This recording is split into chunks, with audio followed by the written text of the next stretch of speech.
Okay, grassroots, thank you very much.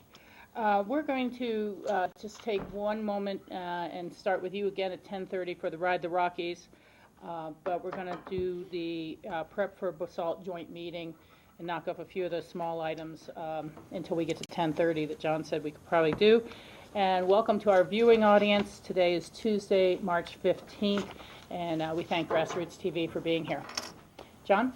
Thanks, Rachel. So we had originally set aside this time today in anticipation that BOCC would have at least opened the initial bids for the underpass project, and we could do prep for that joint meeting. Couple things. Since then, two bidders had requested an extension to the process till the 16th, with which CDOT approved, so we don't have those bids in and opened yet. That's going to be happening on the 16th. We will have our staff involved in the review of those RFPs, and so we don't really have yet the basis to sit down and talk about the prep for that meeting. The one thing that the board had brought up last time was whether we really needed to have a joint meeting of both bodies, given that the topic was really a funding request. I did talk to the town manager about that, and he thought that it'd probably make more sense for he to come up with his mayor and whatever other interested city council members and more talk about it as a funding request to you guys. And so we'll go ahead and change that on the agenda, that we won't necessarily set it up as a joint meeting of the two boards, but more an opportunity to have a funding request around that underpass project. I believe the timelines are getting pushed back since CDOT approved, the RFPs getting open later. So, our request will probably push back by the same amount of time to give us adequate time to see where the RFP reviews come out and what, if any, funding gaps do exist. That funding request coming from BOCC would presumably they'd be asking us to cover. So basically, it's a long-winded way of saying more to come on that, but it's going to come at us quickly when it does. Well, John, what I'm looking at is the Tuesday, March 22nd work session agenda, and it might be valuable if we could rearrange it so our board would have a chance to discuss it before the meeting with BOCC. Okay. And so I'll just have you line up some time in there. If we have to, do a working lunch, that would be one way to do it. But otherwise, again, I'll let you look at the agenda and see. But we should have, we don't want to go into the meeting cold.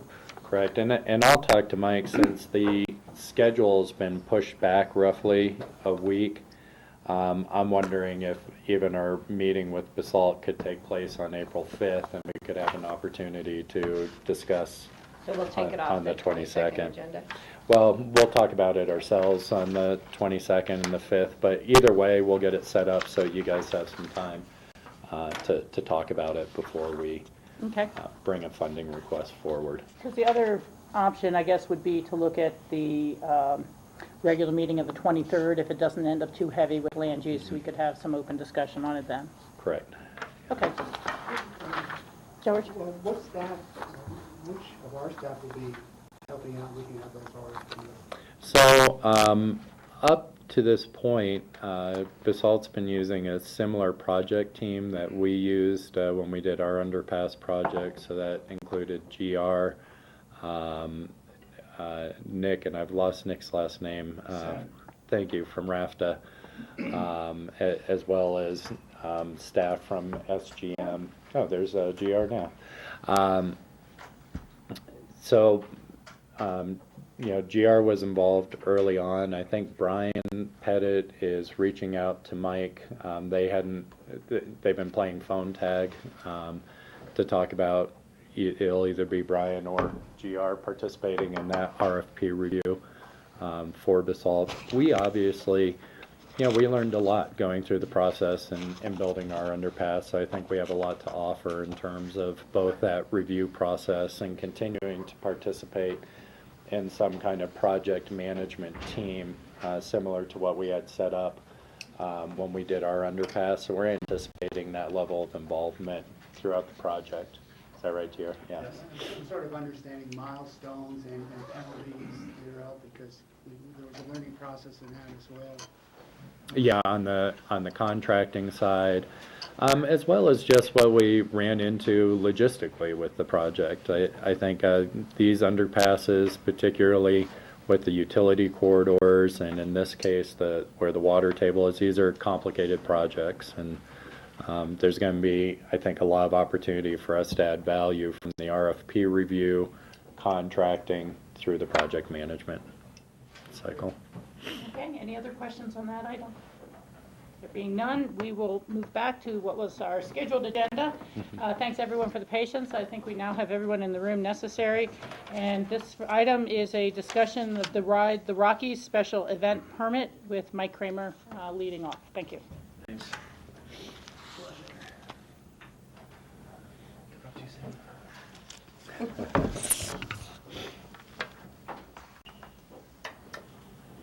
Okay, Mike Kramer with Pitkin County Planning Staff, and next to me is Chandler Smith, who's the Director of Ride the Rockies and has applied for a special event permit for the Ride the Rockies event for 3 days in Pitkin County. And here you have, in front of you, an agenda item summary that explains the background and the proposal. And I guess just a quick background on Ride the Rockies. They've been doing it since 1986. They are not new to Pitkin County. We did issue permits in 2007 and 2012, and the permit issued in 2007 was actually a similar route than to what's proposed in June here today. They traveled from Carbondale up to Aspen, used a portion of the Rio Grande Trail, and then came up Lower River Road, Upper River Road, McLean Flats into the high school. And the next day they traveled out east over Independence Pass. In 2012, Ride the Rockies got a permit from Pitkin County, and they actually rode through Pitkin County and didn't stop. And I guess that was just a travel through, as we can call it, for that 2012 event. In January, you'll remember Cindy and I were here at a couple work sessions and talking to you all, and we were in verbal conversations with Chandler, and he was prepping us and talking about application for a special event permit. And at that time, we had talked about a potential for a looped route, and what Chandler was thinking about was doing a county roads looped route. And the idea would be that some predetermined route in Pitkin County would utilize Maroon Creek or Castle Creek and Owl Creek Road and Brush Creek. And we didn't have an application at that time. We were all just talking and working off representations and conversations. And it was all kind of felt that would have been too obstructive to the county and probably warrant a road closure. So we passed along that information to Chandler. And he applied for a special event permit to eliminate that portion of the proposed event, and instead has what you have today in your packet. So Chandler's application is for Saturday, June 11th, Sunday, June 12th, and Monday, June 13th. And the 11th is actually a 50-person, what they're calling a prologue ride. And that prologue ride would be kind of more of a VIP ride, where it would leave Aspen and do a county roads ride, and then return to Aspen the same day. And the idea is that the Aspen Grand Fondo is the same day, and they pull about, the city of Aspen puts it on, and they have about 75 riders. And the idea is that they would use the same route as the Aspen Grand Fondo. And the city of Aspen is here and is aware that they have that event on the same day. And I incorrectly put it in your memo. I said they would ride tandem with the Grand Fondo, and they aren't. They're actually going to leave a little bit earlier, I think, than the Grand Fondo, and do their route, and the Grand Fondo will leave that same day then. Yeah, one second before you go on. Sure. What is the because these are so mixed together, what is the type of road personnel, marshals, or whatever needed for that race? For that ride, excuse me. Mm-hmm. For the 50-person ride, it'd be much less than what we need for a 2,000-person ride. But I think that we would still require that we have marshals at critical road crossings, that if there was a trail crossing, we would still need a marshal there. But it would be like a pared down safety concern compared to the one. Oh, sure. there. I'm just wondering, does the Grand Fondo provide those folks, or does Ride the Rockies have to, or how are they coordinating that? Good question. We can ask Chandler that Sure. when he gets a chance to speak. Okay, Yeah. good, we'll just continue and answer that when you come up. Very good. So then the next day, Sunday, June 12th, is the big day, and that's where Ride the Rockies would officially start, and that's Sunday, June 12th, where approximately 2,000 cyclists would leave Carbondale High School.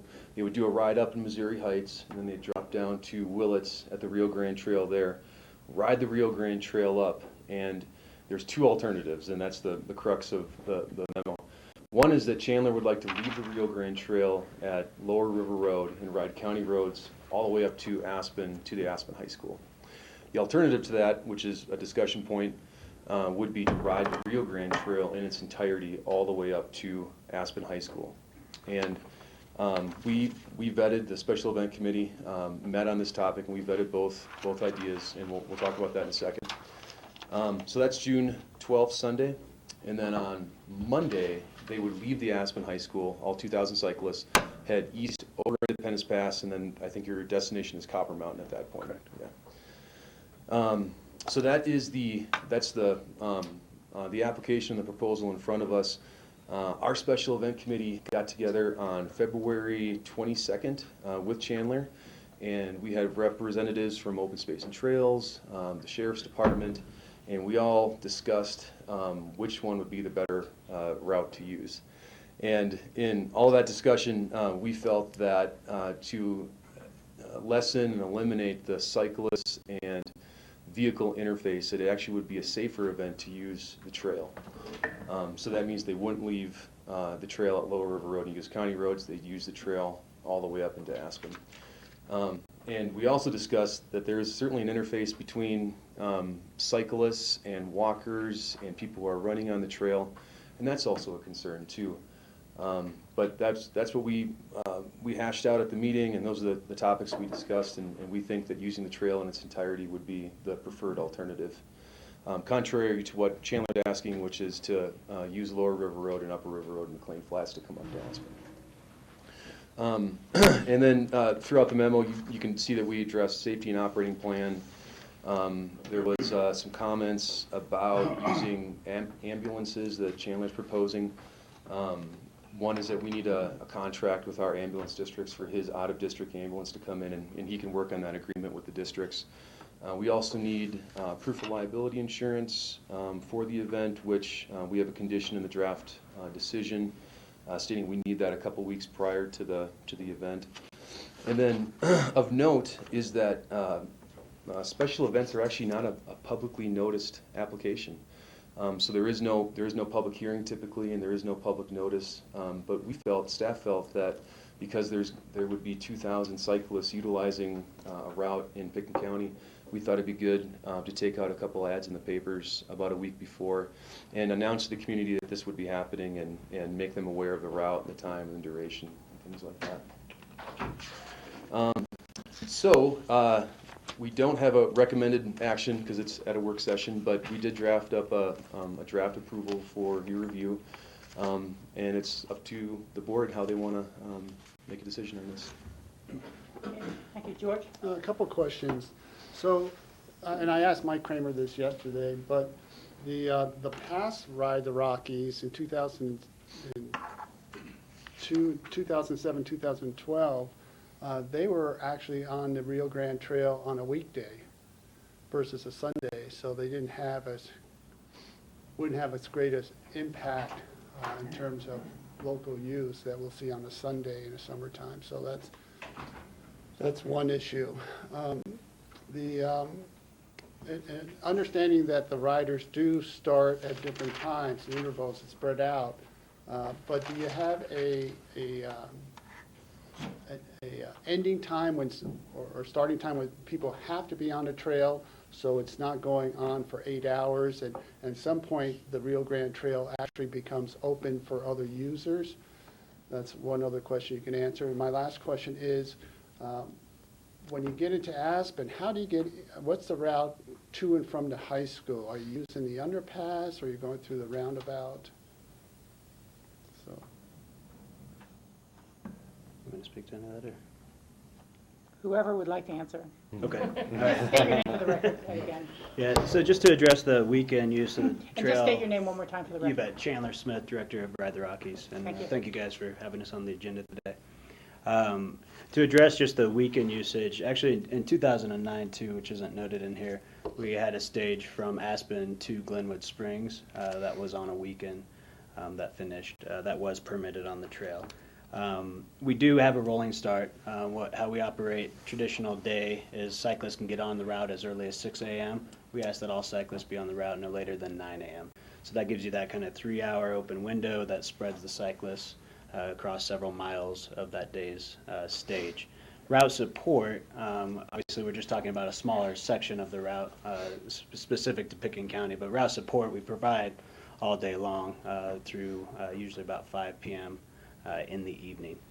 This particular proposed route from Carbondale into Aspen, you're looking at just shy of 50 miles. Missouri Heights will quickly spread folks out over the course, and there's going to probably be some folks that elect to just get on the bike trail and head on in as well. But I don't foresee that day going on too far into the afternoon. I would anticipate we'd be wrapped up around 2, 3 o'clock in the afternoon.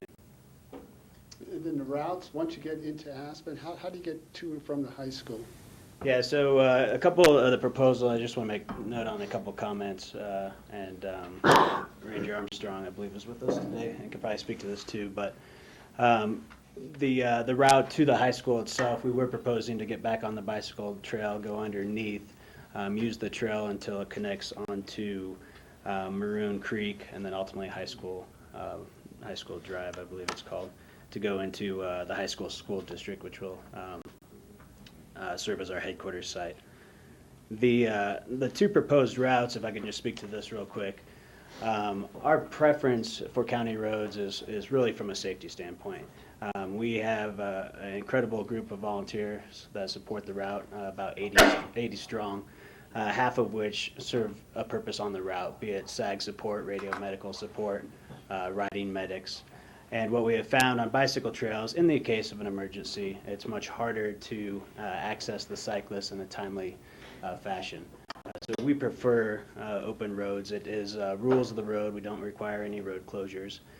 Bicycle trails are fine, and ultimately we see it as a privilege to come through Pitkin County, so we want to work with you guys to the best solution here.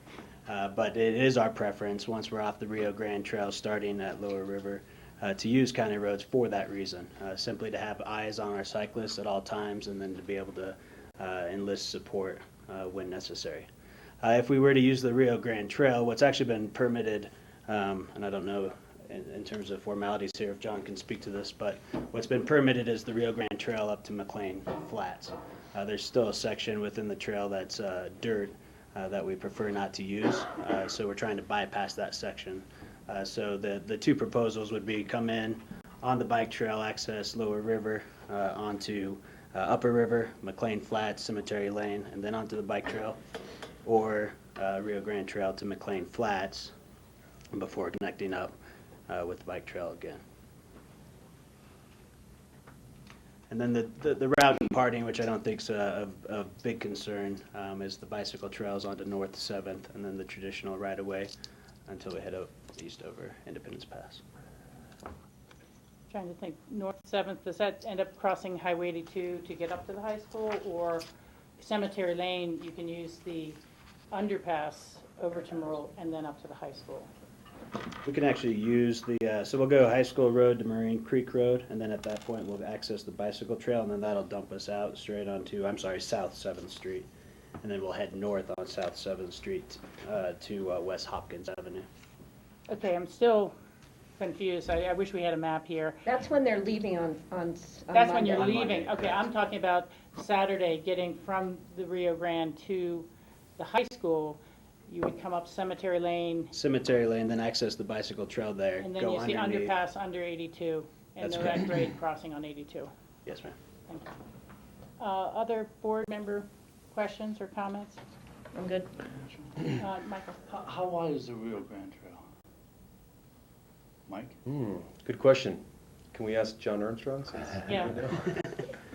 How long is it in its? How wide? How wide is the Rio Grande Trail? 12 feet. 12 feet. So how much room does that leave? So you're only going to occupy 6 feet of it in one direction, or what's the proposal there? Well, the proposal, again, because it's rules of the road, we're not looking for special use to where the trail's closed down to other users. So they fall in, line, single file. We'll have adequate road marshals at predetermined stations, Mary Armstrong, and the county itself to help facilitate that. But it's just standard rules that anybody else would have any other day on the trail. Yeah, that's the unfortunate thing. There's not too many rules on that trail. Is it a single file? Is that what you're asking your riders to do, single file? We always promote single file, correct? Promote, meaning you're going to ask them to do single file? We try to mandate that and police it to the best of our ability. The one thought I had, and the board, I think we need to come back on the decision here of roads or Rio Grande Trail on the Right. Saturday ride.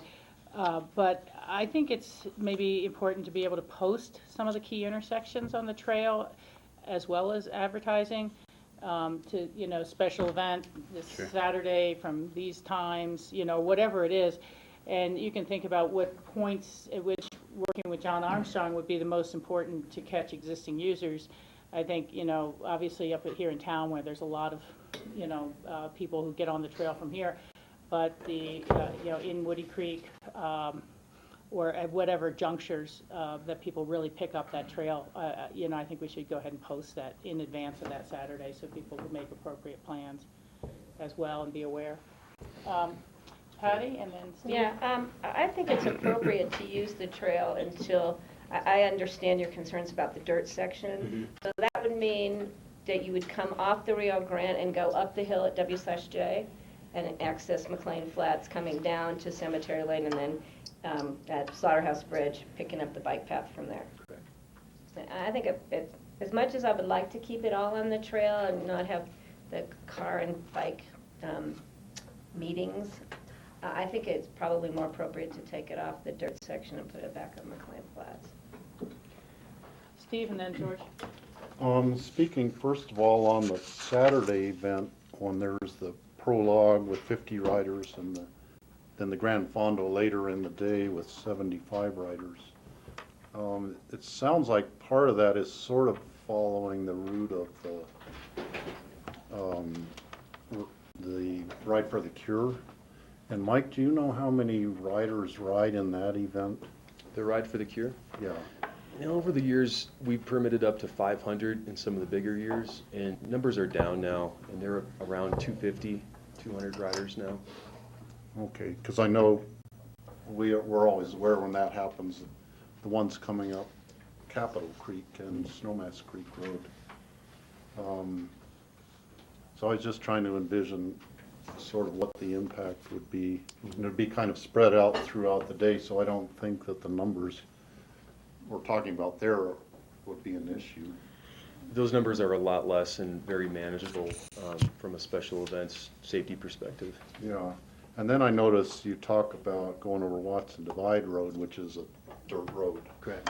And I think it would be easier to ride, if you don't mind riding over Watson Divide one day, riding over the dirt part of Rio Grande the next day would be easy, especially since it's crusher fines, and maybe Open Space and Trails could do some, roll it or something to make it, do whatever they can to make it as hard as possible before the event.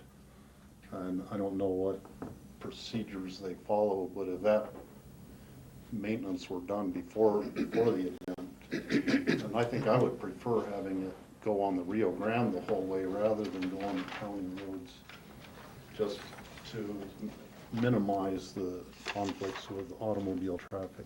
Sure. Okay, This is for the Sunday event with the 2,000 riders. Yep. okay. Thanks, Steve, for that comment. And then I have a question about crossing Highway 82, because you'd be crossing Highway 82 somewhere near Carbondale. leaving Carbondale and going up to Missouri Heights. And if you have 2,000 bicyclists spread out over 3 hours, is the highway patrol gonna be at an intersection and stopping car traffic? Yes, sir. there? So we do permit with, work very closely with Colorado State Patrol as well as CDOT. The event in its entirety will be marshaled by about 6 Colorado State Patrol motor troopers. That particular portion where we're crossing will fall to Garfield County, but we will have a law enforcement post at that intersection to put people And across. will the riders then wait for the traffic light to change before they cross? Yeah, I mean, we really defer to State Patrol on how they want to run that intersection. But again, then cyclists will fall into rules of the road, so they'll stop when the light's red or. So that's spread out over 3 hours. Then if they cross Highway 82 by Aspen on the other end, at some point, they would either Correct. cross Highway 82 or go through the underpass by, Willets Lane. And that'll by, fall. well, No, let's see. there's, Well, they have to cross by Willets also.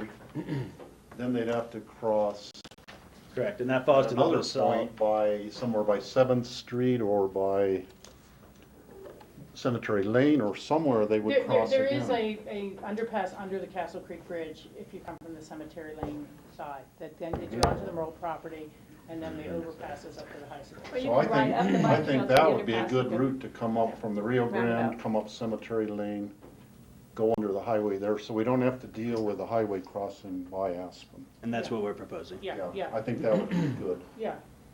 Okay, yeah, again, a map would have been really helpful on this discussion of some of these alternative routes.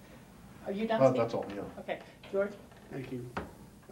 Cindy or Mike, what else is on the schedule for the summer for use of the Rio Grande in terms of special events? Do we have any idea in terms of how many weekends are being blocked out for special events? We do. I don't have that list in front of me, but the usual suspects include the Aspen Valley Marathon, which we permitted for the last 5 years. They'll use it one weekend. And then John would have to probably answer in more specificity, if you could, about which events are specific to the weekends in the summer for the Rio. Yeah, I mean, I've mentioned this before, there's a short span in terms of when the Rio Grande really is able to be utilized in terms of weekends. It's only eight weekends in the summertime. And as more of these applications come forward, everyone's looking to utilize the Rio Grande. And that Rio Grande Trail gets heavily used on weekends by locals as well as by guests. And so to block that off for a Sunday, I have a problem. And frankly, I think it's safer to get off the Rio Grande Trail, not only for the bicyclists, but for access as well, to get off and get onto Lower River Road. If you stay on the Rio Grande Trail through Lower River Road and Upper River Road, you have to cross River Road at least 3 or 4 times. And so it actually creates a greater need for marshals and a greater need for traffic safety, because you're constantly having to crisscross as a trail. And I think it's much safer and better maintained in terms of access just to get on Lower River Road and just shoot straight through. At Lower River Road. By the snowmass. At Old Snowmass. At Old And just Snowmass. get on and just go. You know, if you'll see in the summer months or throughout the bicycling season, when there's a group of bicyclists who are riding and they just want to cruise, they're not riding on the Rio Grande Trail because of you have to stop on all these, and some of those crossings are extremely dangerous. You know, they're just riding the roads, and if I'm just cruising up and down the valley, I'm riding the road because it's safer, frankly, than having to deal with those crossings. Well, one thing, they would have marshals at each of the crossings. No, I understand that, but it would be a need for many more marshals and staff And I see Alex with the police, sheriff's department would like to make a comment. Michael, if you'd like to hear him first, and we'll come to you. Hi, Alex Burchetta with the Pitkin County Sheriff's Office. Initially, I think we were looking at both of the routes, either the trail or the county road on River Road. I think my opinion, and I was talking to Gabe Muthing actually as well for the Aspen Ambulance District, from an access standpoint, from just for the point that you made, George, the interface between the bikes crossing the road at those grade crossings, I actually think it might be better to put it on the county road, because if they are following the rules of the road, if they're following the rules of the road rules, they should be single file as close to the side as possible. And then we reduce or mitigate those grade crossings between the cars, not knowing the bicyclists are there, and all of a sudden there's 20 bikes trying to cross the road, and then it creates an issue at those intersections. I'm not sure if it would necessarily reduce the number of flaggers, but it would certainly minimize or mitigate that interface between the bicyclists and the cars. Thank you for that comment. Michael?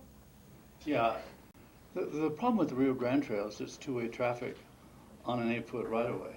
You know, John said it was 12 feet, but it's 4 feet of soft surface and 8 feet of hard surface. So that's a very narrow pathway. So on that trail, you're allowed to walk, you're allowed to have your dogs on leashes, up to 3 dogs on 6-foot leashes. You're allowed to have a stroller. You're allowed any kind of thing. You're allowed to be on an equestrian thing. So on that small a confine, if we don't close the trail, literally you have to close the trail, the potential for interaction on two-way traffic and Sunday traffic is intense. I mean, it's not workable as far as I can see. So I think it should be on the road the entire way. There's no reason to be on the Rio Grande Trail. And I said that at the initial thing, which is, connect communities by 82, go single file, have an escort, and have access to emergency care and all that kind of thing. But you won't have access to emergency care on the Rio Grande Trail. This is not possible. So I disagree strongly with the use of the Rio Grande Trail on a Sunday weekend, the first weekend of the summer. Thank you, Michael. And just to clarify, our permitting ability really relates to what's within Pitkin County. And so if through RAFTA it's permitted to use the Rio Grande Trail up into Lower River Road or whatever, I think that is a little separate from what we're deciding here today. Patty? Yeah, I can agree with the arguments made to keep it on the road. I just want to make sure, we've had issues with shoulder safety on that road and bikes. So we need to, I know when they do the Pro Challenge ride, they're always marking those areas of the shoulder that there might be some breakage of shoulder. So I think we need to, if we're going to put them on the road, we need to check that safety out, because I don't want people flying off, hitting that rough spots on the shoulder. I mean, that's always a complaint we hear, is that the shoulders are not always bike friendly. So if we're going to move it from the trail at Lower River Road onto Lower River Road, I think we really need to do some careful examination of the shoulder areas. Okay. Let me ask 2 other questions. If it becomes a ride on the county roads, does the Colorado State Patrol still manage and help manage that? I believe so. Okay, does not fall all on us. And the second is, I know the city of Aspen has some variable road signs that they can move around. I'm not sure that we do. We have 2. So we would be able to have those signs out there in advance to say that the race is coming up that Saturday, and then the day of the race, watch for bikes on the road, two-way traffic, things like that. Sure, and I think it wouldn't be unreasonable to also suggest that Pat Bingham with the county and our PIO office would also Get the work word out. with the organizer to get the word out through social media and stuff like that. Absolutely, absolutely. Thank you for that, Alex. Steve? I can really see George and Michael's point. George is the one who rides his bike up here all the time, and he's the most familiar with The whole deal? the riding along the Lower River Road and those bike crossings. And now that George brought that up, I can just picture that. It's gonna be potential for an accident every time if they're using the Rio Grande and crossing those grade crossings would be dangerous. And so I have to say I have to agree with you on staying on the county road rather than on the Rio Grande.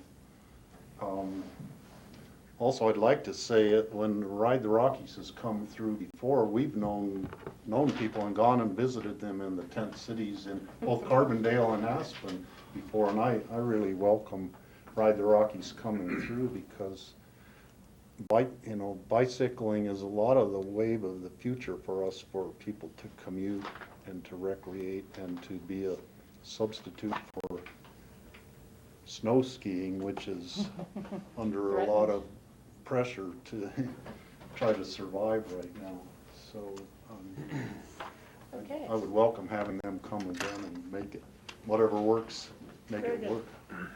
Well, we seem to have come back around through the course of this discussion to agreement that using Lower River Road, starting at Old Snowmass into Aspen, is the most appropriate over McLean Flats, coming up Cemetery Lane.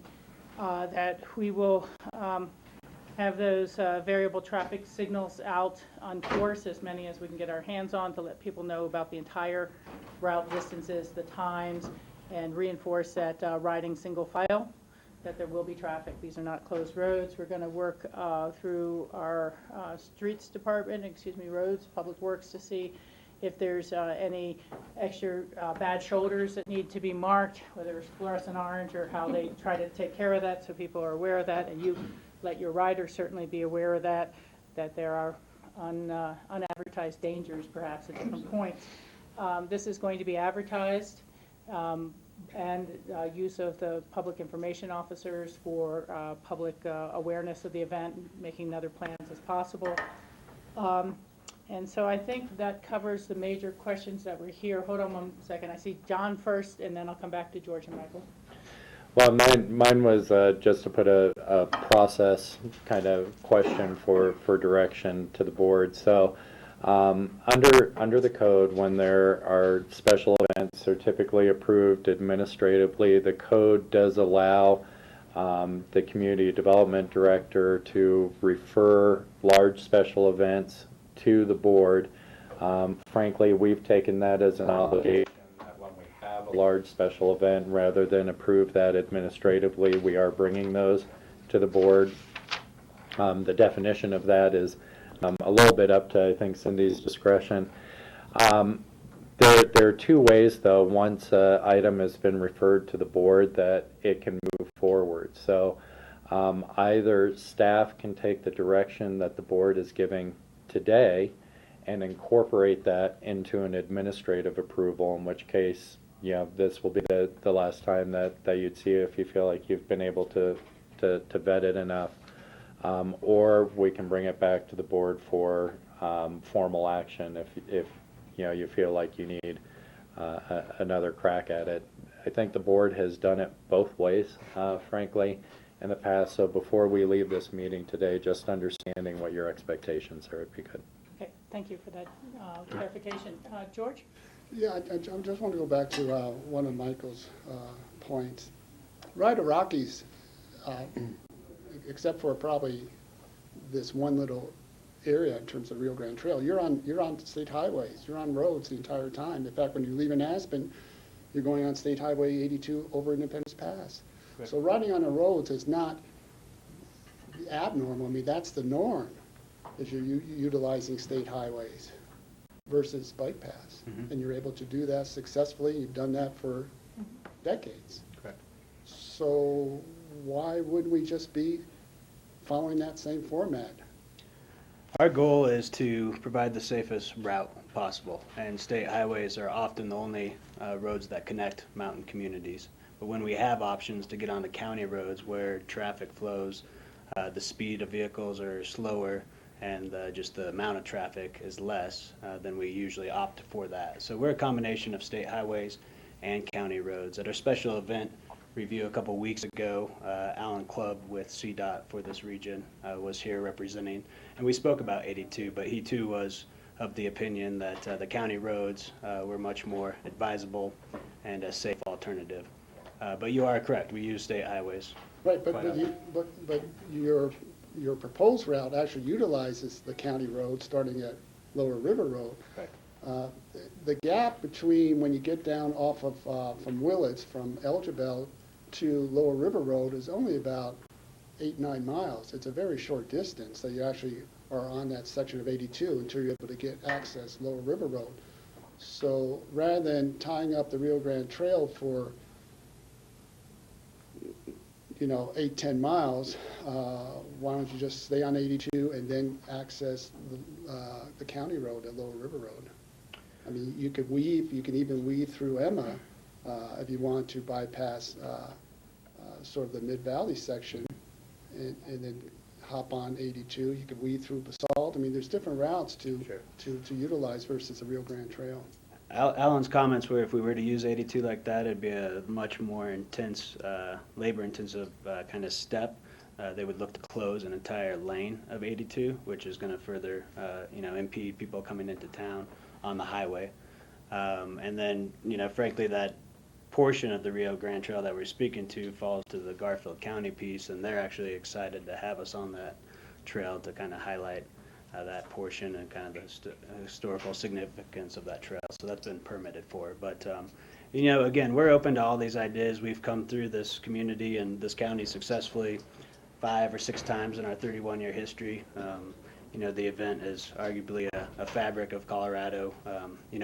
We work hand in hand with communities because we want to be as least cumbersome and stressful on resources as possible. So, we're open to all ideas, but we've been doing this for also 31 years now, and I think we have a pretty good idea on what's the safest routes and what's not.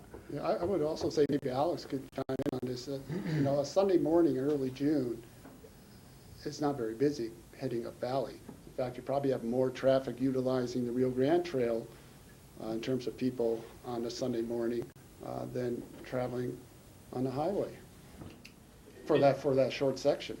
I think the traffic flow heading eastbound on 82 out of Basalt up towards Old Snowmass is certainly lighter than it is, say, on a day like today.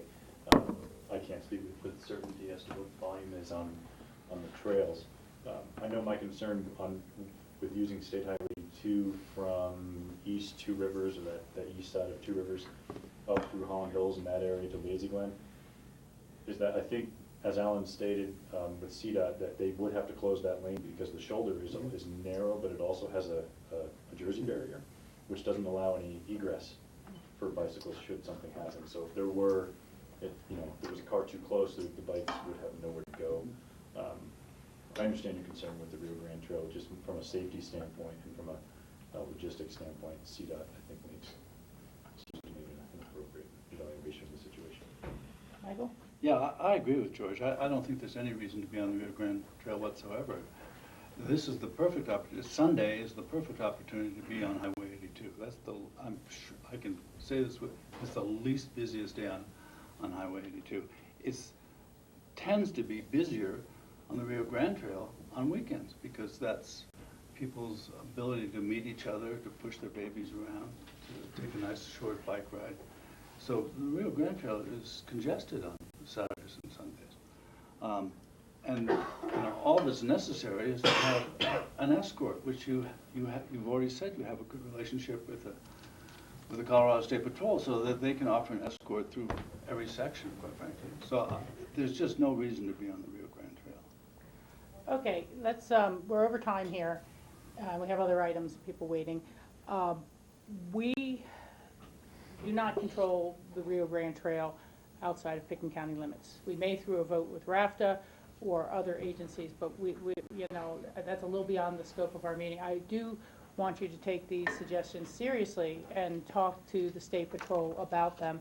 I think there is a lot of validity there about the least Sunday traffic, more straightforward route, and so on. But that's really not, again, within our special events purview, I believe.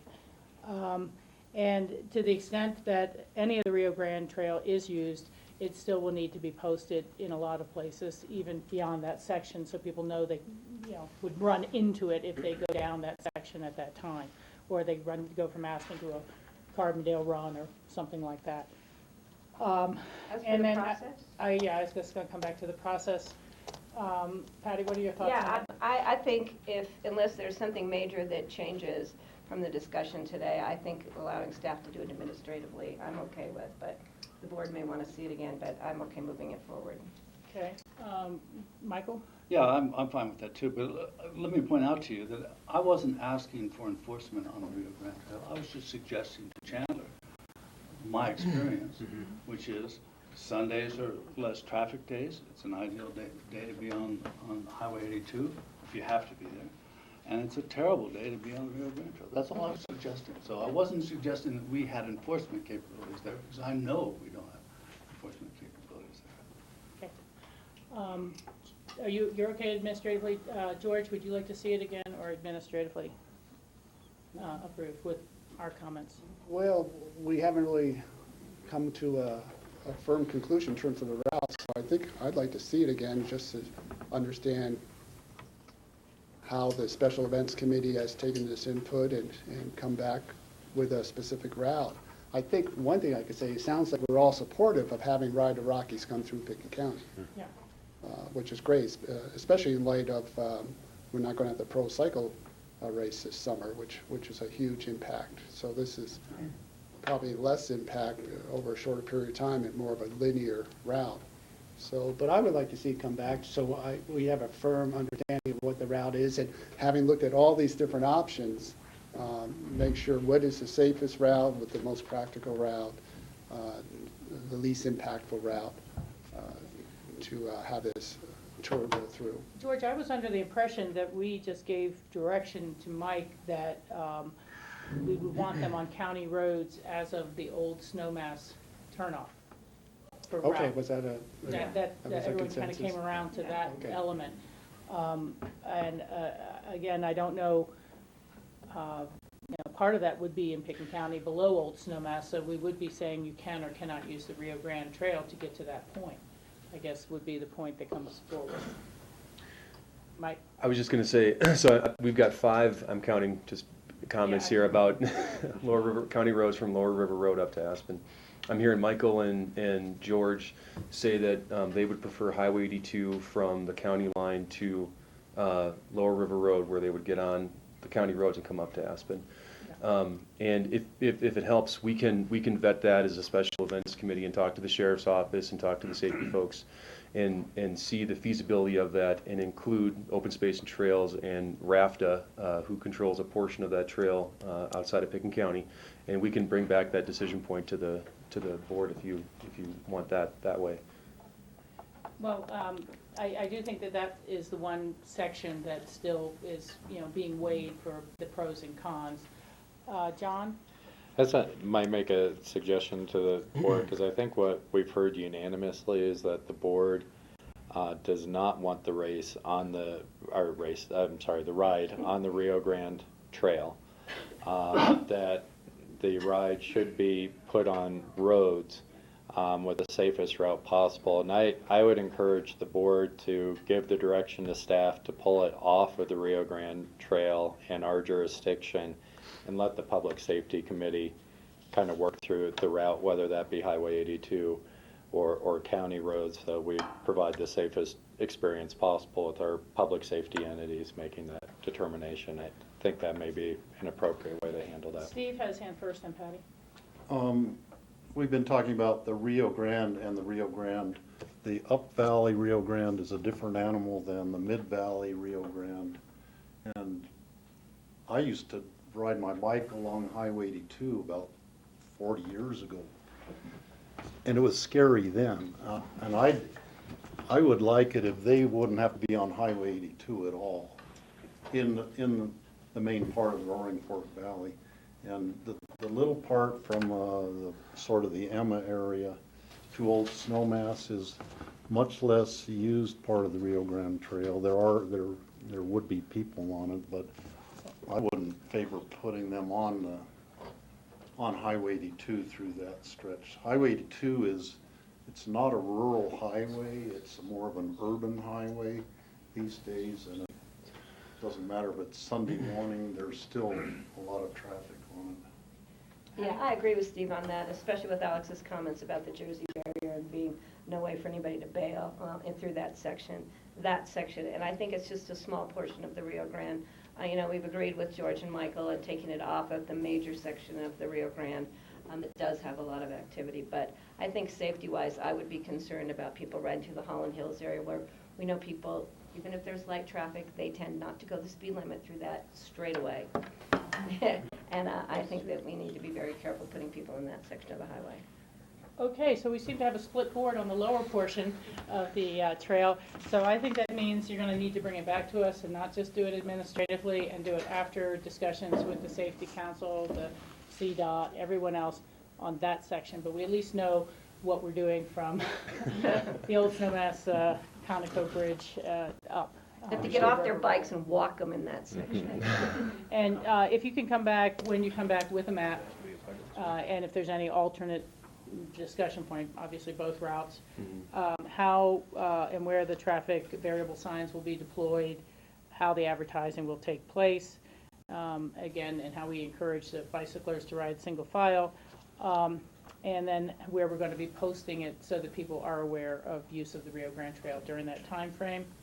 And that's about as far as I think we can take it today. Okay. Did you have any other comments for us, Chandler, you'd like to make or anything like that?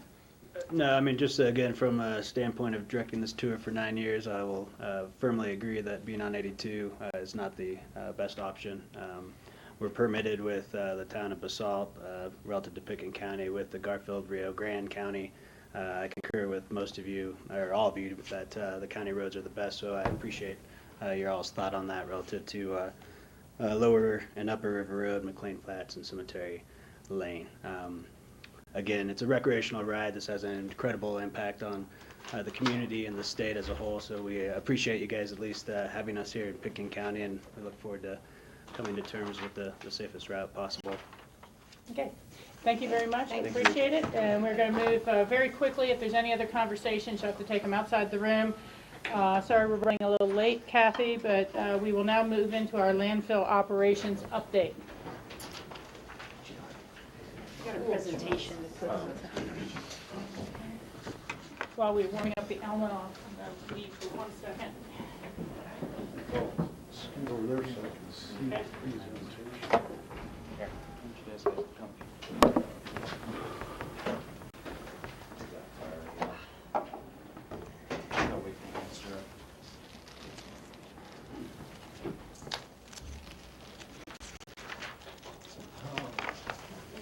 Daughter needed to call them.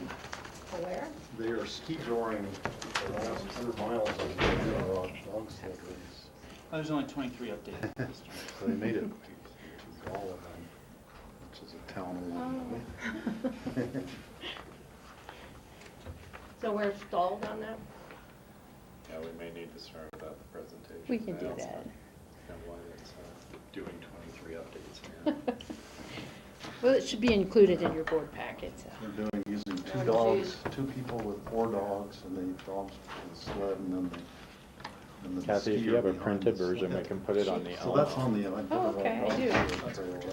the- Beautiful. And that was before the dogs came through, but now they're being passed by all the dogs, yeah.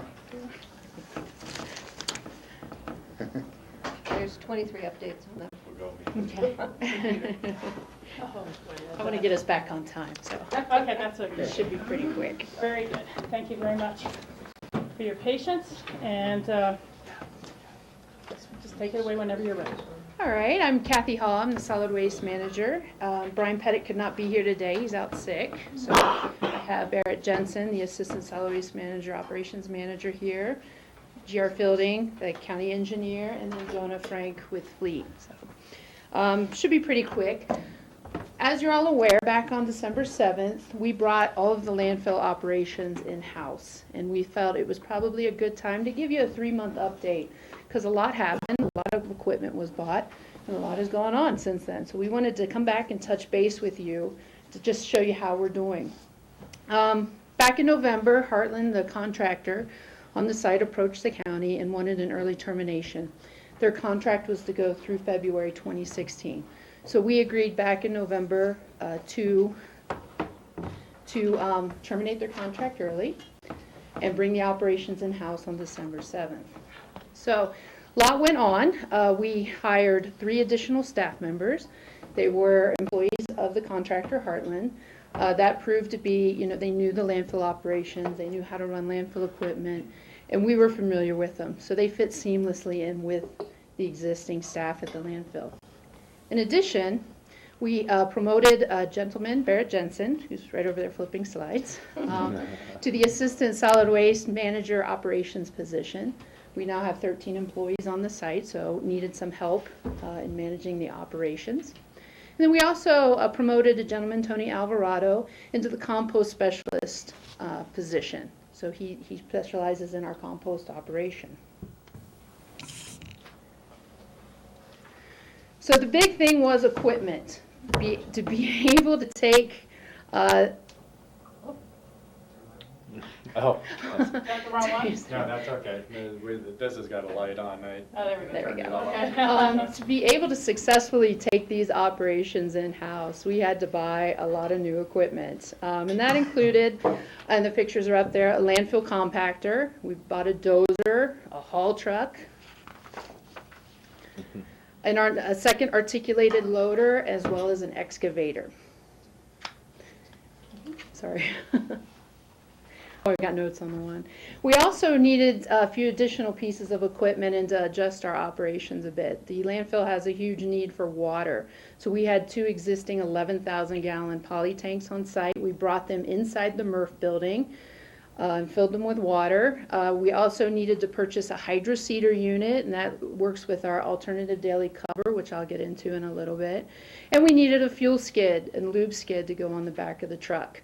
A lot of that equipment can't move into the MRF or over to the fuel area, so it has to be fueled remotely and lubed remotely. And I have to give huge accolades to Jonah Frank and the fleet department. We bumped up to take over the operations by 3 months. They had all of this equipment on site and ready to go, so Monday morning, December 7th, we took over operations seamlessly. Not a problem. The one thing, the hydroseeder wasn't on site yet. Not a big deal. That came in January. So again, a big thanks to Jonah and the fleet department. So a lot of the equipment, we brought the equipment, we have the most technological advanced equipment you can get out there for a landfill. We installed into the compactor and the dozer GPS, global positioning system, with the VisionLink software. And it's hard to see on this photo, but in the cab of the equipment, there's a screen that the operator sees. It tells them the grade of what they're working on. It tells them how many passes, and make sure that they've covered all the waste, and they've compacted all the waste. It tells you how many passes you've made over that waste. Industry standard, you want to keep the passes to around 4, and that just saves wear and tear on the fleet. So the operator can tell that sitting in the equipment in real time. Now, from the office and my desk, or we actually installed a TV so everybody can come in and see, we can get, it's called VisionLink software, and it shows on my computer screen, that's on the right-hand side, I can see what the equipment is doing out in the field. I can see the passes the equipment is making. We can calculate daily, weekly, however we want, our compaction rate, and I'm going to talk about compaction rate in a minute. It also tells us in fleet the health of the equipment. It can tell you where your fuel level is on the equipment. Did somebody turn that equipment on and drive it without a seatbelt on? You know, it tells you that. It's like Big Brother watching. And it also tells you idle time. Idle time is very important. Fleet would like us to keep idle time below 40%. So we shoot for a 25% idle time on the equipment. And I report that to the crew every week of what the idle time on the equipment is and where we can improve, or, hey, a great job, you guys are keeping the idle time down. And I also mentioned earlier, working face operations, the compaction rate. This is very important for a landfill. A good standard compaction rate, that tells you what the efficiency, how well you're operating your working face. And the working face is where you fill trash. That's where the trash goes. A good industry standard is 1,200 pounds per cubic yard. The contractor was getting 1,583 pounds per cubic yard. Since we took over operations, we are averaging 1,893 in the last 3 months. So we've improved the compaction rate. And in the last few weeks, like I said, we check this weekly, the compaction rate, we've been over 2,000 pounds per cubic yard. So we are doing very well. And I'll talk about equipment and the detail. But we opted to buy a larger compactor for that reason. We were no longer grinding construction and demolition debris to use as an alternative daily cover. And to make up for that, we needed to bring in a larger compactor. And it's about twice the size of what the contractor had on site. So it's doing its job. And in addition, state regulations or federal regulations actually requires we need to cover with a 6-inch soil layer every night. It's called daily cover. It's required. Now, we were using the ground-up construction and demolition debris before as an alternative daily cover. We're no longer doing that, so we needed to look at some other options for alternative daily cover. Soil is very expensive and can be hard to come by at times, and the state often grants approvals for this. ADC is what they call it. So, And ADC is what, alternative daily cover. So the hydroseeder unit was purchased to apply what's called a spray-on alternative daily cover. It's like a paper mache type of material. So the state granted us permission to do a 6-month trial period of the spray-on alternative daily cover. It's working very well. We also got the state to approve reject compost. This is the compost when you screen it. It's too big of wood pieces. It pops out at the end. It doesn't fit the 3/4 inch size we screen to. They allow us to use this reject compost as well. So it gives us 2 options. And what we'll do is try it for 6 months through July. We do a weekly report, and we report to the state. And at the end of that 6-month period, the state will give us a yes or no whether we can continue with it. I don't see any problems. It's working very well. It keeps the birds off of it, the deer off of it. It has a tackifier in it. They don't like it. So, and we'll see what the bears do with it. But the bears dig into it anyways. They dug into it before. So it's working very well. Now, compost and aggregate operations, we really started to have a more hands-on role probably back last spring. We purchased a compost windrow turner. Again, we promoted somebody, and his sole primary responsibility is the compost operations. It's a better product we're seeing out of it. It's a cleaner product. And then we're going to rent equipment. The contractor, before we do it on a work order basis, they would screen the compost, screen the topsoil, grind the wood. We opted not to buy that equipment right now. We're going to rent for a year, and we'll come back in a year to give a cost-benefit analysis. Is it better to buy a trommel screen to screen compost or a wood grinder, or is it better to keep renting? We screened compost a couple weeks ago, and that equipment just moved off site. Jonah gets it there within a couple weeks when we ask him for it. We just started grinding wood last week, so we're in the middle of that process as well. And also on the aggregate operation side, we have, I lost my train of thought. We are putting out to bid this week or early next week on crushing aggregate, so we'll have that started in probably May or early June. Now, the tables, and I'm sorry, I have it here, I can see it. This first table is the landfill operations and the equipment. I wanted to kind of show you where we ended up with after purchasing the equipment. And we had a savings from our original estimate back in May when we were given the go-ahead to bring in the operations in-house. We originally estimated we were going to need $3.3 million to purchase the equipment. We've come in at $2.6 million. So we've had a $700,000 savings over what we originally estimated. And where that came in at, we opted not to buy, again, the C&D, the construction and demolition debris grinder. And then instead bought a hydroseeder unit for a much less price. And then we bought a larger compactor, and it's worked great. I don't see any problems, and we'll continue with that.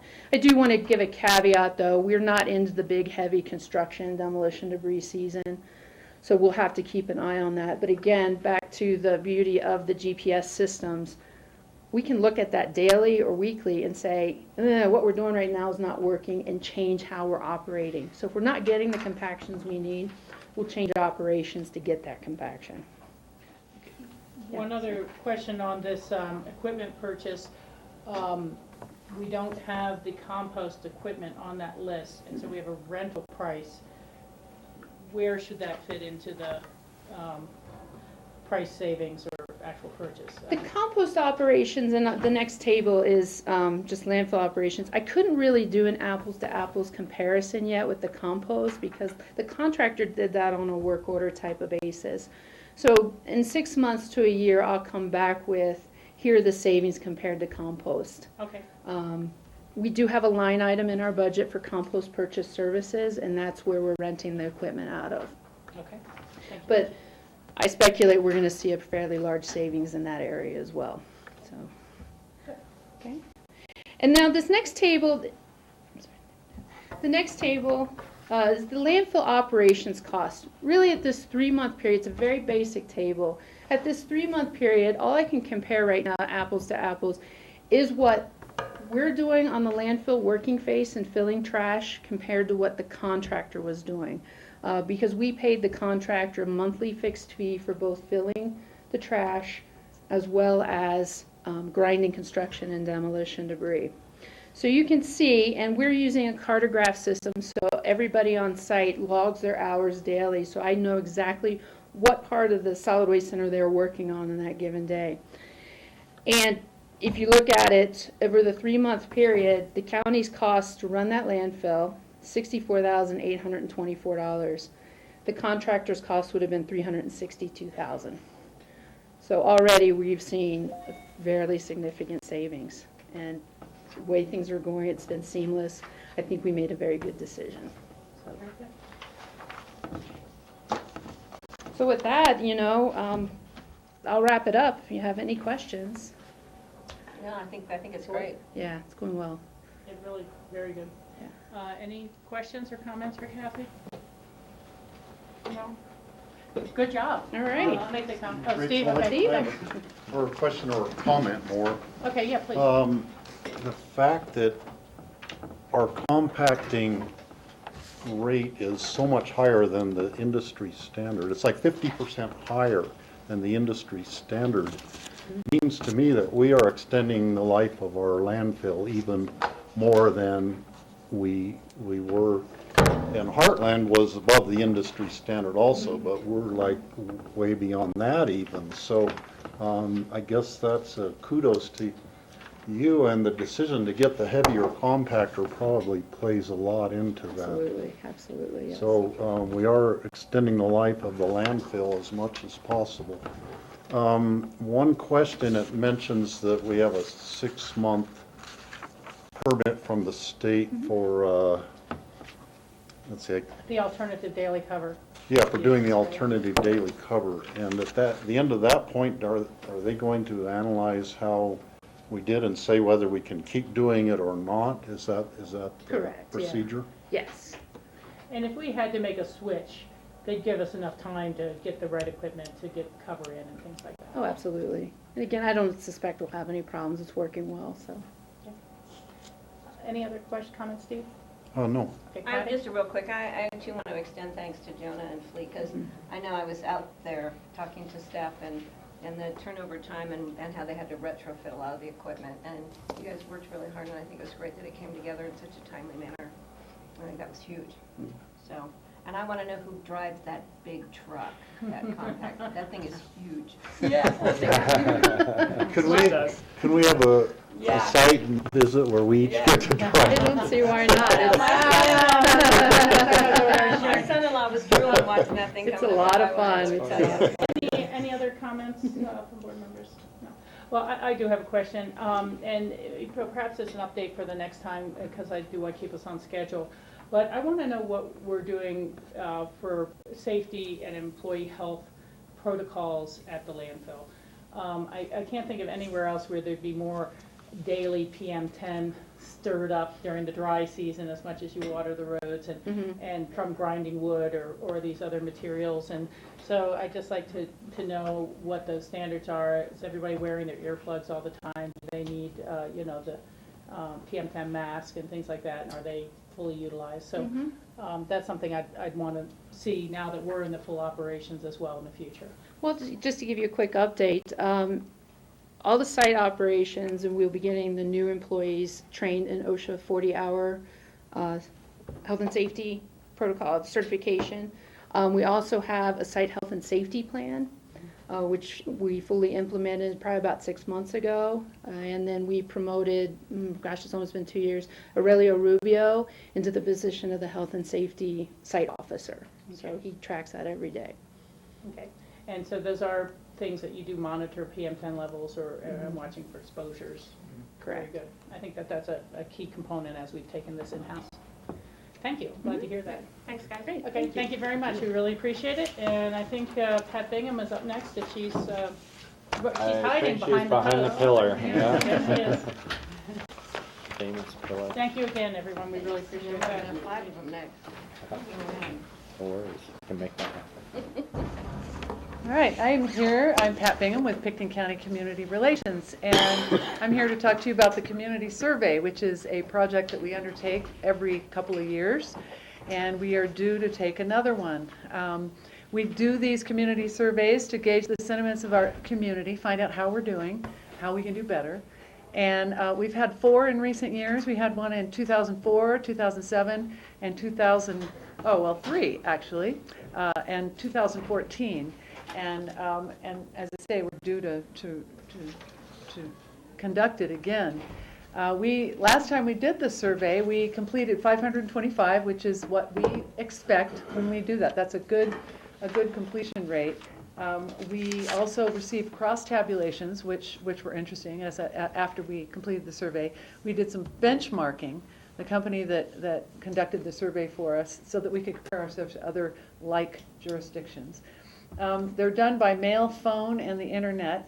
And we have, according to the company that does it, that we've vetted very well when we went through the process in hiring them on our last survey, they have a 95% confidence level and a plus or minus, they call it 4.3% margin of error, which is considered very good in community surveys.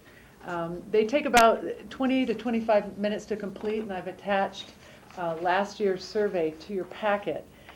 We are going to use the same firm that we used last time for that consistency, and we would hope to use many of the same questions so that we can compare apples to apples. How did we do last time? Are we getting better? Are we getting worse? And with room for some tweaking and perhaps some other categories that we might have missed. I think when I had this experience last time with this company, they're particularly concerned about how long it takes people to fill it out. Right now it's about 20 to 25 minutes. The number of questions take that long. And so if we want to continue to have that great completion rate, we probably don't want to make it much longer. So with that said, I was hoping we could maybe take a quick look. I don't know how much time you've had to look over the questions. And John? if I could just Oh, yes, jump in please. and add, a lot of the questions that are in the survey are questions that are used for other entities by the company. And so when we do our benchmarking, you're comparing actual question to actual question in different communities. And so we've shied away from doing too much, specific tweaking on each ones of the questions so that we can have that confidence in our benchmarking. But there's opportunities, I think, for the board if, we're asking the wrong questions from your perspective. If you wanted to take something out or put something in, that's really, I think, the kind of input that we're looking for more than maybe the wordsmithing of specific questions. Okay. Thank you. Patty? Yeah, I went through it with a fine-tooth comb, so, Uh-oh. of course. But I understand the issues that you don't really want to change it a lot.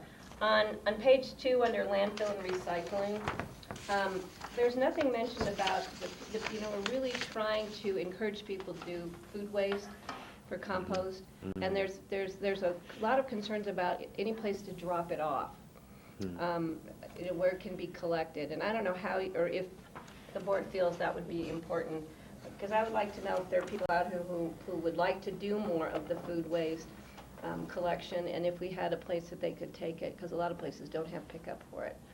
So I don't know if that board feels that's important, but that's Let's just go through your list as you have them. That's good. I have a lot of them, but I can eliminate them because of the need to be consistent. But under land use, I think it would also be interesting to know what the community feels about. Oh, that's on page 3, sorry, Michael. On page 3, question 14, land use. We don't have anything about our efforts for historic ag preservation, and I don't know, I think that would be interesting, because we're spending a lot of time and energy on that, and it'd be interesting to see if the community supports that. Would that potentially be maybe expanding an answer like F, maintaining the county's rural and agricultural character? Somehow combining it in there, I don't know how Pat might feel best, or That eliminating way one would of the not be other another ones question. that we've known enough about. And then on page 4, under public communications, do we want to enter the current website information on there? Yes. Yes, we do. Okay. Thank you, Patty. And under about how you find out about county government and events, I didn't see Aspen Public Radio on there. Do we? KAJX. Oh, is that? I guess I could write it out, Aspen in A lot of people parentheses, call it Aspen. APR, so. I can put those words in there. Yeah, that's a good one, Patty. And then under neighborhood caucus system, on the question number 20 in there, there needs to be an answer. They don't know. I mean, a lot of people don't know if they're in a caucus or not. So you have a yes or no. Are you in a caucus or not in a caucus? Do we know if people even know if they're in or out? So maybe under 1 have a yes, a 2, and a I don't know. Because I'd like to know. Yeah, number 3. Yeah, An put that answer in choice, there. I don't know. And in my recent involvement with child care issues, at the one meeting that we did have, I made mention that I would like to see something more included in our community survey, so we know how the community feels about the need for not just, it's under page 5, question C under 27, availability of affordable child care. I don't know how we can expand that, because it's not just availability of affordable, it's just availability. The bigger issue is there's just not any child care, whether you could afford it or not. And I don't know, I would like to know how people prioritize the child care issue as to maybe available and affordable or accessible or something. I don't know, Pat, how you might want to wordsmith that. Yeah, Patty, I had that one noted as well, and I wasn't sure where it belonged under number 27 or perhaps under number 21, a healthy community, because I would note under like healthy community, we asked people to list their top 3 items out of 6. And on prosperous economy, we don't ask them to prioritize any other thing, so we don't really know which are the top. And so I'll just leave it to staff to try to work it out, but I do think that there needs to be some more questioning on affordable child care availability, child care affordability. Could we do a ranking of the child? Yeah, so I think what I think I hear you asking for is if we took 27 and we broke out the questions of availability and affordability, and then also added, which do you think county leaders should be focused on of all these issues, so that, Under a prosperous economy. Yeah, if folks are responding, if childcare, availability or affordability rises at top, then you have a sense of where that lies. Thank you. I agree with that now. I think the other ones are kind of minor, and I don't want to clutter up the survey too much. Steve, we'll just come down. Yeah, I have a list too. First one, I wondered if we wanted to put in a question, and I worded it like this.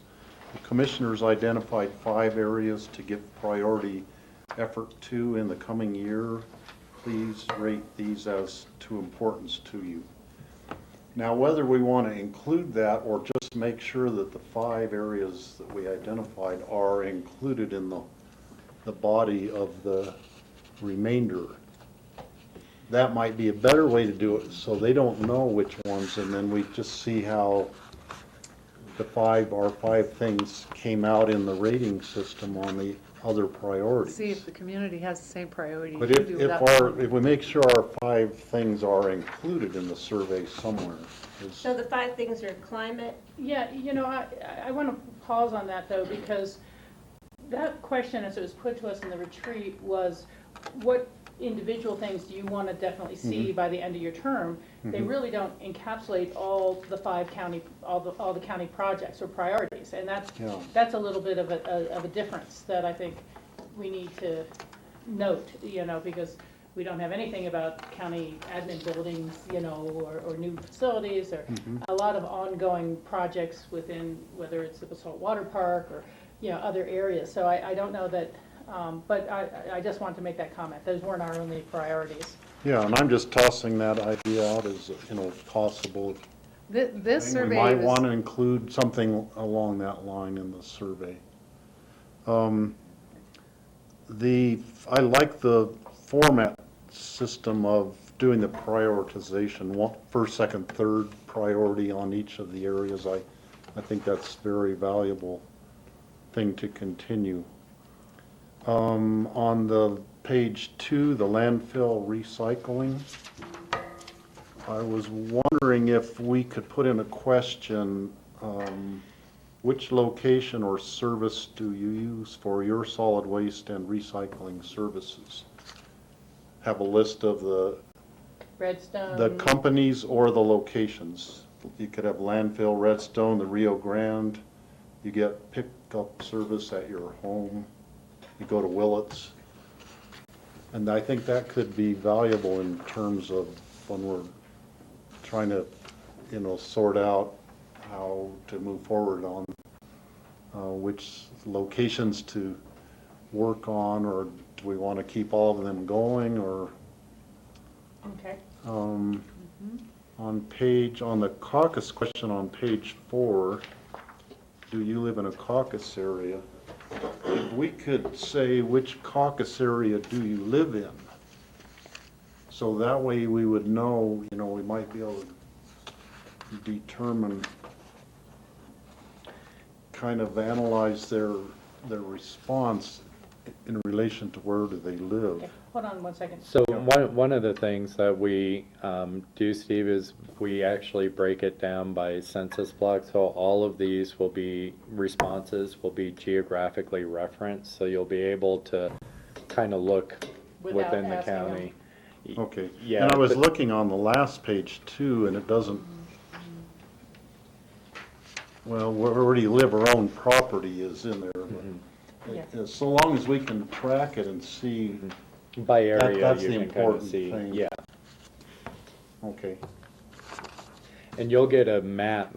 Each question is mapped out, so you can see, was there an area where people were satisfied and not satisfied? Was it consistent across the county? So you'll be able to kind of just visually see for each question if you want. On page 5, on the television broadband cellular services, we might put in a question, who provides your internet service? Since we're doing our whole broadband thing now, that could be useful information for our whole effort in that. I'm just sitting here thinking, how do you receive your TV service now? And if you answer that, and then, cable, and then you could say, who is your provider, as in, be a follow-up question if you say cable, or satellite. I don't know, maybe just. Yeah, and it might be able to be tied in with that TV service. I think you're starting to have fill-ins versus just checking. It gets much more complicated. Yeah, I was gonna say, how do we track that? You start How do filling we- in. They don't they don't normally, that's why there's no place for comments also, if you want to comment on these things. You might not be able to do that. Then on the airport one on page 6, I posed a question, how did the remodel enlarging the secure waiting area affect you? I think that that's too temporary myself, because of how many people will or won't have gone through there yet, when this is done. It was just done in February, and by June, when do you hope to have the survey on the streets? That's a good question. We did it in February last time, obviously, so I'd say since we're not gonna have to create it like we did last time, I would think they could get going on it pretty quickly. like within the month, within a month. But I haven't asked that question. I was coming to you guys first and then going to go back. Okay. Okay, so that's one additional one to consider as well, as a board. Did you have any other? That's all on my list. Okay, I will make my comments really quickly going down the line. I like the idea of, do you live in a caucus area, adding the I don't know. Those are good catches, and also expanding Aspen Public Radio, working the child care in is very important to me. Your comment about compost, I think, makes sense as a program from Patty. The one thing I was wondering about, and I don't have any suggested questions, quite frankly, but on the airport, you know, one potential would be, are you aware of the ongoing environmental assessment for replacement terminal and runway realignment or something like that? But it seems that we're in a point now, it probably is good to continue to ask the questions about what they think about our current airport, but we're working towards a new airport, and that would be a way that we could find out how much the outreach has gotten to people. So I just think we should ask either a new or updated question on that. And then the other one, I do not, again, have anything firm, but I was wondering, I mean, we will be doing polling, I'd imagine, later for open space and trails, so I don't know if there's really any additional questions that we need to ask under open space and trails, but it wouldn't be a bad one to maybe run it by their leadership or their committee to see if there's any single question that they'd like to add to where they are now, you know, without going crazy. Michael, do you have comments on the survey? Under clerk and recorder, I would ask if the county wants a DMV closer. Would you tell me where that is when you? I don't know. Oh, okay. On the transfer. I'll find it. No. It's under. It's on page 5 at the bottom. Okay, thanks, sorry. I would. Just if they would be interested in having a local DMV. So that's one thought. The other one is the special events. You know, I don't know this necessary at all. So I would just drop it. Because it's dated now, quite frankly. I think people are accepting of the X Games. And Pro Challenge we're not doing. It's gone, so. And the airport, I agree with Rachel, we should have an update, some sort of updated version of that airport thing. Because it's not, you know, it has to reflect the flux that we're in, so. It doesn't. I kind of agree with Michael on the special events because there's so many, how many years into X Games? 15? Shortening is good. Yeah. Because then that leaves Gives room more for space for these others. expanding in other Pro places. Challenge we're not doing, so it's kind of why are we asking? Yeah, you know, I agree with the general concept. I'm not so sure that there's not one or two single questions that could be asked. I mean, we did just do our special event rules for rural and remote areas. We're still dealing with people concerned that barns are becoming party events and in private properties. I mean, I would kind of kick that back literally to Cindy Hubin and the planning office to ask them, If they have any. Is there any further drilling down on that aspect that we should do about special events? You know, but I agree, we don't need an A through L anymore. Good, but if there's any guidance we can get from the public that will assist us, I think that's great. So we'll kind of really rework that section. Very good catch, Michael. Any other comments? George? No, I think they've all been good comments and have covered my questions. Very good. I have a question for John, just with the airport, and since I'm so immersed in that, in the EA process and everything around that, does it work with a community survey to create a whole section about the EA? In other words, ask questions of people's opinions about kind of what we're asking about the EA, or does that not make sense? And just to do a check-in with the board, I think what you were really asking for is not to necessarily double up the kinds of questions we're asking in the environmental assessment process, but to get an understanding of people's awareness and whether our message about what we're doing at the airport has penetrated. That's what I was It's looking not comments that would necessarily preempt or get into our environmental assessment process. Correct. Did I Yeah, understand that that's correctly? absolutely right. Okay, And so that's it's a what I was saying. I different, think yeah. having people continue to answer the questions we have now gives us some feedback.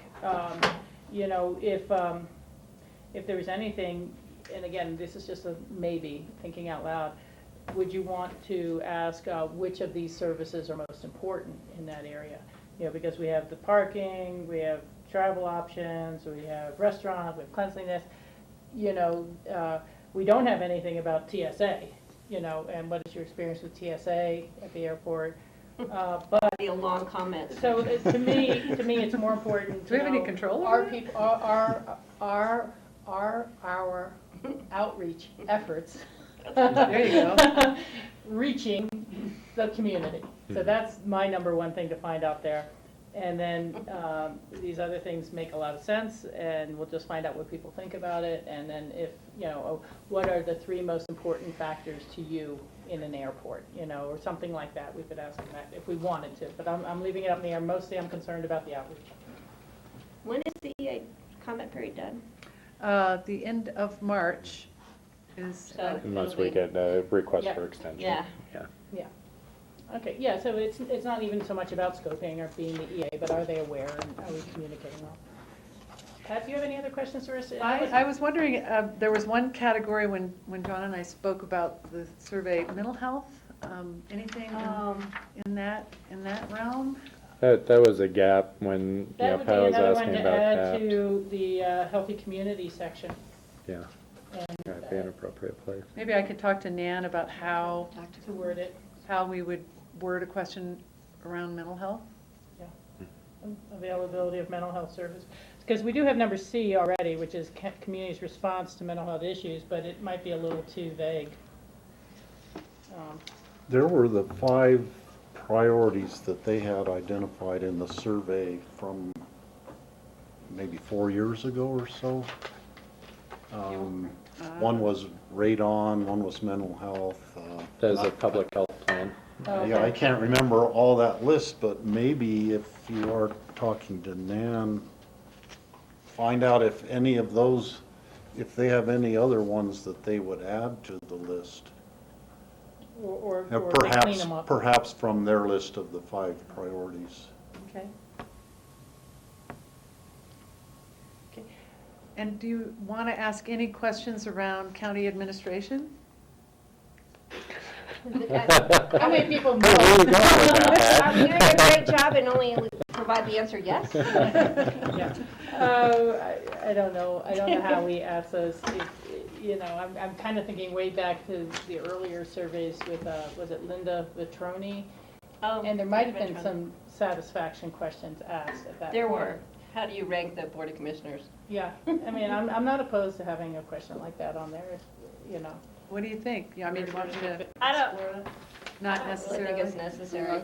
You already have a question in terms of the effectiveness of the 5-member Board of County Commissioners, but when you get into administration, it's kind of all over the place, and I don't know if you're going to glean any information, because one person has an experience with one department, one has experience with another department, and so how do you quantify that? So. What I was going to ask is, are we offering any rewards for taking the 25 minutes and filling out the survey? Are they able to say your name will be anonymously entered into a pool, and we'll have 3 different $200 City Market gift cards or something like that? I think sometimes those things really up someone's ability to take another 20 minutes on the survey. Yeah, I mean, I suppose we could. I think our completion rate was really good without that last time, but if we want to, make it a little more fun and a little more enticing. Or, I mean, I leave it to the board. We could purchase from RAFTA 5 season bus passes for the summer and make those available, or that there'll be some WeCycle passes given out. I just think it makes it fun, and it gives a little something back to people who give their time. That's all I would suggest. Yeah, I'd agree with that. Okay. I go with Lisa. Steve? Is there an effort, is there any effort have to have the same people who did the survey before do it now, or is it like totally new random selection that is done on who? The same company that did this survey last time, ETC, that we vetted pretty heavily to find them. We went through a complete RFP process to find them, would be engaged to do this survey again. And the good news is they haven't raised their price. They do it for the same amount of money. But no, they don't. It'll be a new random sample of responses. Oh, I see what you're saying. I'm sorry. I Yeah, thought you so were we talking tried about- the same people who fill out the Oh, questionnaire. I'm so sorry, Yeah. Steve, I misunderstood you. But it's a new sampling, totally random. Correct. But It because could be of the the same people filling it out, we statistical don't thing, know. they figure it still is as accurate. And to add one more layer to that, we asked the company to do what's called a stratified random sample, so that the sample in terms of demographics, age, sex, those sorts of things, as well as to the greatest degree possible location in the county, are representative of the overall county, so that those 500 respondents at least roughly represent some of the key demographic markers for the whole county. Yeah. Okay. And we don't get there 100% usually because of the, but we get close. I think you two both are raising a good point, and what it strikes me, if I remember the results last time, it was a little more limited when we got to areas like Redstone and Meredith and the Valley, and perhaps we should really ask that they make additional attempt to capture more residents. I mean, the difference between 5 and 10 or 10 and 15, might not seem like a lot, but I think it would give us a better picture in the more outlying areas. Okay? Okay. Go get them. Thank Thank you you. very much, Pat. And I think that does it for our morning agenda. We now have a 12 o'clock lunch break, and we will reconvene here at 1 o'clock. Thank you, Grassroots. You should have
Tuned in to the Board of County Commissioners meeting for Tuesday, March 15th. It's 1 o'clock in the afternoon, and we are now moving into upcoming regular meeting agenda items.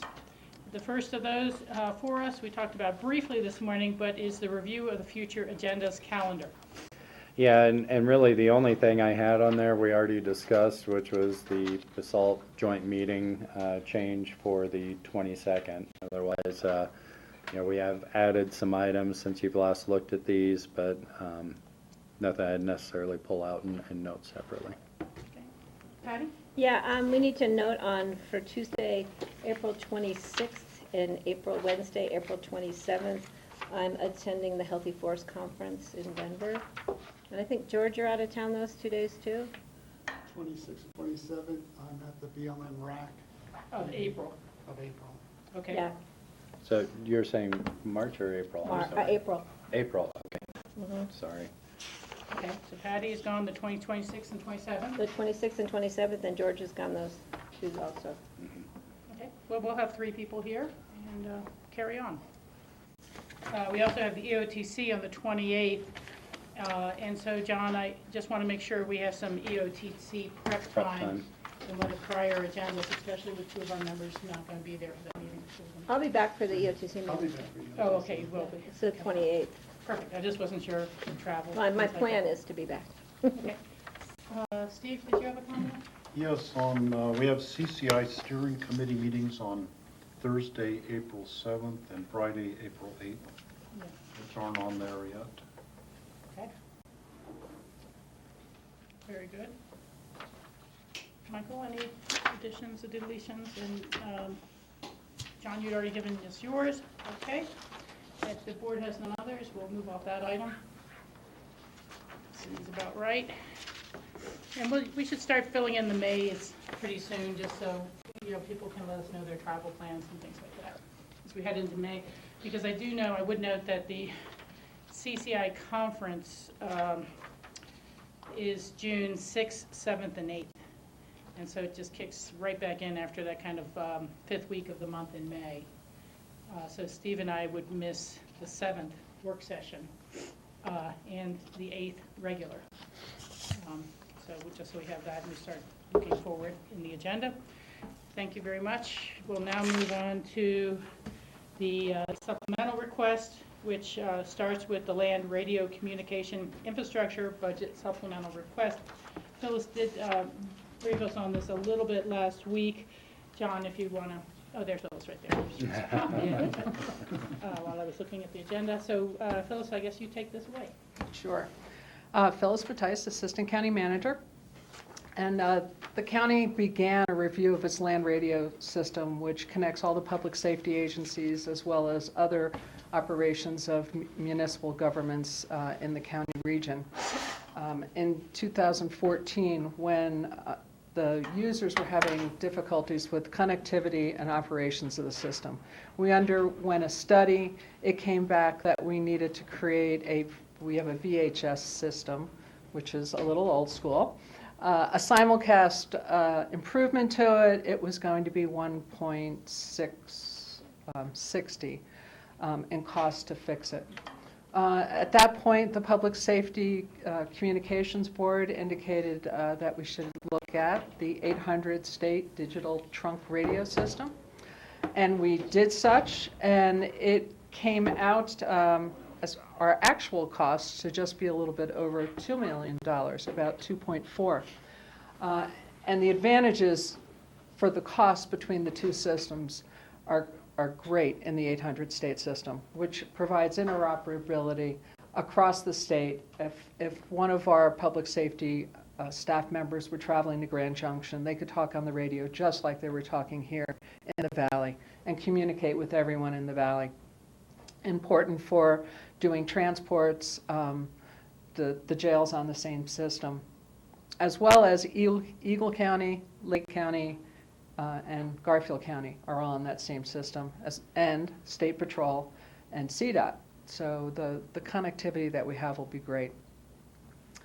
So we've developed a plan to improve the system and actually develop it on more of our sites. There'll be 4 new sites that we're asking for in this budget request. We already have a site on Ajax and one on Crown Mountain, Mid-Valley. So this will be adding one at Aspen Water, which will cover the city of Aspen. Town of Snowmass Village on their town hall, which will cover Snowmass Village. Loge Peak, the top of Highland Mountain, Aspen Highlands. And that'll give us coverage up into the Maroon Bells that we really haven't had much. And the other one is on Williams Peak, which is the Old Snowmass. And that'll cover that area as well as back into Capitol and Snowmass Creeks. So that's the design that we have. We've worked with the state DTRS engineers to develop it, to make sure our radio propagation maps are going to work. We did have a site put in this past summer, which was on the top of Red Table, which is up above the Root Eye. It's in Eagle County, and the state and Holy Cross came to a agreement there, so we didn't have any cost for picking up that area. So we're pretty amazed at the cost of only $1.4 million for the whole system. We have an agreement with all our public service agencies for capital improvements. So the cost of this service will be spread across all the agencies, which includes Town of Basalt, Snowmass Village, City of Aspen, Pitkin County as the governments, and then special districts of Basalt Fire, Snowmass, Carbondale, and Aspen Fire, and then Aspen Ambulance, the 5 special districts. So I gave you a breakdown of what that would look like if we use that costing, which is an amount of $773,000 approximately for the county. That's your last sheet. And that's using that model. We think there may be some other models. This particular model does include things like number of radios, which would be very applicable for this kind of a system. But right now, this is in place for an IGA, so we can kind of look at the county's dollars would be about that cost of $773,000. We did budget some money for that simulcast improvement in 2015, so we actually had budgeted, I think it's $439,000 for the county, figuring that was our portion in the other model. So that money would be transferred, so there's only a 300 and some odd thousand that's actually being added for county expenses. But because the county's the fiscal agent for this project, we would be allocating the full dollars, and then the revenues from the other agencies would come to offset that expense. So I think that's the whole piece of how it is. We are looking for we're looking for grants. We're also looking for other contributions. RAFTA last week approved a $100,000 contribution to this. For RAFTA, they'll be seeing an improvement at the Maroon Bells, where they regularly travel all summer long, and then even in Snowmass Village, and that'll be a better communication. Town of Snowmass Village transportation will be moving to this system, so an advantage there is RAFTA will be able to talk to Snowmass Village transportation. So there's a lot going on as far as the advantages that we're going to see from this migration. Board members, questions, comments, George? So, Phyllis, the Red Table site, how far up the frying pan will that allow service? Will that get up to Thomasville, Meredith? We're still evaluating that since that's been in this summer. I think with any of these, we have propagation maps that show where we're going to get connectivity. Basalt Fire is telling me right where the population is in Thomasville. They're not getting good coverage, but we may be able to add a repeater in that area, maybe at the Thomasville Firehouse. That'll help take that signal and improve it there. So there may be some tweaks as we go through this. The whole system turnover for the migration isn't scheduled till the end of 2017, which gives agencies an opportunity to see what the connectivity is, how the reception is in the different areas, and if we need to do any additions. A repeater like they have up at the top of Independence Pass that the state uses is about a $25,000 expense. So it's not as big as the full site development that we're proposing for these 4 for this summer. And then the site up on the Clear Pass, so that will provide service Redstone, marble chamber? Redstone and marble. The site is actually about 200 yards outside of Pitkin County into Garfield County. So Garfield County is the lead applicant. Gunnison, Garfield, sorry, it's the G's. Gunnison County, so Gunnison County is the lead on that. We're working with them and partnering on that. Because it's a new site on Forest Service land, we have a full environmental assessment that we're going to need to conduct for that site, which is why there's $100,000 budgeted for this year for that site. We won't be constructing anything on McClure until 2017, hopefully in 2017. Other board member questions? Are we okay with this supplemental going forward? Okay, thank you. Let's move on to the next one. I have public safety folks behind me supporting this effort in It case. was a good timing for this lineup here. Okay, and this is the communications project engineer. So this piggybacks right on my last request. You do have a timeline in this request also that indicates all the projects that we have going on in communications. We hired a communications site manager who's also an engineer who their current project is moving the dispatch center, which we didn't really have on our radar when we first hired him at the beginning of last year. But we have the digital trunk radio migration. That's a big part of what's going on. We have our broadband project and our translator improvements. And he has been overseeing all of that. We have two technicians, one in the radio department and one in the translator department, that really take care of the equipment. But these big infrastructure improvements, renovations, and construction projects are really more than one person can handle well.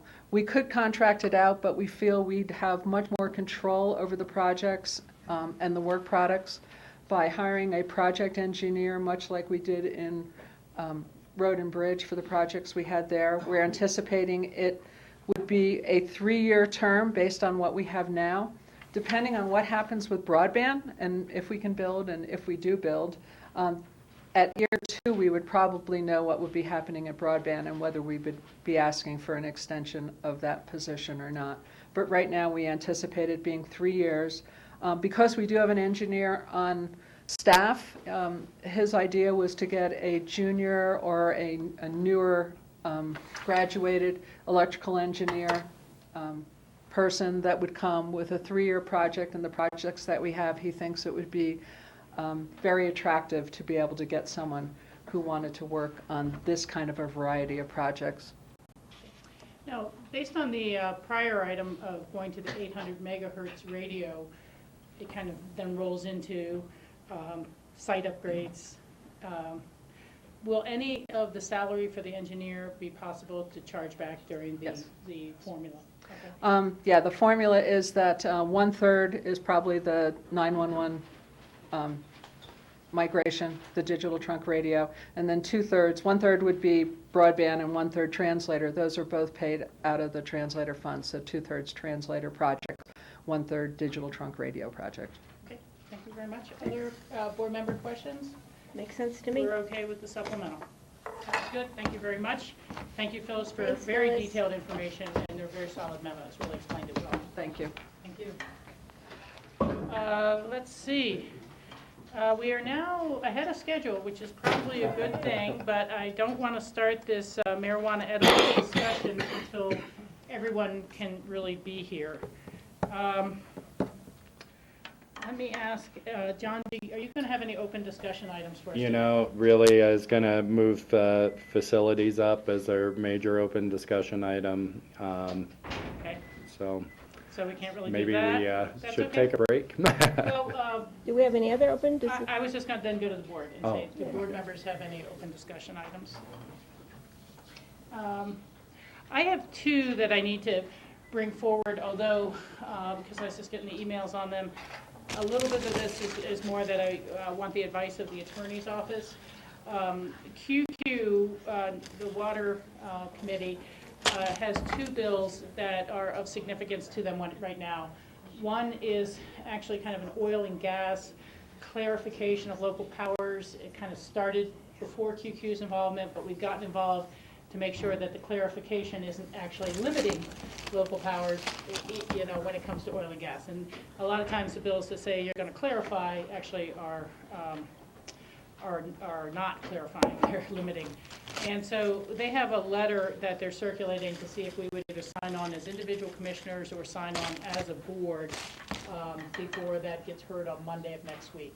So I just got those, and I've just sent them forward to John Ely to take a look at it, and Ellen Sassano, to see if they can come back with something with permission. If they're okay with it, perhaps I could have permission to send the letter from the board, and because we're not meeting again until after next week, Monday. And then maybe they'll have something for us to tell us at the end of today. So that's one update.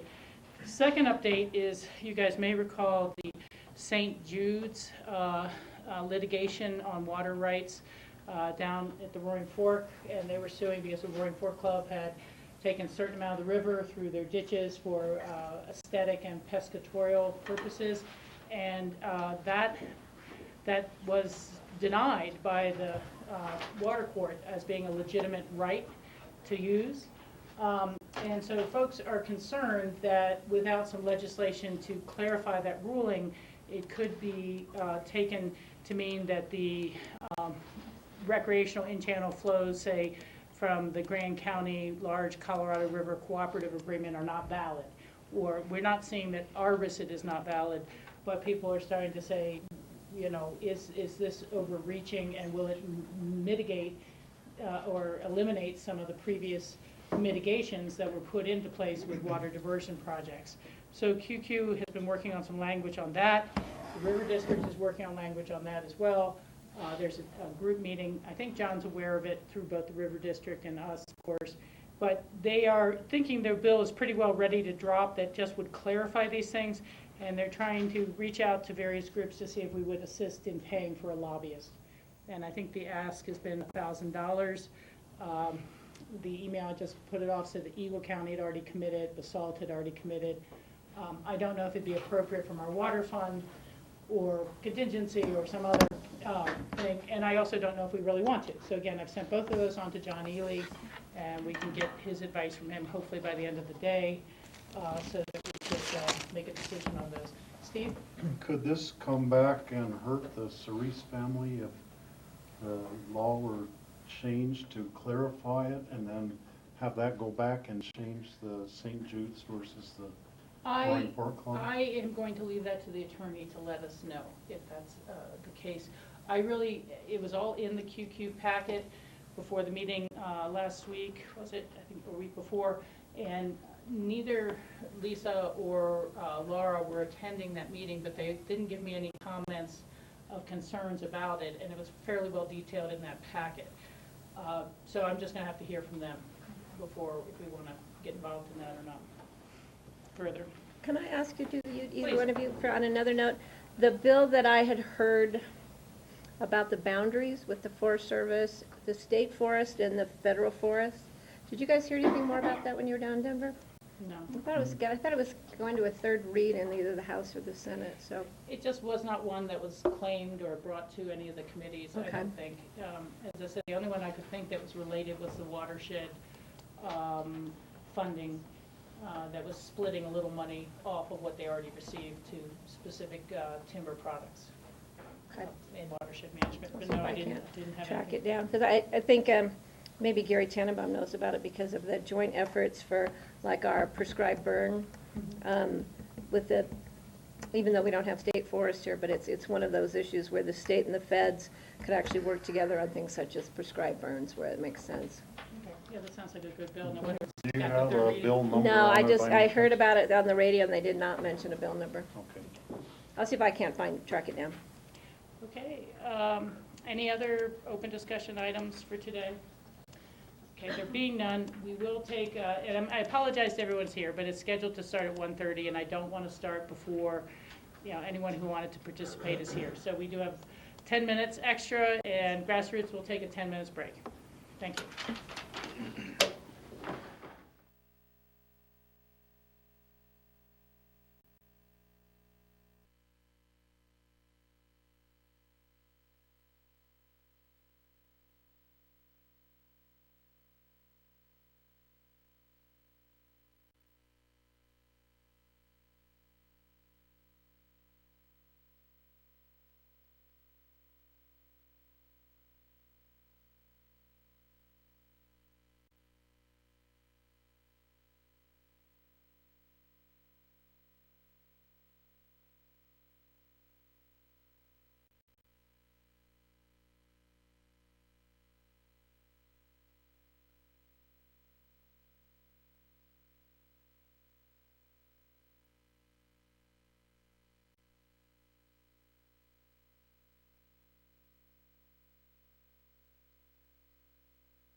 For being here today. It's Tuesday, March 15th, about 1:30 in the afternoon. We've tuned into the Pitkin County Board of Commissioners, and we are in our work session agenda and moving on to a marijuana edible discussion. We have John Peacock and Jeanette Jones down for this, as well as multiple other staff and community members. So I'll let you guys just start leading this. All right, thanks, Rachel. This work session is really an opportunity for the board to have a dialogue, and it was requested at the February 24th meeting, really in a discussion that followed the continuation of a license request for infused products. And I think the follow-up conversation that the board had was that it would be good to bring in some of the interested stakeholders in the community to, frankly, just learn more about these products and production of these products, and so that as we have these license requests come in front of the board can make both more informed decisions and ask the right kinds of questions. And so I'm going to turn it over to Jeanette, who really took lead in putting the panel together and putting the discussion together that you're about to hear. So. Let me ask one last question as we get started. Is this setup comfortable? Would you guys rather be at the tables with us rather than a present? Yeah, come on up. Feel free to come on up a little. It's not a hearing. Let's Yeah, do the sit down. yeah, there we go. Okay. Keep you eyes. Don't you don't move over. You need to, there's a boundary here. There's a Thanks. setback. I think that's a little better. 10-foot setback. I think what I'd like to do is just introduce our community agencies that were so willing to come and join us today and answer any questions or offer their input. And we have Sheriff Joe DeSalvo over there, Jordana, and pardon me, Jordana, if I don't, would you like to introduce yourself? From Public Health. Okay, I wasn't sure about how your last name pronunciation. Kurt Dahl with Environmental Health, Lori Mueller, Director of Youth Zone. Shelley Evans unfortunately wasn't able to join us, and she was very sorry about that. She had a scheduled vacation, but she's offered her comments that are in your packet, and she'd be more than happy to answer any questions you have if you want to give them to me or contact her directly. Either way, and she'll try to answer them. John Ely, our county attorney, is here, and I'm not sure. Brian Paul was maybe going to try to make it, but he wasn't sure. Okay. And I think that's it, and maybe I'll just turn it back to you guys. Okay. Joe, I think, are you set up for lead off on this? I mean, we just have the order in which the suggested order of the agencies. Oh. I don't have much You didn't of a get the lead off. email. I'll take a few pitches and wait for the next Okay. batter. So you're by the Sheriff's Office and the Valley Marijuana Council. Okay, George? Just make some comments, because I was the one who sort of suggested this to begin with, and as you probably will address this, all of you, but I was really interested in finding out more what you see in terms of youth access, overdoses, accidental ingestion, your thoughts on how the product is currently being marketed and packaged, and your thoughts of how perhaps it should be in light of some of these other issues. Can I add to that? Yeah, please. And in light of George, and thank you, George, for having us organize this meeting today. In reading the information and in giving it great thought about the packaging and the labeling and the child-resistant packaging, my concerns really go to those products that are taken out of the packaging and partially consumed. And that, to me, is, there's a lollipop laying on the kitchen sink, for mom or dad to come back to later, and you have a 6-year-old that walks by, and those are, and I don't know how we can address that, but that's of great concern to me. I mean, I don't really have an issue with adults and edibles. It's when they take them out of the packaging and the labeling, and that I don't know what we can do about that. Well, maybe I could take a swing at that, Patty. That'd be great. In a couple of years, I have to tell you that industry has made leaps and bounds, but that part of it is, unfortunately, lacking. One of the first times it really brought to our attention as the Valley Marijuana Council was we had a lodging meeting, and one of our local lodges had a housekeeper who do what housekeepers do, take home vodka or whatever's left over in a person's room and bring it home for their own consumption. This particular non-English speaking maid took home a bunch of chocolates and gave them to a, I think, 5-year-old child. And the kid had a reaction, and it wasn't until later it was determined that this kid was accidentally given an infused chocolate. So what we did was we got proactive with the lodges and told them, please don't assume anything is candy anymore, because it doesn't look that way. It's not what it appears to be. And I don't have an answer for what to do once it's taken out of the packaging, but I will tell you locally, in the first year or two, we did, and Lori's product photos were a perfect example. Yeah. One of them was, and if you want to look at it, one was hashies, his Peter peanut butter cup lookalikes. And we asked our dispensaries not to sell anything that looks like anything that could be confused in its packaging with candy. And they responded. That was early on. Child-proof packaging, I think, is a big deal. But you're right. Now you're seeing chocolates that are emblazoned on it with the milligrams. It's stamped in it. So when you look at the chocolate, it clearly says 10 milligrams, not Nestle's or Hershey's. What to do about a gummy bear or chewing gum or whatever is a real good concern. And it's real. Yeah. And unfortunately, it comes down to the consumer to protect their stash, much like their cigarettes, even though cigarettes are not candy. But I agree, and I don't have an answer for what to do once somebody buys it, removes it from the childproof packaging, and a child gets it. Emblazoning the gummy bear with a big green cross may mean nothing to a 5-year-old who picks it up. Yeah. Danny, you have more? Yeah, I mean, I think the other side is that we do have the power to set local policies of what's allowed to be sold in your jurisdiction. So if we're seeing that, we've got increase in children ingesting marijuana, increase in youth use, increase in adult hospitalizations, I would explore, as Shelley, I think, gave a really great list of potential policies that could be passed. Thinking about, I know at a minimum we could not permit the manufacturing in our area of lookalike products, especially ones that appeal to kids. I wonder if we could go so far as to say, we're not going to allow those to be sold in the industry if it's something that is a lookalike or something that would appeal to kids. These gummies, these bubble gums, these cookies. I think it's really troublesome when you can't taste it, you can't sell it, you can't detect it.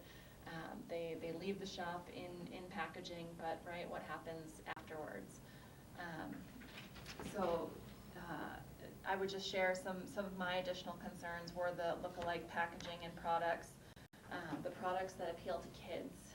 We've seen, especially in the tobacco industry, what we've learned is that they keep marketing to kids younger and younger. Oh, Campbell. Exactly.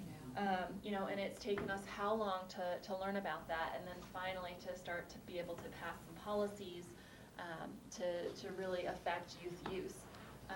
There's a lot of great examples in here that Shelley provided about what we can learn from what's helped in tobacco, increasing the taxes and the cost, decreases youth use, really limiting the marketing and advertising, especially towards youth.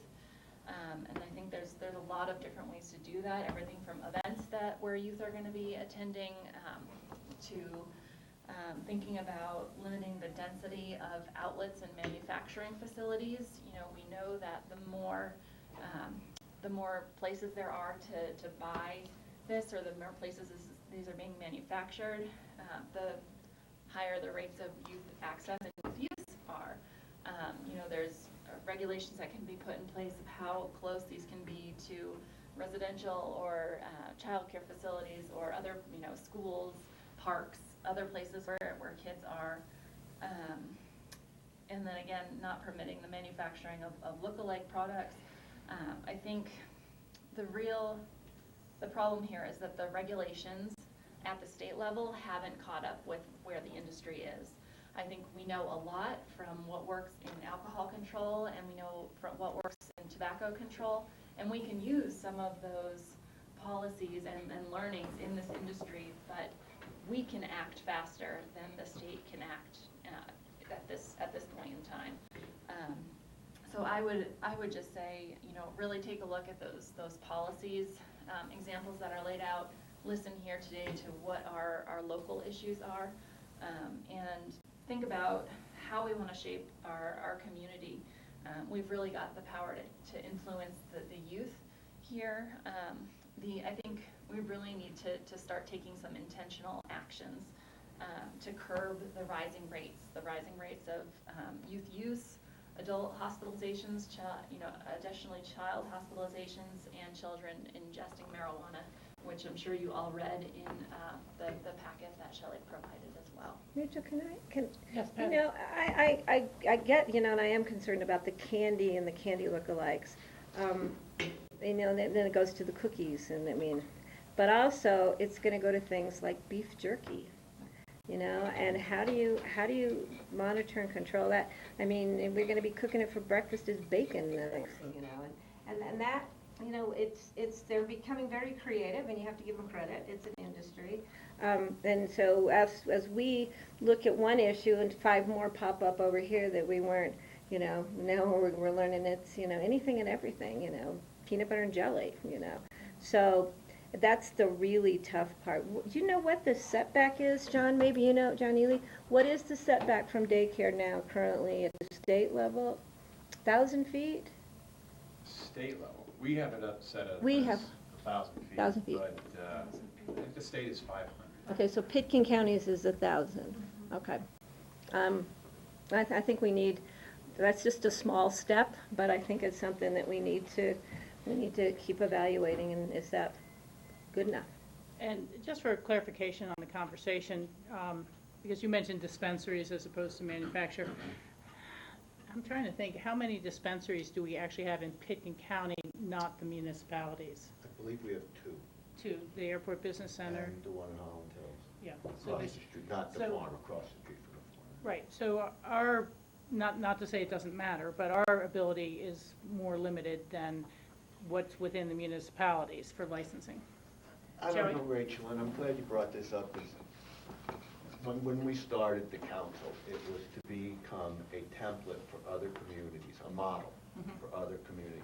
We don't have, you're right, we have no control over the city of Aspen, where the majority of the dispensaries are, but we do have some juice over our 2 local dispensaries. Yeah. Is this an opportunity to really push the tide back? I've always thought that we should have, everyone who works in the dispensary should have a similar training to what TIPS training is. And maybe that's something I would ask you guys to consider as part of our ordinances. That when you have the dispensaries, your bud tenders will be trained on how to dispense this to adults, et cetera, et cetera. Can we say, hypothetically, that Pitkin County's dispensaries cannot sell things that are attractive to children?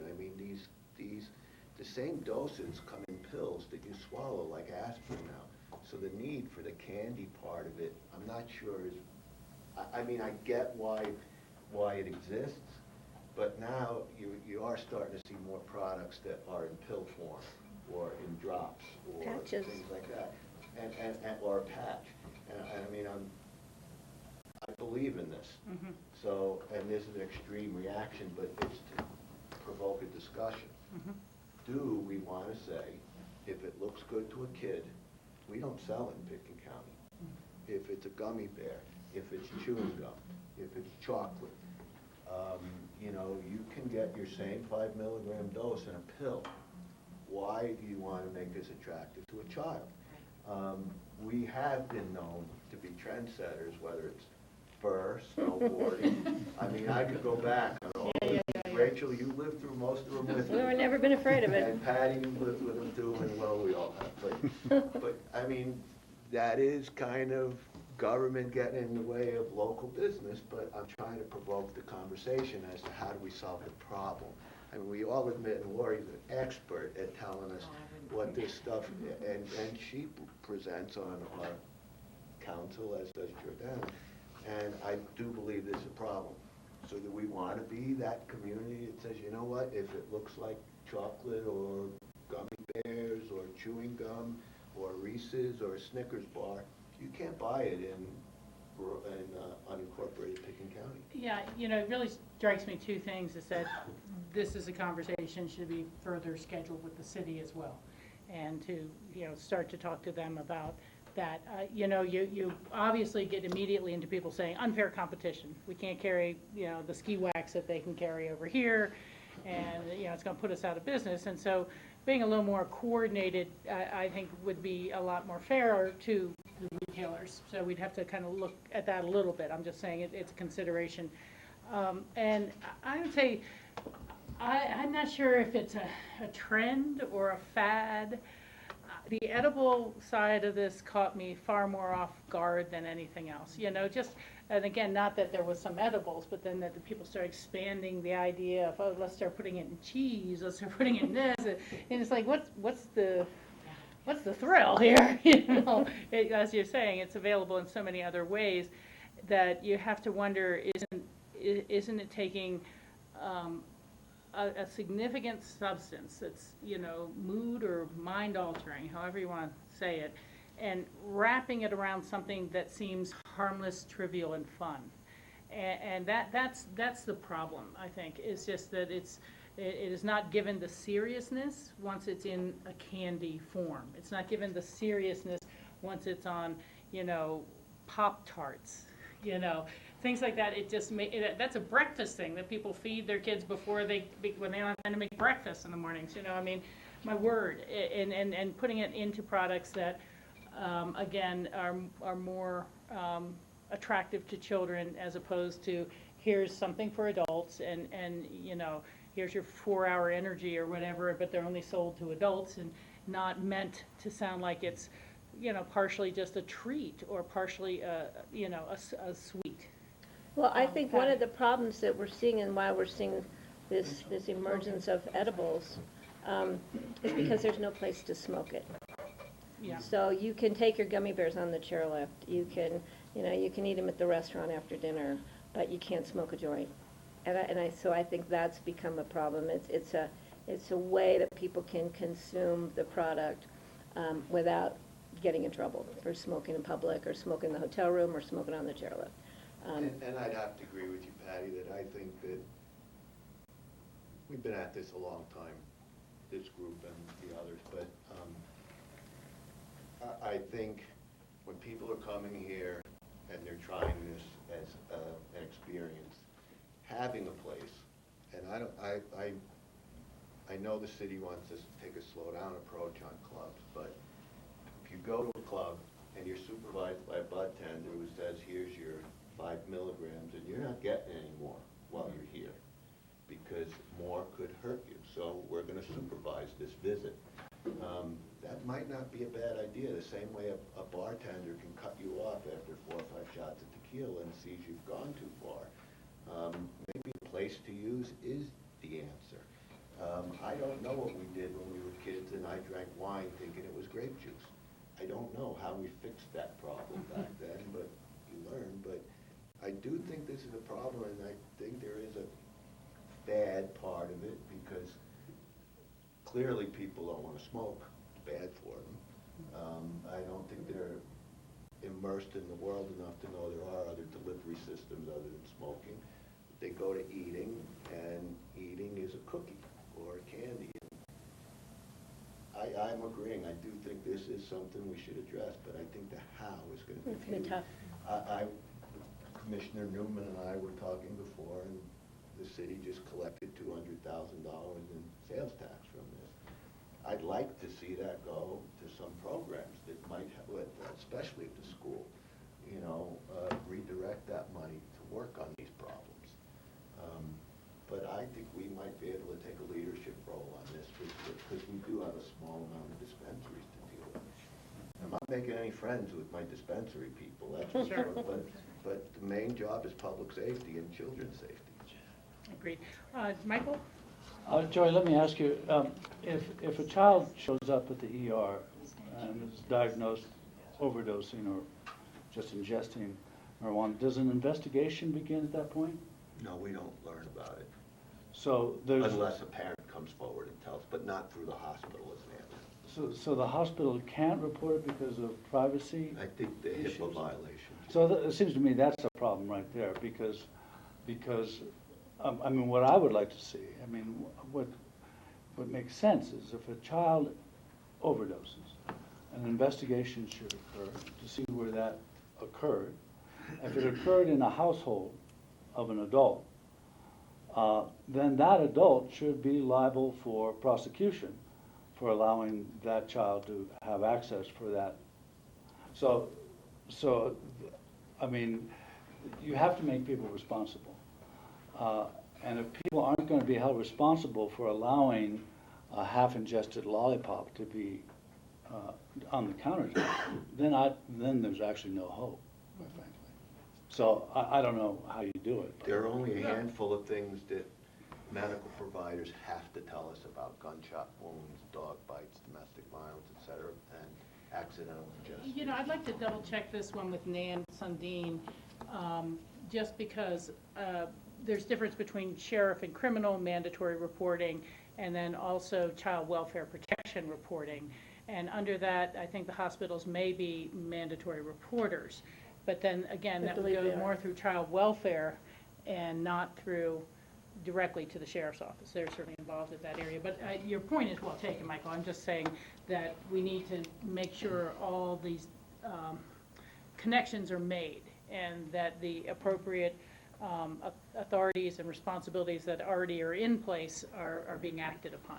Well, in theory, if an adult is allowing access to a substance that a child shouldn't get, then that adult should be liable, pure and simple. I mean, otherwise there's a huge gap in terms of, then you resort to what we're talking about earlier, which is not particularly effective, it seems to me. And I'm not disagreeing with you at all. I'm simply saying that there may be an avenue that's already a mandatory reporter that's required, and then it takes a different path through the investigation of child welfare. It may well turn into a sheriff's case or something like that, but the one thing I've heard kind of repeatedly through CCI related to other issues is you have to watch the unintended consequences.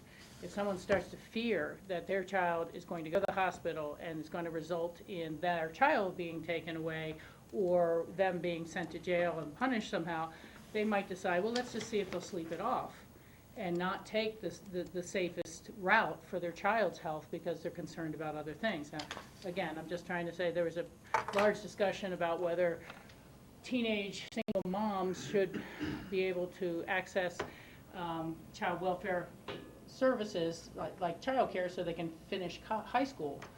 But they can only do that if they report the father, so the state can start going after the father. And so how many people are going to, and so should that mother be denied services if they either don't know or can't name or are afraid to name the father? Should they be cut off? So that's all I'm saying, is that the unintended consequences are something we don't want to, we need to be mindful of as well. George, are you getting ready to ask a question? Well, I was just going okay, and then we'll go back to Jerry. I was just going to ask Lori just to have a chance to weigh in on some of these ideas that Joy has presented in Jordan, and from your point of view, working with the schools and the youth throughout the valley. Well, thank you, first of all. Yeah, that would be great. So I did bring a few different handouts that show you from Youth Zone's perspective, and we deal mostly with kids from the court system. So kids have already gotten into trouble by the time they come to see us. And I can say that the arrest rate is down somewhat, but use is up. So most kids who come to see us are marijuana users. And there was a lot of different topics that we just covered in the last 10 minutes. Yeah. And, because it is a puzzle that we have to kind of put together our thoughts on. But, you know, education is a big one. Kids' perception of the harm of marijuana has gone down extremely since not only recreational, but even before that when medical. And then, of course, when you put it in a gummy bear, I mean, they just do not believe that it's a big deal at all. And those are some of the reasons, right? Because if I can eat a gummy bear, surely this is not that big of a deal. So that's an issue for sure. Parents' education is a huge issue. I would say most of our kids are getting their marijuana from their parents. So they're not standing at the street corner like we did, asking somebody to go in and buy us some beer, right? They are getting it from their parents. So the education around that, and I think, you know, being aware of the unintended consequences that is important. One of the other things I would say that kids and parents, when they come through our doors, we shifted some of our programming to address marijuana use in particular, and it's an evidence-based program. It's called Seeking Safety. Currently, we have several groups running more down valley. Our case manager has been talking to the Aspen schools. They're very, very interested in it, and it's ongoing and it's weekly. And kids are really responding to it extremely well. And one of our groups is all boys. Some show up in their ties and white shirts, and some are carrying their skateboards. And, you know, so it's a variety. We have 12 boys. They'll bring their friends. It's just a great way to start talking about, is this working for you? Because the reality is we can pass some legislation, which is important and really good. But until kids experience it in their own life and whether or not that fits into what they would like to do with their own life, it's going to have less impact. So it's a big picture kind of conversation about educating parents. What is our culture here saying about drug use? And how are we going to support the idea that youth should not be using marijuana? So if you look at these handouts, I'll just go through it really quickly. One of the things that Youth Zone does is we do a screening with every young person that comes through our doors. So there's a 60 question. We ask about suicide, about abuse, and also drug use. These are some of our questions that we ask about marijuana use. And you can see, thinking of your 4 best friends in the past 12 months, how many have used marijuana. In 2007 to 2010, you had about 50% of the kids saying, yeah, 4 of my friends would use. Now that number's up or down to about 34%. Or I'm sorry, none of my friends use. Was at 50 and now it's at 35%. All the way to 4 friends, that number was at 14%, now it's at 20%. And all these questions, you'll see that same shift, that kids are using more, they have more of their friends that are using. And so it's a slow trend, but it is a trend upwards. Again, we have not, if you look at the other couple of sheets I gave you, this is for Pitkin County in particular versus the rest of the valley.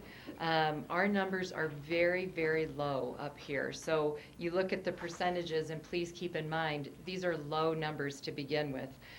2008 and 2009, all of the kids that we worked with was 48, less than 50 kids up here. Only 6 of them got that. POCS is possession of a controlled substance. POP is possession of paraphernalia. But it is higher in Pitkin County than it is elsewhere in the valley as well. And I'm sure Shelley has information about that. Pitkin County has the highest rate of use for teenagers, actually anywhere in the state of Colorado. So I don't know what happened in 2012 and 2013. That number dipped, just like boom, bottomed out.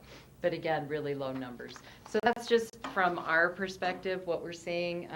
We do a meeting every quarter with all the school resource officers in the valley. And Huff, some of you know him, will say really the challenge in schools right now is they're the edibles because teachers have no idea.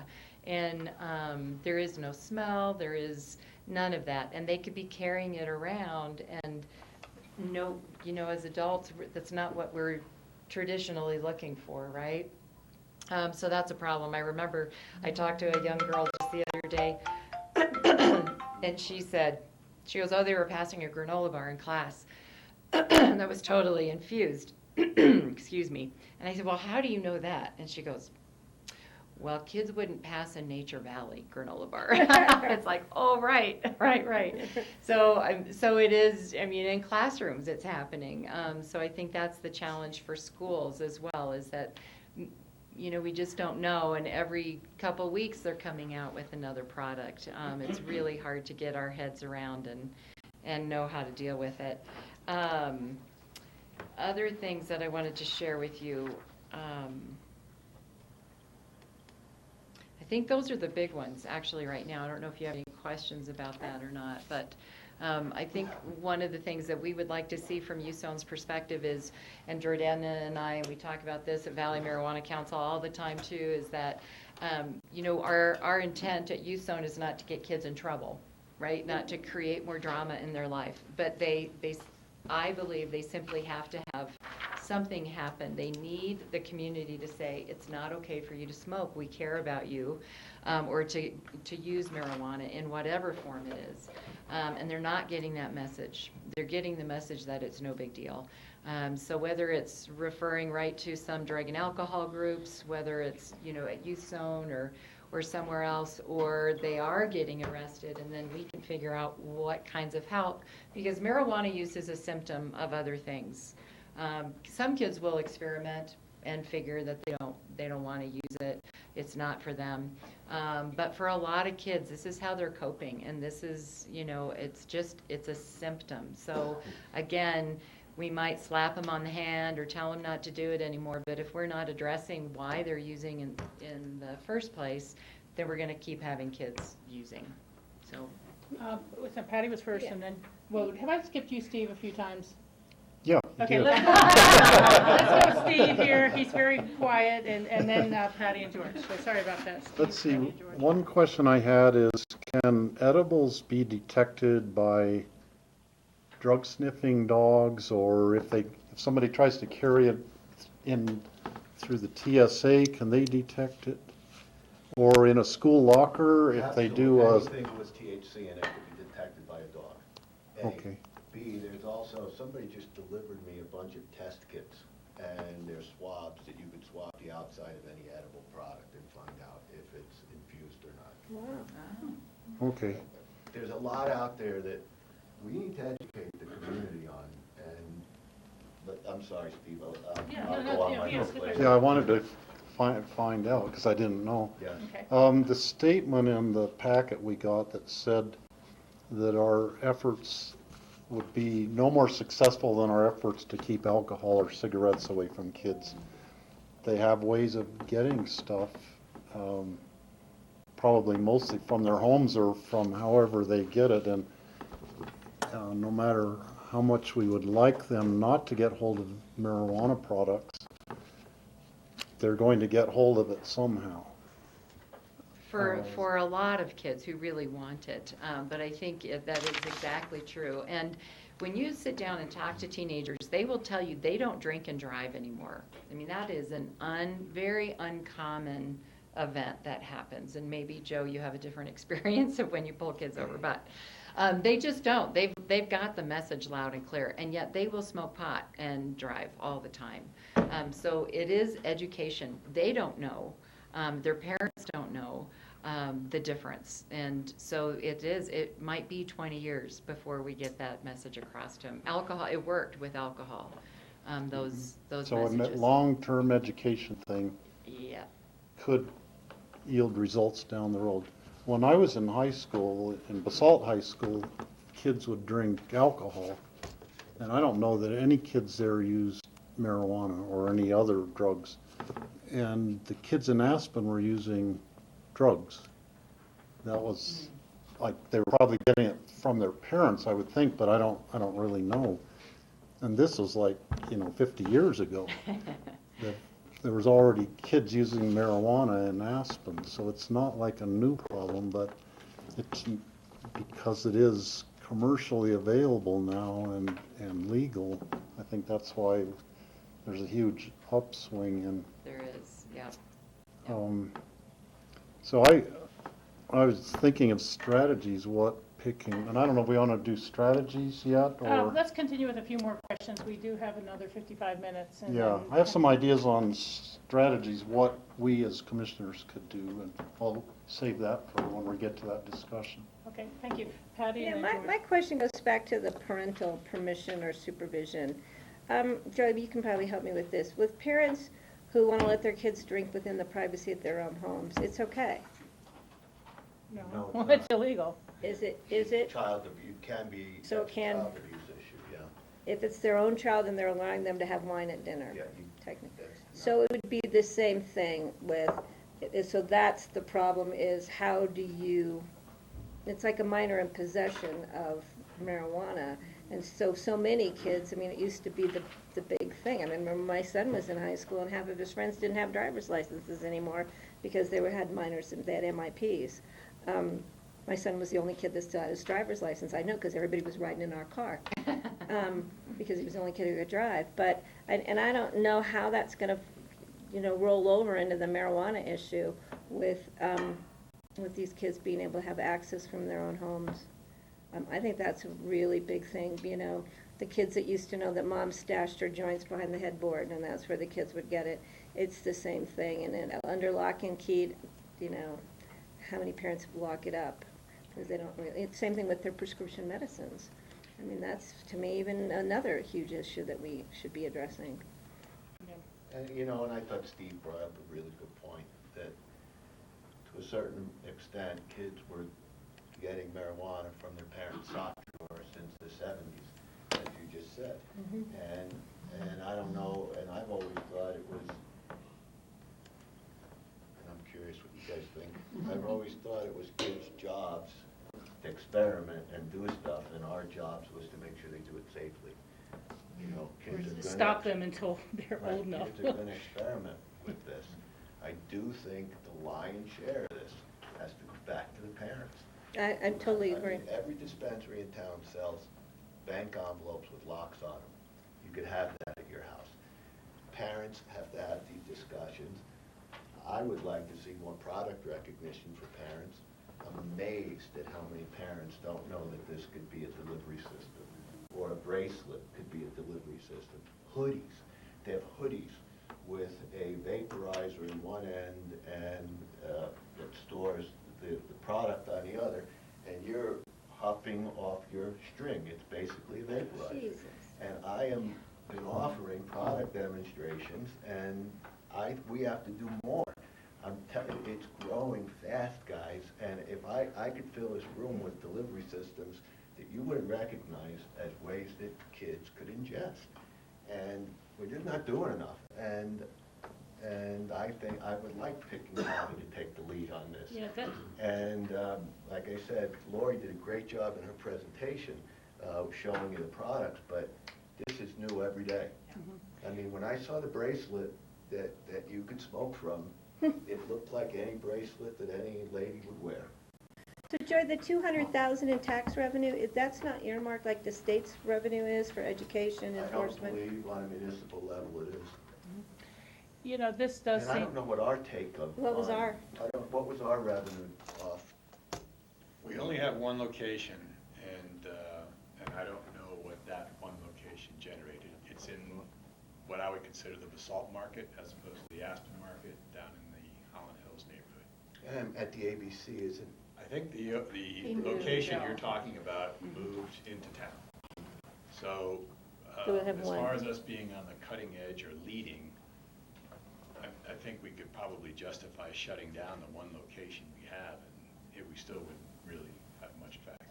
I think we probably would have more effect through the council and having a broader discussion with all the local jurisdictions that are at least near or proximate to us to try to coordinate our approach toward dealing with edibles.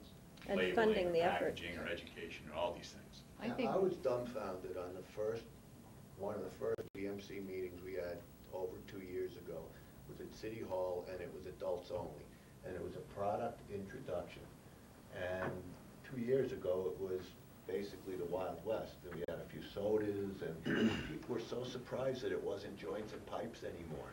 It has grown long past that, and that's part of this too. If you see a soda in a kid pack now, you should know what the manufacturers are. They're manufacturing Dixie Elixir or the rest, but you should know if you see these product names on cans, your kid's got weed, not Red Bull or whatever. So I'm not sure we're undereducating our community on this. Yeah. Let me, Patty, was that Oh, I'm your good. comment? I'm just glad my kids are older and adults. Yes. I know, me too. Except I have a grandbaby, and so I gotta really be starting all over again. You So, know, gee, I forgot about it that. certainly sounds like something we could do an educational program with Pat Bingham for airing on Grassroots TV about these dispensary systems and things like that. But I would agree it needs to be part of a larger rollout of more of a coordinated effort. Otherwise, it will just go by in the wind. But we do have the capacity to either buy additional show time with Grassroots, play for additional runs, and kind of like we've done during wildfire season and things like that. But I just want to throw that out there. That might be a way to get what you're talking about out there a little bit.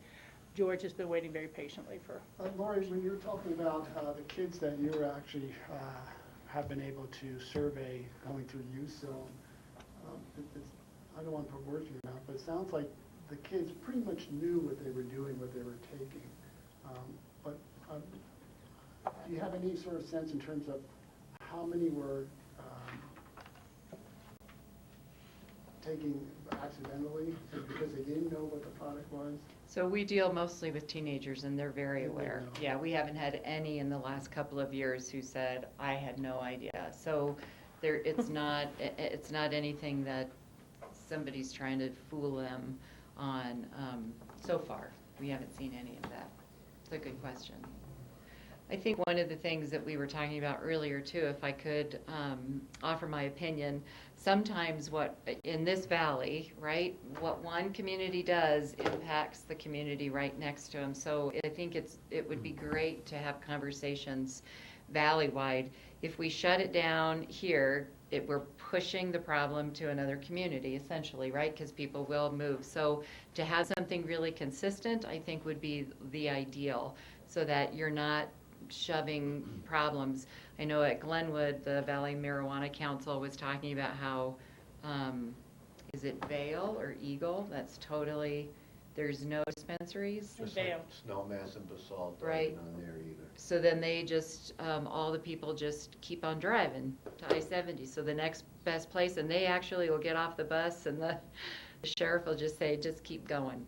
Because there's a lot of that in Glenwood. And so Glenwood ends up with this problem, right? Which, I mean, I like that Vale's doing that, but it's just, we're just pushing it out to other places. So I think in really, again, that education and figuring out valley-wide, what is it we're going to do so that it actually has impact.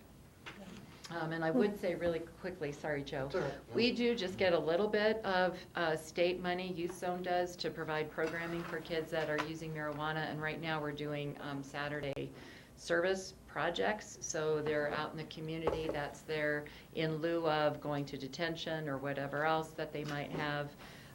Consequences like that, we get them working in the community, but it's a really small amount, so we can't do any huge educational campaigns or anything. We get like $25,000 or something for that. So the marijuana money is kind of coming back, and Jordana has a great position through public health that's opening up, so some of that money is actually being put to really good use.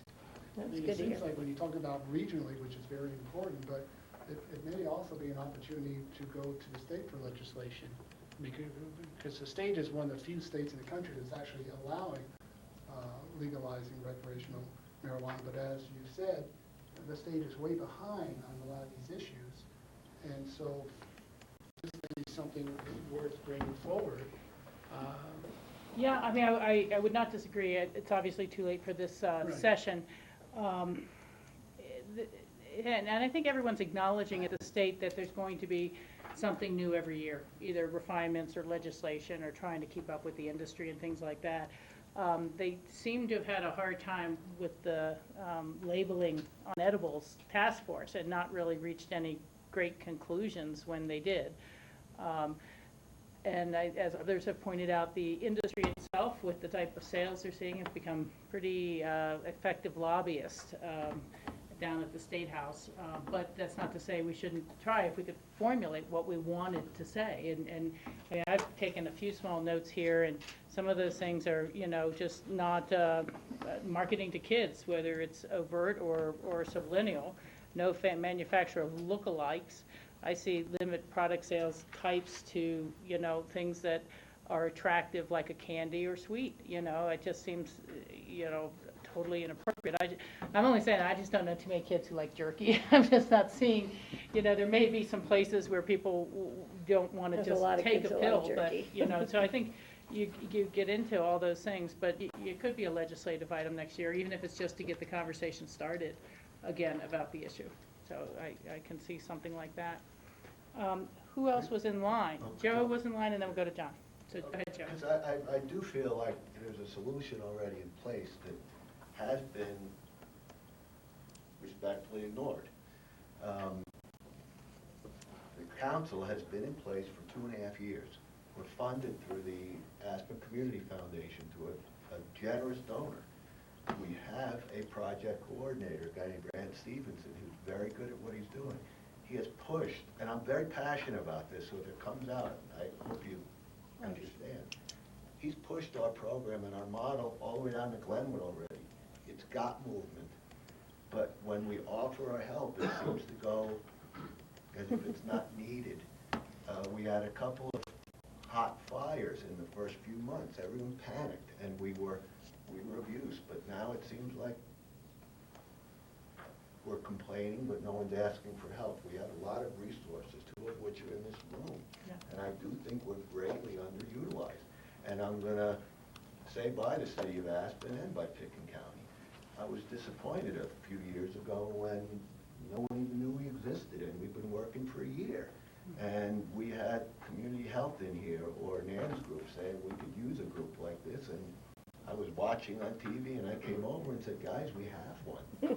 We've been up and running. We're 20 members, from anything from the schools to youth zones, psychiatrists, doctors, ER docs, police officers, dispensary owners, manufacturers.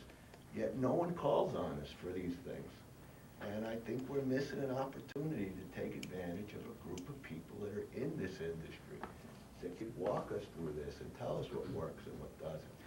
Instead, we're kind of bumbling around in the dark. And well, that's why you're here today, Joe, as a member of the Marijuana Valley Council. I would tell you, Commissioner, that I've been here before and have reminded us all that we exist, and I don't get calls. I have been to, I've asked the city that they should have a tips program in place that's put through the Alcohol Commission. I don't know that they're interested in that. That every dispensary owner should have a tips program in place that fully educates their consumer on especially edible products. And it's just not happening. Should there be a place where people could use responsibly under the tutelage of a bud tender? I think so. It's a way to limit use and fully educate people on the product. I mean, and this will be the last I'll say, so, you know, I go back to my analogy of in the early 80s, there was no snowboarding allowed here. And I thought it would be irresponsible of a ski shop to sell some guy from New Hampshire a snowboard and boots when he couldn't use it here. And I'm not sure there's that different a parallel. We're selling a product that this year brought in a lot of money to Pitkin County and the state of Colorado. Yet we are arresting people for using it in public. Can't use it in a hotel room when you come here. Basically, your home at a VRBO is where you can use the product. So I don't know how responsible that is to push it into the shadows. I was going to say, I think that actually leads a little bit to more people using it in their cars. You know, you think about the odor issue, and you don't want mom to smell it around the house. that's when the teenagers take it in the car. Go too. smoking mom's car. Or they lean more towards the edibles. But let's see, John, Ely, you had your hand up there.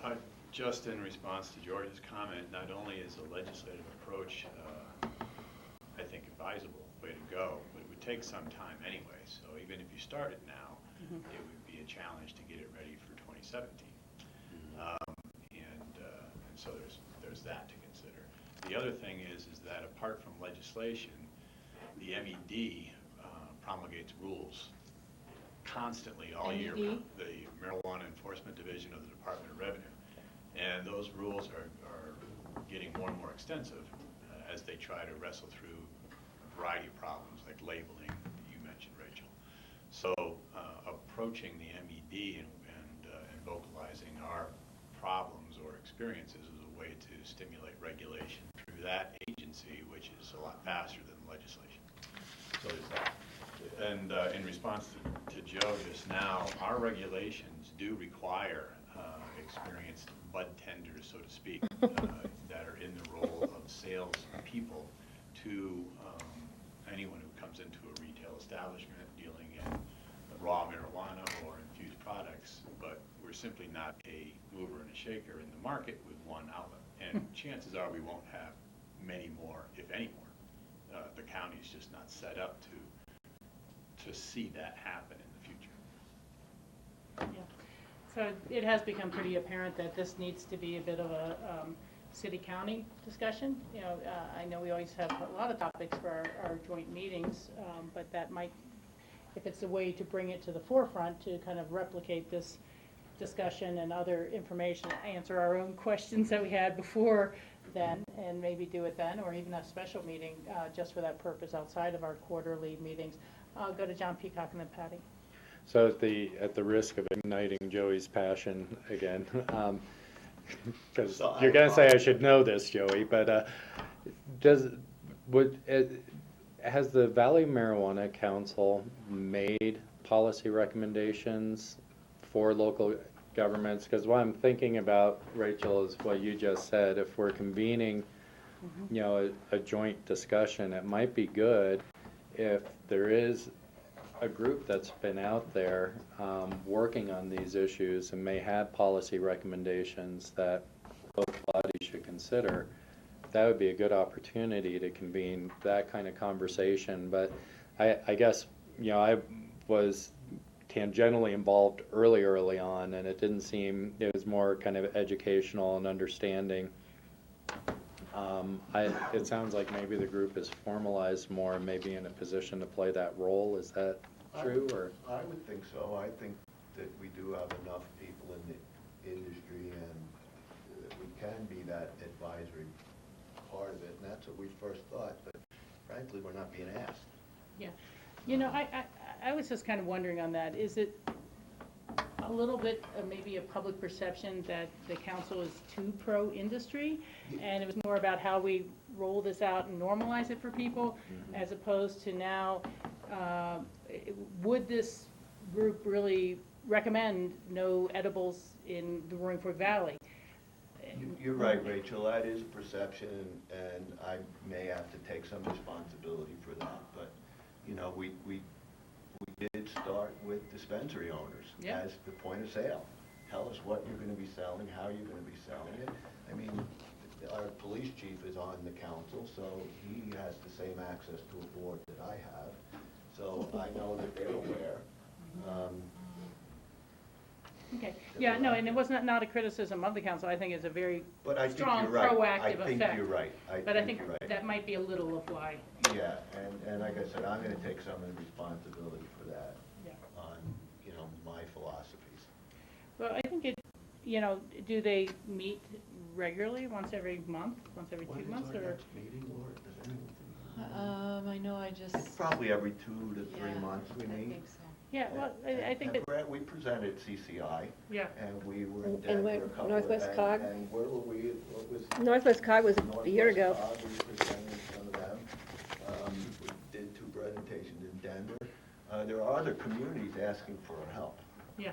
In fact, I'm going to be in Seattle this weekend discussing these issues. I just was wondering whether it would, not knowing the protocol and the true interface, to ask them that they consider at their next meeting recommendations on edible products. And primarily with the focus of the avoidance of, accidental ingestion, unintentional ingestion, and then access by children and youth. And how to present those and ask for recommendations from that group and kind of give them a task, as it were, and continue to look at that. I think that would be valuable. Patty? Yeah, I would like to tie in a tips type program with that. And I would like to, a tips type program into that and see if we can formulate some kind of guidelines for that. And I'm going to be really brave on this one and seek some revenue from the city of Aspen to get that program started. There is a person, and I just forgot her name, I don't know if there is a person in the valley who is doing a tips training. Responsible vendor. Yeah, what's her name? I can't recall it right now. It's called Responsible Vendor Program, and it is a really good program, and she has pitched it, and I don't know what the city's thought about it. Well, I've met with her a few times, she's really good. Well, and then taking that as cueing me into the next thing is I just want everybody to know that the Board of Commissioners does reach out with joint meetings with the City of Aspen, with BOCC, with whomever, Lake County, Eagle County, and on a valley-wide level, it is difficult to get a lot of the things that we believe in up here, and we believe in the regionalism and the valley-wide issues. It's not easy to sell some of these things to other jurisdictions. But that doesn't mean we don't keep trying. I'm talking anything from development and transportation and childcare and housing and all of that, recycling, you name it. We continue to try, and if we had something solid like a tips thing or legislation or policies in hand that we could say, like we did with our wildlife ordinance for fair trash, cans and that kind of, we took that and it took the road and it got adopted elsewhere. Came out of the city of Aspen to Pitkin County, and now it's on statewide level. They took what we had on paper and tweaked it to fit their own jurisdictions. And I think that's something that we as a Board of Commissioners should take on and do. I think that's something, I think this is, this is becoming it is a big issue. And in light of a lot of these things then turning to the use of heroin, which we've been seeing epidemic uses of, and deaths, which is happening, we're going to see more of that. And I think we need to be nipping this stuff in the bud, no pun intended, now, rather than later. You're talking about the national heroin epidemic. Oh, we're seeing heroin deaths right here in the Wrongford Valley from heroin overdoses. And it's becoming more common, and when you know that they're friends of your children who you would not suspect as being heroin users, it's rather shocking. Because it's cheap. It's cheap, and they think it's not going to happen to me, and they take a hit, and they don't wake up in the morning. Yeah, that's a scary trend. Mm-hmm. Steve? In our packet on page 17 and 18, there's a comprehensive marijuana use prevention. Things about policy, regulation, enforcement, education. So this could be a starting point for, a discussion to take what's useful out of here, and if we direct it towards trying to keep people under age 26 seems to be the indication when the brain is still being affected up to age 26. So we probably can only say up to age 21 for when people become adults, but I guess that's where we would start. But if we don't get the dispensaries in the city of Aspen on board with whatever we do, or the regulation that the city council brings forward, we're not going to be very effective in what we can do. And I was thinking we've had the two different proposals almost come before us for the infusion things at the airport business center. And both of them were for products that it sounds like the kind of thing that we wouldn't want to be selling in our dispensaries, because it's stuff that's meat, like a jerky or salami product or something, or the chewing gum thing. And maybe we would want to align our county regulations along with if we don't want it sold here because it doesn't meet our guidelines, then we shouldn't allow somebody to manufacture it in unincorporated Pitkin County. I can't believe the hoodie strings. I still can't get over that. I'm never gonna look at another kid sucking on his hoodie string the same. Concert goers use it like crazy. George? Well, just follow up on what Steve has said. I just think Pitkin County needs to lead by example. And I would encourage your group to come to us with some specific recommendations, and we take it from there. And from there, hopefully we'll have a dialogue with the city, but it has to start somewhere. And I think this was all sort of precipitated in a sense because of a pending application for manufacturing site in Pitkin County, where we don't have one yet. And so, what would that mean if there's a manufacturing site in Pitkin County? Would that make it more accessible? Or if we have conditions based on some of these comments today, would that actually be beneficial? So I pose that question to you guys. So I think it would go along the same lines of what Steve was saying in that we need to set the kind of policy of what we believe should, how we would want to move forward. You know, do we think that there shouldn't be anything that appeals to children that should be allowed to be sold? And if so, not allowed to be manufactured.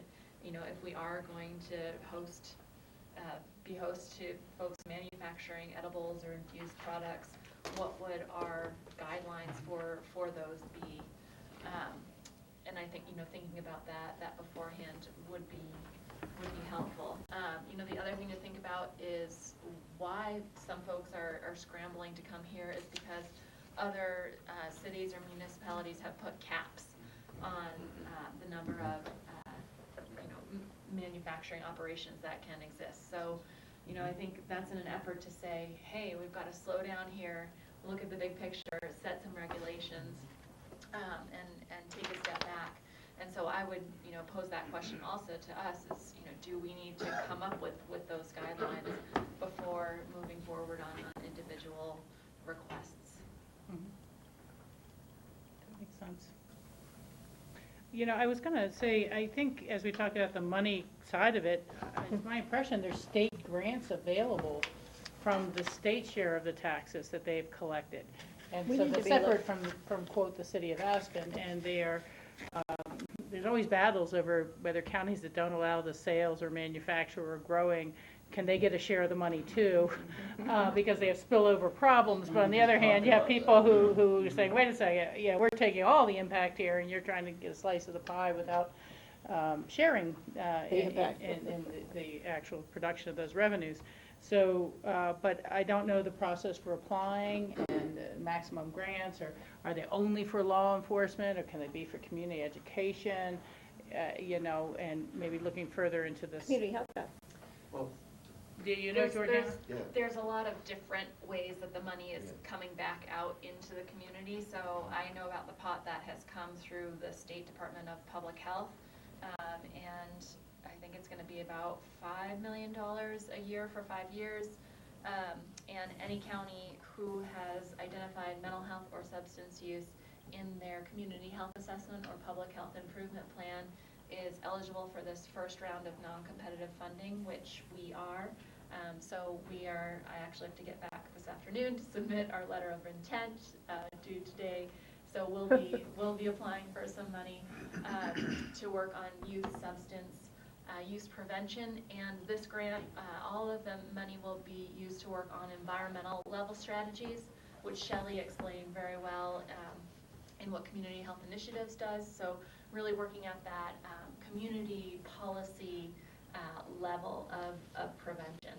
So we'll be convening, we'll get an employee who will get trained in this model. They'll convene a community task force. We're going to have one hopefully in Aspen and one in Basalt. And we'll go through this process of really looking at what policies and community level interventions, educational efforts potentially that the communities want to work on together in terms of substance abuse prevention. I don't even know what the state's doing with the money we over-collected. We over-collected by 66 million.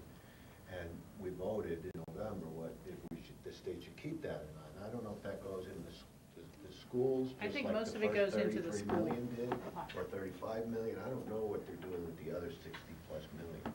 We need to find out how to get our hands on some of that money. Yeah, I think most of it's going to the schools, but I could be wrong about the percentage. Yeah, and that, I think, was probably the surprise for all of us, is to see the true demand that's out there, whether some portion is visitors or whatever. Once you get it out of the black market, it's pretty significant. And I don't think this conversation by the board is an attempt to put the genie back in the bottle, or say, where do we go? It's more of an attempt to say, okay, now that this is, literally, I'd say, out of its infancy, and it's crawling, how do we make sure that we keep the public safe, and that especially youth and people who sometimes make rash decisions and sometimes make rebellious decisions and sometimes don't even realize they're making a decision that can affect their lives long term. So, George? Yeah, I mean, we are really the guinea pigs, one of the few counties that actually allows recreational marijuana. Just a handful of municipalities. So we're the guinea pig in all this. And so we have to try to work through this because no one else is. So can I ask, Joey, is part of the Valley Marijuana Council and the funding coming from the Aspen Community Foundation? Maybe you could ask them to look into funding grant opportunities through the state monies? Is they You mean base. the Marymount Medical Council? You mean the Aspen Medical? The Well, Marijuana because Council? the Valley Marijuana Council Getting is. money from a benefactor. Oh, they're through, managing. is it through the community foundation? No, yes, our benefactor is giving the money to the community To them, and they- foundation, and we're recipients. So I just, they're so good at looking at ways to find money that may be something that they could help us with. Because that's what they do. That's how they function, is on grants and funds and benefactors. So maybe that's a question we could ask them to help us with. Jeanette? Yeah, I'd just like to say, a couple of the other components of infused products is the safety, the health issue when they're producing them, and also the odor. And I think Kurt may have some comments on that just before we. Yeah, thank you for bringing that back around. Okay, I Yeah. figured this was an important discussion and didn't want to just Yeah, no. take that piece away, because I think these are harder than some of the issues I deal with food safety.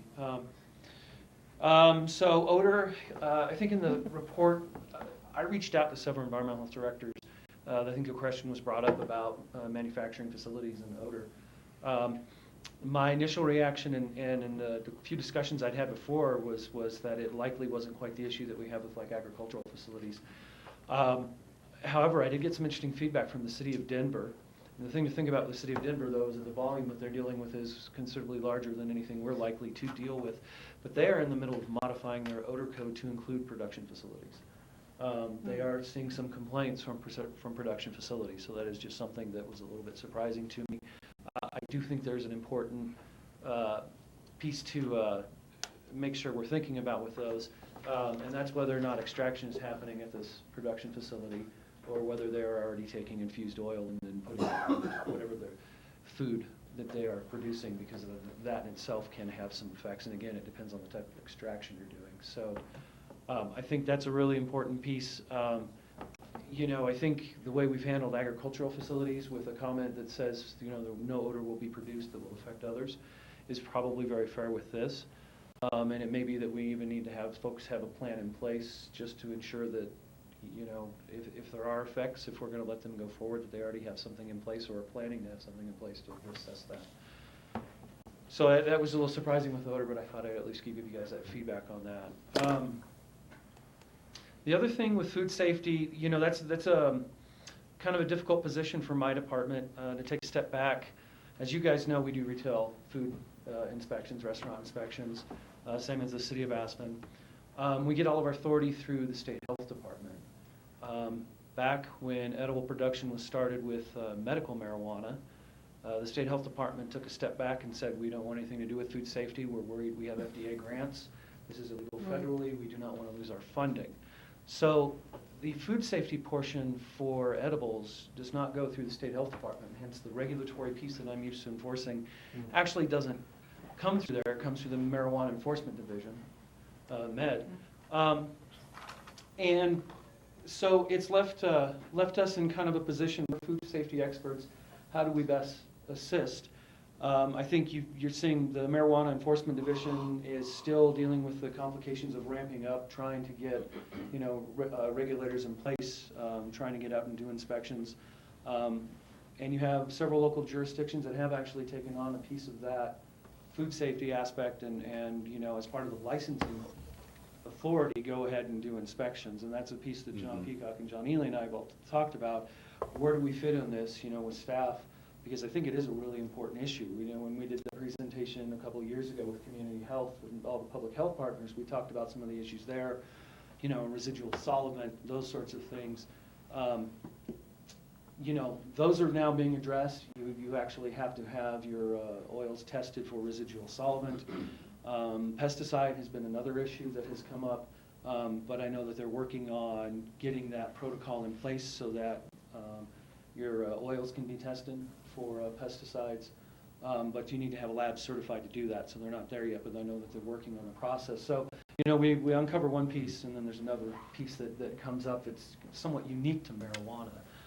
I think, the important thing, and what we've talked about, is that I think we want to have some involvement in the food safety piece, and at least advising.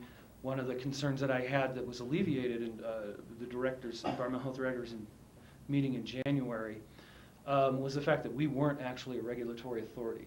And so I didn't want to tell somebody to do something that might be in conflict with the regulatory authority, MED. Turns out in the regulations, and it's in your packet, listed on page, I think it's 20, there's a section that actually in the Marijuana Enforcement Division's regulations, it says that they will follow the food safety outline in the retail food regulations set forth by State Health Department.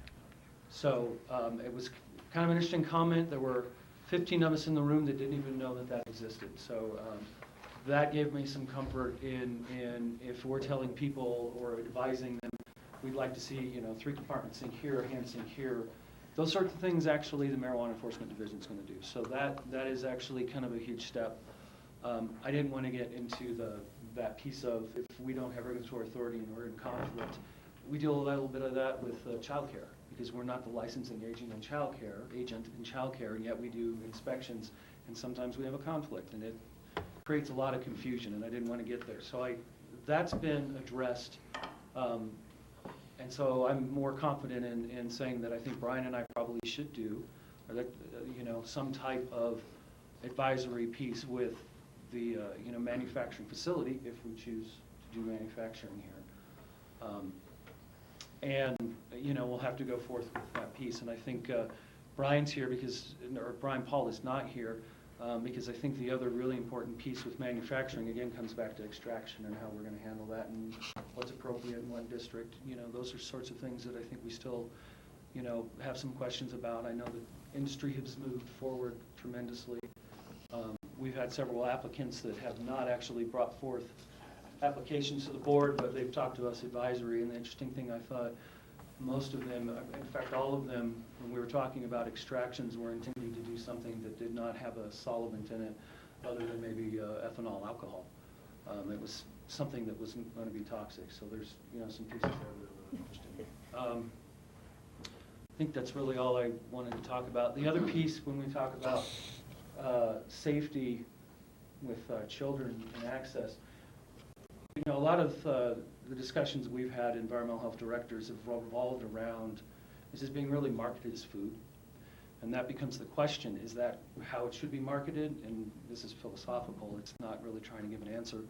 Or identifying it as food.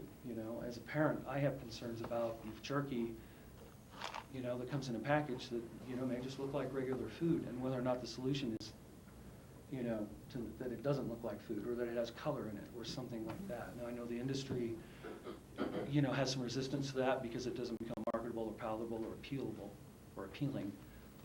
But I know that those are ideas and solutions that folks have talked about, but I don't think have really been exhausted, and I would, love to hear the industry side. There's a lot of creative people there in terms of, are there other ways to maybe do that? Very good. Board questions for Kurt, or anyone's questions or comments on this? Yes, Jordana. Who is responsible for regulating the dosage of a product that would be produced in Pitkin County? Marijuana Enforcement Division. So, Right. They have all of the authorities to ensure that the 10 milligram and 100 milligram overall packaging. right. That lies with that. It lies with that, and I guess I've just heard that there's still, when things are being tested, it's all over the map. And yeah, I've heard some of those comments, but I honestly don't know the full answer to that. I think one of the questions is, the reason I've seen other locals get involved really has to do with what's the ability for where marijuana enforcement division actually get out and look at these facilities and ensure that it's a sort of piece, and that's the piece that we've been wrestling with, so. Well, another concern has been the number of recalls they've had over pesticide use, which was not approved for human consumption. Right. And they've had to pull a lot of product back from just what I've read in the newspaper from different growers who were using unauthorized pesticides. Right, and that's a piece that I know we're working on. We brought that up at the October meeting, at the directors meeting, and a lot of those were coming out of the city and county of Denver. But that information wasn't getting spread to other jurisdictions, and so, or at least readily. And so one of the things that I now see is those recalls from the city and county of Denver on my email. Every time it happens, they're trying to ensure that is going out to everyone, because a lot of places will make infused oil in Denver, take it out to a different place in the county or in the state, and then actually use that product. And to echo what Jordana said, at our WACO meeting, I love that acronym, it's the Western Colorado Environmental Health folks. And you're dealing with marijuana there? Yeah. The WACO. WACO, it's really creative. It's been around for, at least 20 years. But that was one of the conversations that several folks had, and it's all rural Western Colorado counties, is that you're seeing the Front Range counties where a lot of this production has been going on, they're limiting their licenses. And so they are now being pushed out of the metro area and the Front Range, and they're looking at the rural areas where they may be able to get a license. And so I think, we're on the front end of starting to see more and more applications in other areas, so that are rural areas. Interesting. George and then Joey. Maybe for John Ely, is there a different taxing ability, sales tax or point of sale for a manufacturing site versus a retail dispensary? I'm not sure. So we have a sales tax, a city sales tax and a county sales tax on recreational, and that tax is what we determine would be reasonable or fair. It's not tied to the state tax. So manufacturing, if a manufacturer came in, would we look at a similar taxing structure or different taxes? Would we have the ability to look at a different taxing structure? We can look at establishing a specific tax for marijuana-related transactions. We have not done that. So any sales event involving marijuana is taxed at the same rate as any other retail sales. I'm trying to think if anybody, other local jurisdictions around have discussed a separate tax rate for marijuana-related transactions, but off the top of my head, I'm not sure who has actually imposed that. And would that have to go to a vote of the public? Any tax has to go to a vote. Tabor. But it's my understanding that you really can't tax at the manufacturing level because they're selling it wholesale, as opposed to, it might be an excise tax or something like that, but it's not a sales tax at the manufacturing level. And you can treat that event separately if you want to propose it to the electorate. So I mean, to say that it's a wholesale sale is therefore exempt from sales tax is not the case. You can still tax the event. If you have situations, though, where a grow facility, for example, is located in Pitkin County, and the same entity or individual owns the infusion site or the retail establishment someplace else, and they're simply transporting it, there's no sales transaction, and so it's not taxable. Yeah, you know, that had come up through CCI, and I'm thinking it might have been Alamosa County, it might have been some others, where they're saying we're allowing the grow facilities but no dispensaries, but we're not able to get a piece of the revenue because it's at the wholesale level. And so I think they were looking at trying to change those regs so they could do something along those lines, but I really haven't followed it that closely. Yeah, and I'm not sure if you could get at that. The determination of a location of sale is set by state, and I don't think there's much wiggle room in there for local jurisdictions. Well, they were looking for a legislative fix of some sort that would allow them that. And when you talk about accessing funds that are generated and then sent back to the state in the form of taxes that are paid and remitted to the Department of Revenue, the ability of local jurisdictions to tap into that is commensurate with the activity that the local jurisdiction has licensed. So Garfield County, which doesn't permit any licensed marijuana activity, is never going to be in the situation of a successful applicant for any of those funds. Whereas the city of Glenwood, which does license and regulate marijuana sales and production activity, is in a great position and has recently scored a rather large grant that they are applying to, I think, one of the middle schools that are located in Glenwood Springs. So we're getting close to our time here. I'd like to ask, are there any other comments or questions? Joey, you? And one thing, Kurt, in preparation for this meeting, which I kind of thought was going to be different, I called two manufacturers, and one of them said that we should be careful of anyone who's decarbonizing on property, and I had to ask what that is. What decarbonizing is, it's the first step to get the extract to put in your product, whether it's cookies or gum or gummy bears, and they pre-bake the leaf at a low temperature, which somehow increases its THC level, and that has a ton of, needless to say, odor. Right. So they said you should make sure to check with your people to see if there's going to be any decarbonizing on site. If they're already buying their extract in an oil form, there's no odor, but if they're creating the oil through decarbonization, it will be a huge factor in where they're producing. Thanks, Joey. Again, any other comments or thoughts having? I have a question for Joey. What did you think this meeting was going to be?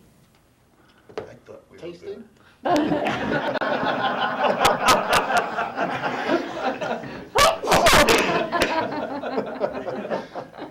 Soundproof wrappers. I thought it was more of a discussion about an applicant that was Oh. specifically looking Okay. for. I just didn't want to disappoint you. No. I'm never disappointed. I think it's been good to have a non-specific conversation before we look at those things, and really appreciate the time you've put in getting the Valley Marijuana Council started. I keep wanting to say medical, and I know it's not in the term anymore.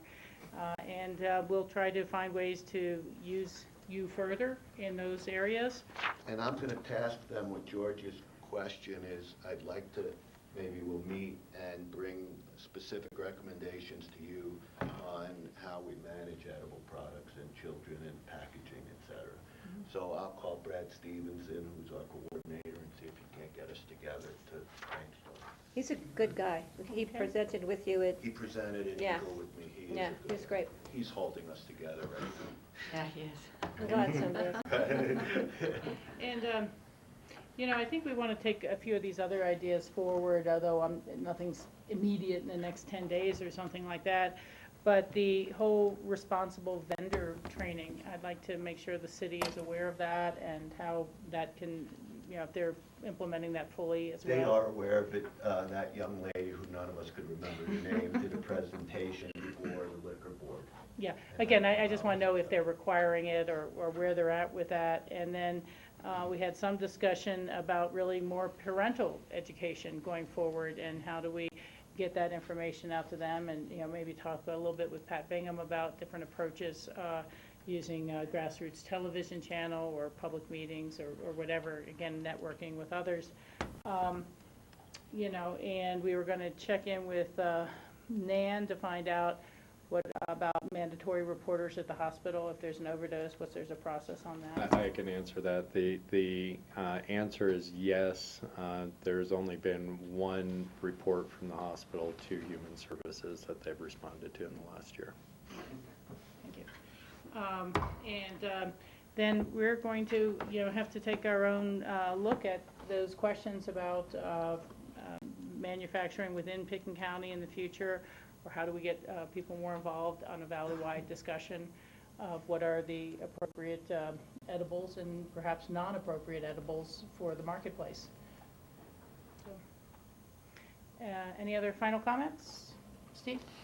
George kind of alluded to it, but, the state tried to come up with regulations for this, and they didn't succeed.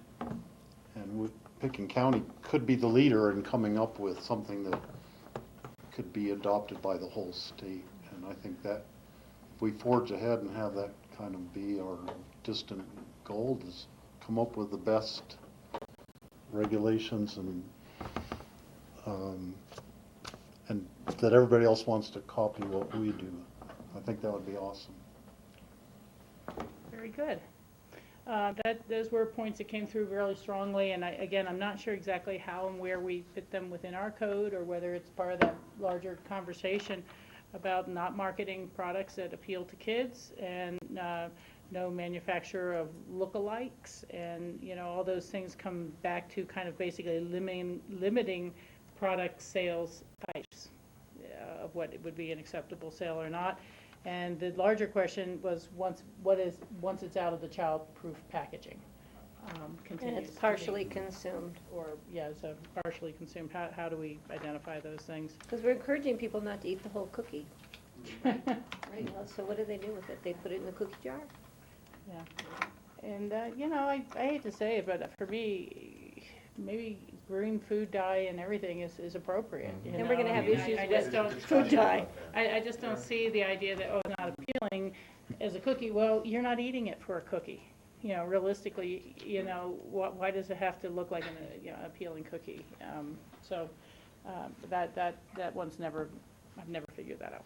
Well, but then kids might like the red cookies, the green cookies, the blue cookies. I mean, No, I know. People may still eat them, but you could at least have some basis as a parent. This is going to sound like a funny story, but I was at the thrift shop in Boulder, and I'm looking around a few little things at the Salvation Army, and there's a purse, and it had a red candy in a red wrapper. And I just thought to myself, that's probably an edible, and I just threw it away before, I didn't buy the purse. I just took the candy out, and I threw it away. But how would I know? How would anybody know? And that, it's just kind of weird. Okay, so we are set for a break now, and we will reconvene at 3:15. Have a few short updates.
The Board of County Commissioners work session on Tuesday, March 15th.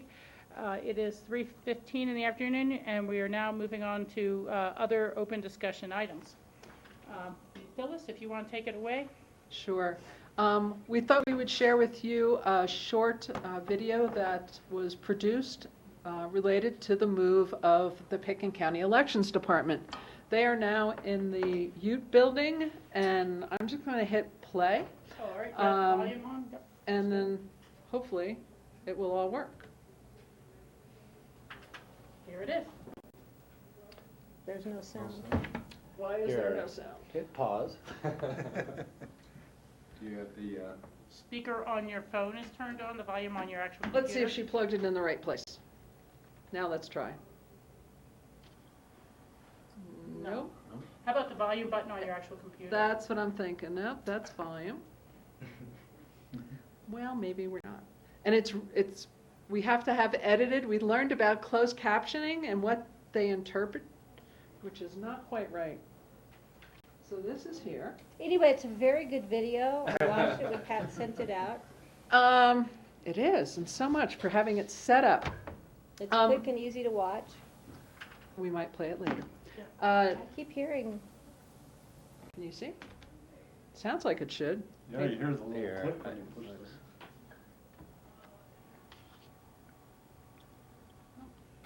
Nope. It should be working. And it's not but coming out of not. here either. Janice was going to try and be here to introduce it, so I'm glad she's not, since it's not working. But they're adjusting to their move.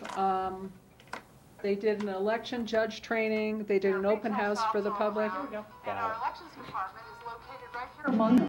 And it will remain here until the new county building is completed. Here, should Thanks, we John. start it over? We could. Add IT support. Guess where I'm going? Well, I'm not going shopping at Burberry. I'm going to the new location of the Pitkin County Elections Department. We'd like you to know that the Elections Department is now located in the Ute City Bank Building. It's about halfway down the block between Burberry's and Little Annie's restaurant. I'll show you exactly where it is. That's great.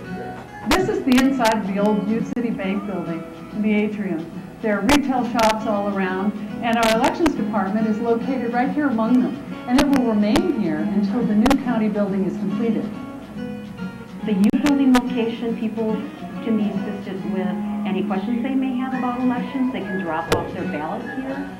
Over 50% of people usually like to drop off their ballot at the election office. We'll be processing mail ballots as well as casting ballots in this location, but we are mailing ballots to all active registered voters. So you'll receive your ballot in the mail, you can return it to us at the Ute location, but you will not be able to vote at the Ute location in person. That will be at a voter service and polling center. And our voter service and polling center in 2016 will be at the Aspen Jewish Community Center. So you can find us at 501 East Hyman. Our office is open on the main floor from 8:30 to 4:30, Monday through Friday. A lot of people like to stop and see us to drop off our mail ballots, so please do that. We're enjoying our new environment, and we hope to continue to give you excellence in customer service throughout the next 2 years while Plaza One is being constructed. Very good. There you go. Yay. Jenna says the atrium in the building has been alive, and that the retail establishments are enjoying having the public walk-in traffic that now occurs with the election department. It's really inviting, and now there's life going on there.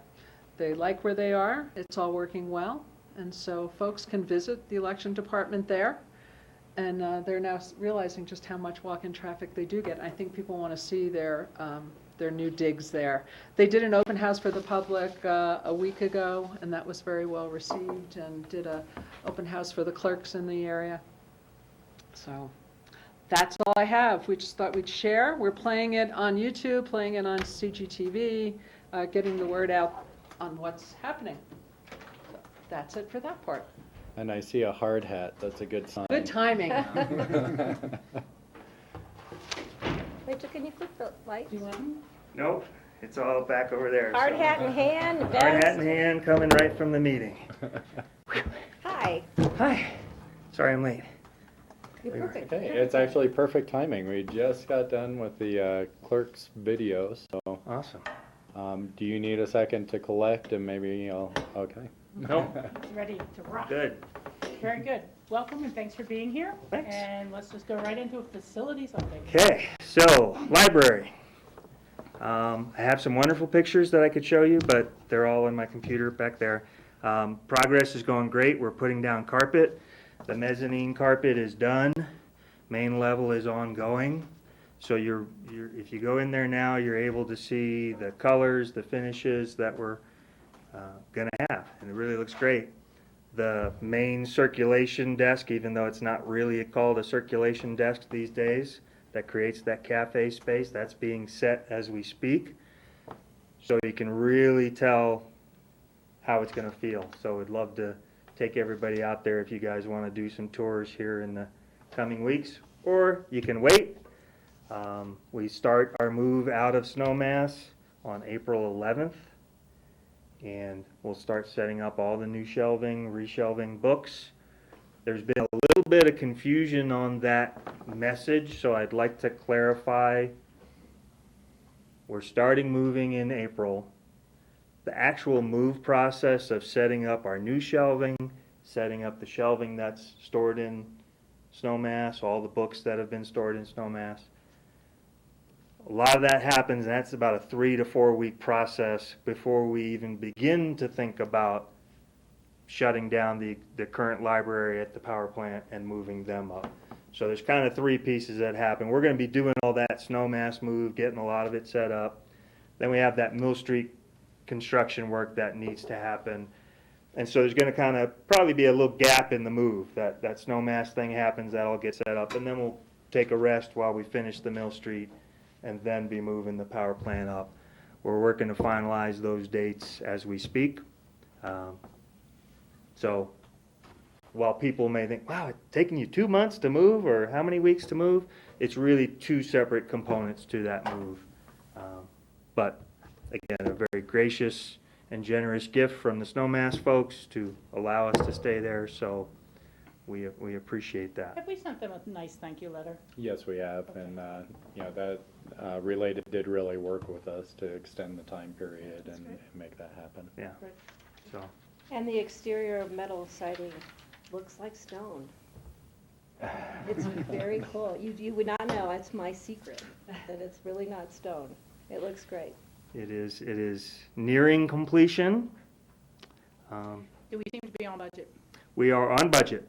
So the one component that I think was brought up to you by Jody a few weeks ago is some of that roof investigative work we've done, had continuous issues with the soffits getting damaged. We've now found the root of that issue.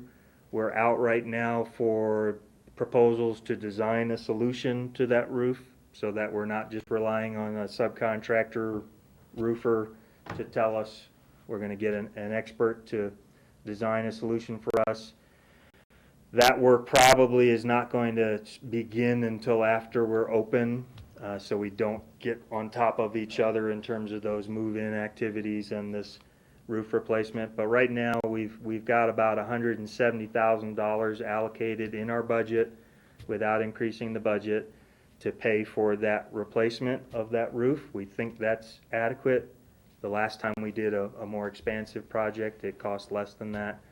So we won't know until we take bids, which is probably 6 weeks from now. We'll know the construction costs for that, but we think we can cover that in the budget that we have. Okay, great, thank you. Now, I guess the other facilities. So I won't report on the jail ADA remodel because I would say something that would be wrong and Jody would not be happy with me, so I'm not going to talk about that one. But the big facility, the new sheriff and administration facility, things are progressing. I was just in a joint meeting with the city staff, again, working out some of the logistics, and there are a lot of shared logistics.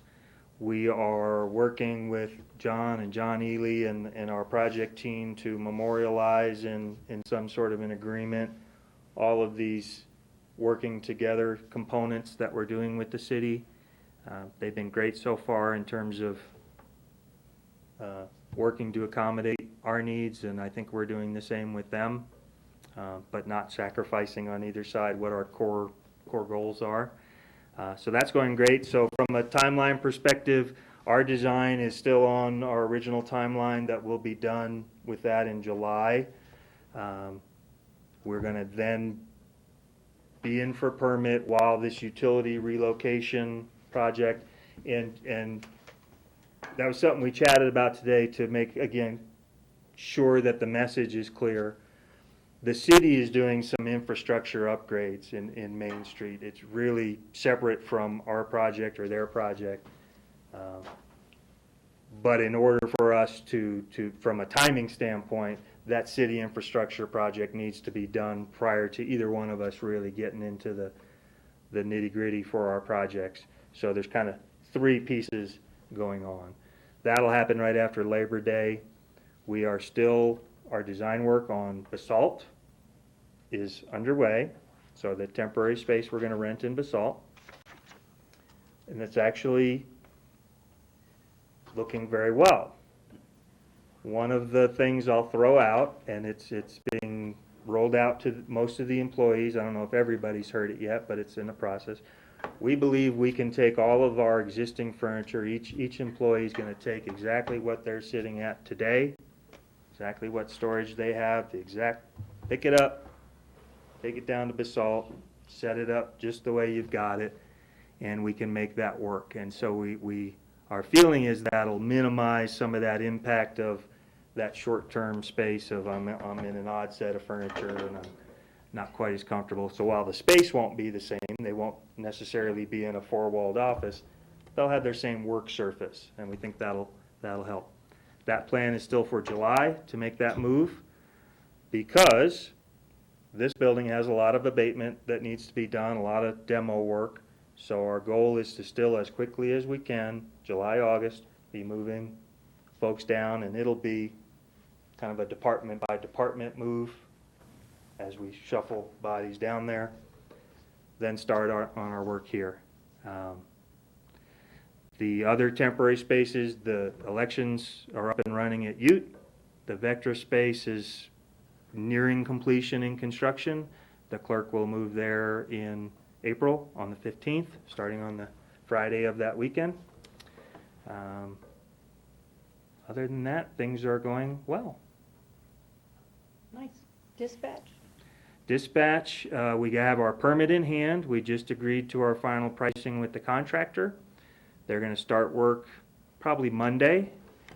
We have a planning commission hearing tonight for the exterior components, the generator enclosure and the antenna that'll go on the training tower. There weren't any public comments prior to tonight, so we're optimistic, but that'll happen tonight.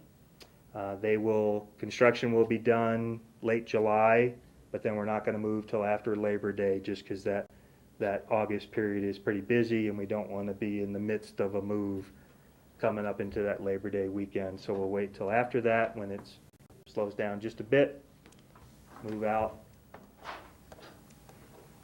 and be up and running. And I just note, there were a few details that are still being worked out on the lease. Rick wanted to bring those in front of his board. Substantively, it's the same document that we had approved, and so we anticipate having that signed tomorrow. Okay. Very good. Any other questions at this time? I'd bring up one other item, just so the board's aware. You probably saw in the paper today the issue of the city having an emergency ordinance on a moratorium on development in the downtown area. At this point, based on what we've heard from city staff, we do not believe that will apply to our project. And there's also the question of how it fits into locations and extent review process anyway, that creates some uncertainty. However, we do plan to have a presence at the meeting tonight, just to clarify and be sure that, you know, the public zoning in this area is outside of that moratorium, so there is no confusion going forward. And we're going to figure out who that is here probably in a few minutes. So, you know, unless the board has any thoughts otherwise about us being present and weighing in on that. If it does turn out that the intention is to include this, it would be staff's intent, if the board is okay with this, to request that we do be excluded from the moratorium for our project. Yeah, absolutely. We definitely need a presence there. And I think we need a presence there, and I'm sitting here thinking, I'm not sure this is zoned the same way as the commercial core, because they're talking about a moratorium in the commercial core, but of course it could always expand or things like that, but. Well, and like I said, everything that we've gotten today, you know, would indicate that it will not affect us. I just think it's important enough, and this comes so quickly with little time for us to review, that we should have a presence there and be prepared to request that we be excluded if we're surprised for any reason. So. Very good. Okay. Any other questions on facilities update? No, To be thanks. none? Okay, we will Thanks, Dave. move Thanks. forward. You know, I think that John Ely wants to take a further look at the legislation that the River District and others are proposing related to that St. Jude's. It's still kind of being worked around, and so there's really not going to be a decision from him today as to whether we should support or contribute to the lobbying effort, but we can talk about that next week on Tuesday. And as I understand from previous discussion with the board, that if John Ely and Ellen Sassano sign off on support letter for the oil and gas legislation coming out Monday, then it'd be okay for me to sign that, and we'll just go forward from there. So. So we really won't need him down here today, unless he's made a real fast decision on the St. Jude's lawsuit stuff. So I think we could, unless there's any other board members who have any open discussion items, we'll be done with open discussion for today, and we can move forward with the assessor and treasurer's presentation. Okay. I'm just going to catch Dave real quick. Okay, you catch Dave real quick and make that decision. So I think we're going to take just about a 5-minute break. You guys are here a little bit ahead of schedule, and we'll get you out of here a little bit ahead of schedule too.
Thank you, everyone. We're just finishing our final item on the work session today, which is a department update from the assessor's office and then the treasurer's office. So, Tom Isaac, welcome, and glad to hear what you got going on. Thank you. Tom Isaac, County Assessor, and with me I have Dan Popish, who's one of my appraisers, and actually celebrated yesterday his 5th year with our office. That's right. We had a big celebration. It's huge. Okay. Today we're doing an update for your following the budget hearing last fall, and the board decided that they wanted to meet with the different departments more than once a year. So that is the occasion that brings us here today, and kind of go over a little bit of the budget and where we are in our year's calendar, what we have coming up, and see if you have any questions. Okay, sounds great. So far this year, we have finished with a 2015 reappraisal and heard all the protests and appeals.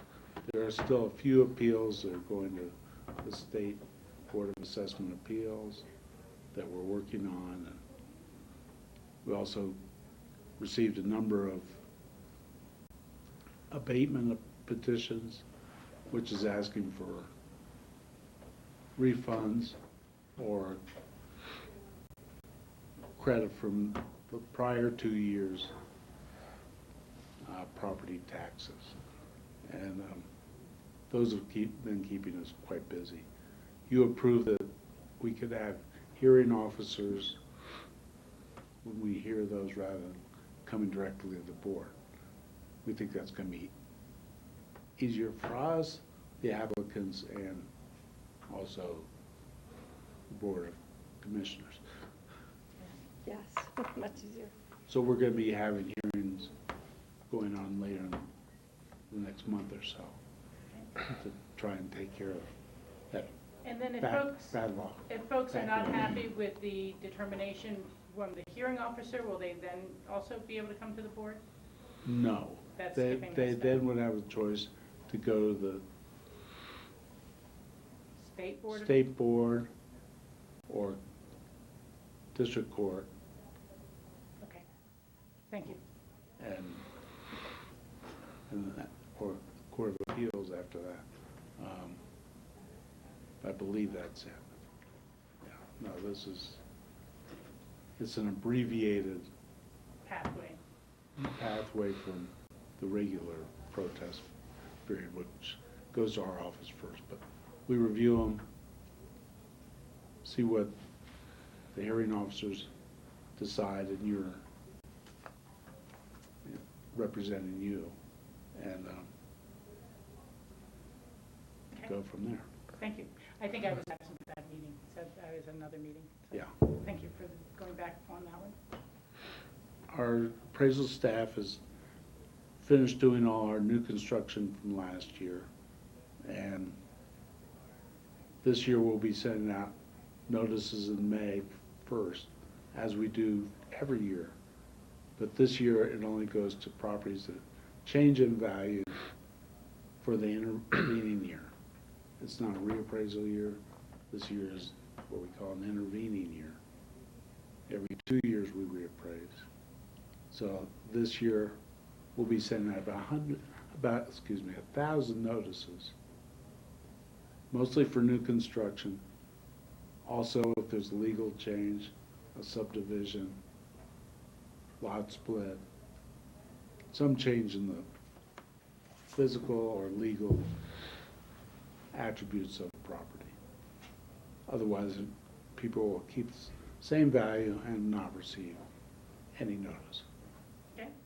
They'll have the same rights as they have every other year. They can protest to us during the month of May, appeal them to the CBOE, which is the county board, during July and August, and then carry it on to the state board if they're still not happy, district board, so on. But there shouldn't be too many in the intervening year. Either they built something or they didn't. And that, they should know that. They should know that.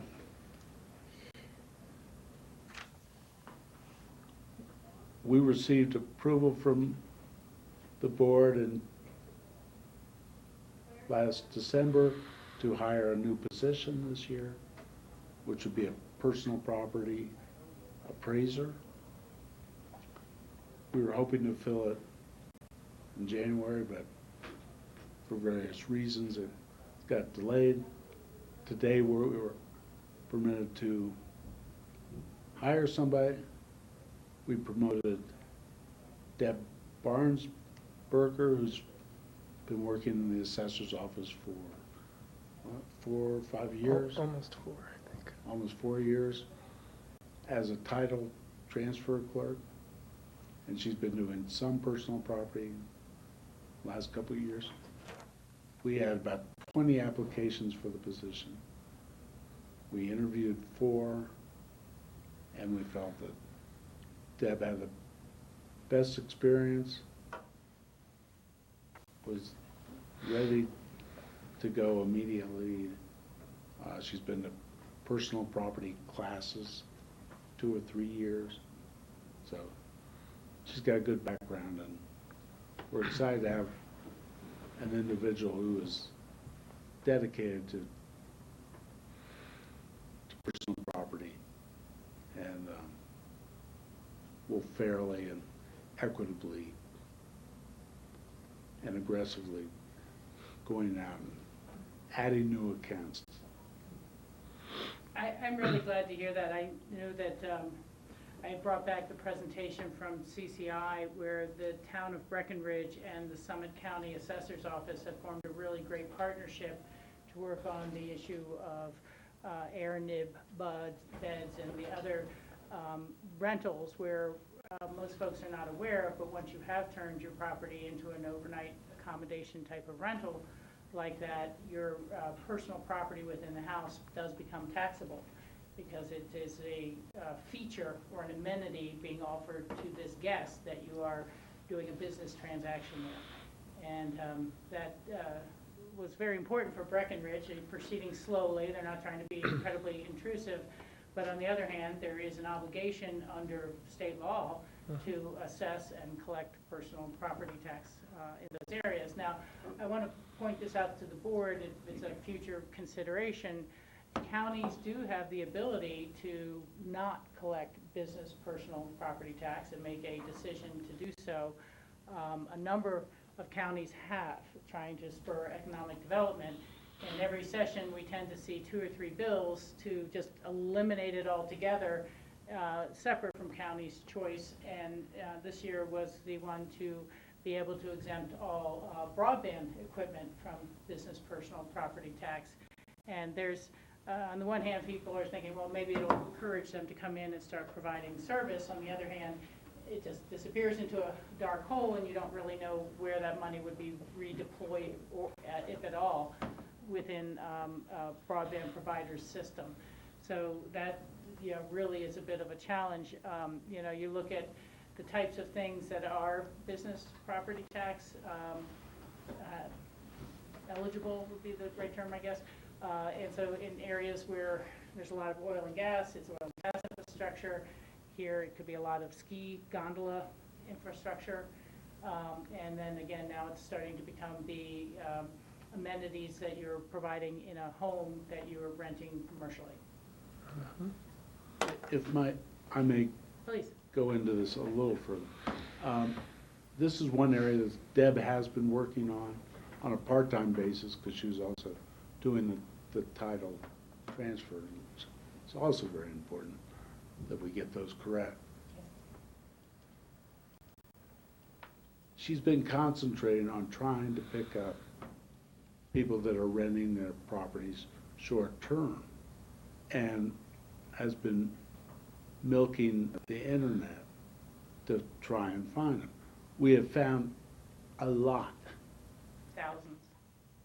Well, we think there are probably at least 1,000 more out there between Aspen and Snowmass, and even in the rural areas of the community.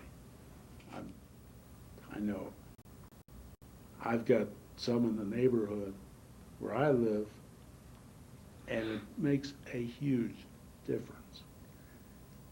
And it's difficult to pick them up because a lot of them rent through different realtors, property managers, and they say, no, we won't give you the names and addresses because we don't want to be responsible for having our clients taxed. Anyway, it's been a huge problem. And another obstacle has been the city of Aspen. They decided a year or two ago not only to permit it, but to license people that are renting out their properties. They have a list, and we've been trying and trying to get this list from them.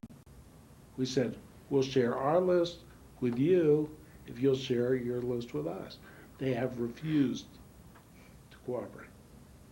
And I want to make that sounds like aware a to you. basic COERA request, a Colorado Open Records law, you know? I mean, let's formally This is send a going to be letter one of, of Deb's priorities, is to go there and camp out till we start getting some cooperation. And she would. And she will. I know her well. But this is one area we want to concentrate because we're missing a lot. And Snowmass is the same situation. I'm not sure they have a requirement, but they're supposedly tracking theirs. We haven't gotten word one from them. So we need their cooperation. We're happy to share our lists as we share all our information. And I hate to squeal on our brothers and sisters out there, but really.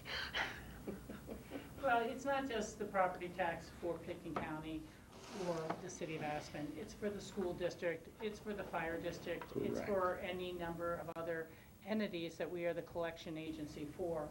And I think that becomes a very important component. And, you know, we may have to look at through our planning and community development office, you know, are there regulations we do or don't want to put in place? I understand the argument that allows locals to, you know, earn some income on their property, perhaps stay in their location, stay in their place, things like that. That's important. But you also have the potential of neighborhood disturbance by people who are not residents. And I've been watching with some interest what Denver has been doing, and I don't know that they've finalized their standards. But the one thing they're particularly doing is looking at you saying you have to be a resident owner to rent a room in your place. And you cannot be an absentee owner because they're having massive numbers of absentee owners coming in and speculating on the market based on the fact they can carry the mortgage with the air nib buds, but they're really kind of destroying neighborhoods as they go and the sense of community there, and it's inflating the real estate prices. So it's causing a lot of speculation, and it's interesting. So I'm just kind of keeping an eye on that to see if, but I know that was something people brought up years ago when you're seeing 10 and 15,000 square foot homes on Red Mountain is, will these become overnight hostels in the future? Will they become, you know, daily and weekly rentals? And yes, they have. And yes, they have. And yes, right in the center of town. And I want to echo what you said. And there are impacts on the neighborhoods. And yes, they may need more policing. And so they should be paying their fair share because there are impacts on us. There's impacts on employee housing because a lot of some of the employee housing, not to point fingers at them, are being short-term. And, I think one other point we've heard from the rural communities like Redstone is an official licensed bed and breakfast that is taxable sees the neighbor renting out their house, which is not paying tax, and it hurts their business too, especially in a small community like Redstone. So we've heard that being pointed out too. Well, it actually does flip over at some point into the question of your underlying rate. Should you be taxed at a residential rate or at a commercial rate? Right. Because the bed and breakfast is Yes. paying a commercial rate. And Right. so they're paying, 3-4 times higher taxes than the property doing the exact same thing next door. Correct. So that's a fairness issue. But we're not here to solve that today. We just wanted to bring it up, and glad that you do have a personal property tax expert and we can start working on it. and as you said, almost every year, the legislature's asked to exempt off personal property. And Yeah. we've been waiting and waiting, and it hasn't happened. If we tell them as soon as they have a backfill to county budgets, we'll let them do that. We would love to not have to do it, Yeah. but in fairness, we have to find as many accounts as we can. That's our intention. Okay, moving all right along. And we're just beginning for the next reappraisal summary. The appraisers have been going out, trying to inspect sale properties to find out what has been sold over the last year and a half. Why are the values mostly increasing? What is happening out there? As of June 30th, it'll be the end of our data collection period. So sales that occurred between this coming June 30th and the 18-month prior, or 2 years prior, are the properties that we consider when we develop our new values to be sent out a year from May. So we're just going to be starting that process.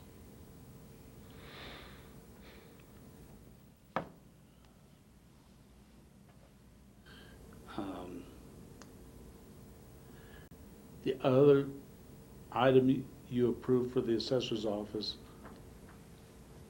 last December was to purchase a new vehicle for the assessor's use. We had one some years ago before the economy turned bad and we lost our vehicle. But you've returned it and we'll be getting a new vehicle according to fleet come June, and we're looking forward to that so we can get around the county much easier, especially with the departments going down valley. There could be a shortage of vehicles, so we're going to be happy to have our own vehicle, and we'll be able to share that with the jail, whoever else needs it that's still in town. That's good. Thank you. Otherwise, we're doing things pretty much the way we always do. Keeping up with deeds, splits, subdivisions. We had a discussion 2 days ago about a new metro district, which will be a new down in Woody Creek, which we weren't aware of. They're trying to form it and get that approved. So items like that come up on a regular basis. And really, that's about it. Thank you, Tommy. Let me ask one question. Sure. Your staff memo, you say your staff prepares reports for taxpayers to be used for mailing lists, data summaries for other departments, and general service of public affairs, taxation evaluation needs. Is that a little bit coordinated with the the GIS department, where they now have the Maps and More program where they can create mailing lists as well, or are people aware of both of those services? I'm just wondering if there might be some duplication that could take a little pressure off your office. I don't believe GIS uses all our information. So when people want sales information, that would be appropriate for us to give them. If they want, say, contiguous neighbors, we send them to GIS, which they need for development. And Okay. I was just wondering if you knew each other's capacities and, you know, send people to the right people for those, because GIS kind of keeps innovating. I'm not sure when they'll incorporate all your records into their landholding records. well, we have a terminal in our office dedicated to the GIS, and it shows their current maps. And we have people who come in and they use that. They can look it up themselves, or they can look it up at home. So we're well aware of what GIS is doing. We're happy to promote them. But we do get quite a few specific returns of information. And we do still sell annual memberships to be able to use our database that's on the web. Or they can do it temporarily, so they can do it themselves. Otherwise, we'll do it for a small fee to cover our costs. Thank you. Any other questions for the assessor's office? No, thank you so much for your presentation, Tom. We really appreciate it. It's always good. As you said, we're starting with kind of pattern, so it's not just during budget season when we're chatting with folks. I think it's a great idea. Yeah, I do too. Yeah, it's nice to not have to talk about money so much and just about what your department's doing. Well, thanks. Yeah, if you ever have a question, I'm happy to come pay you a visit. All righty. Well, now we're going to hear from your partner in crime over there, the assessor's office, who tallies it all up and tells us what it means. The treasurer. All right.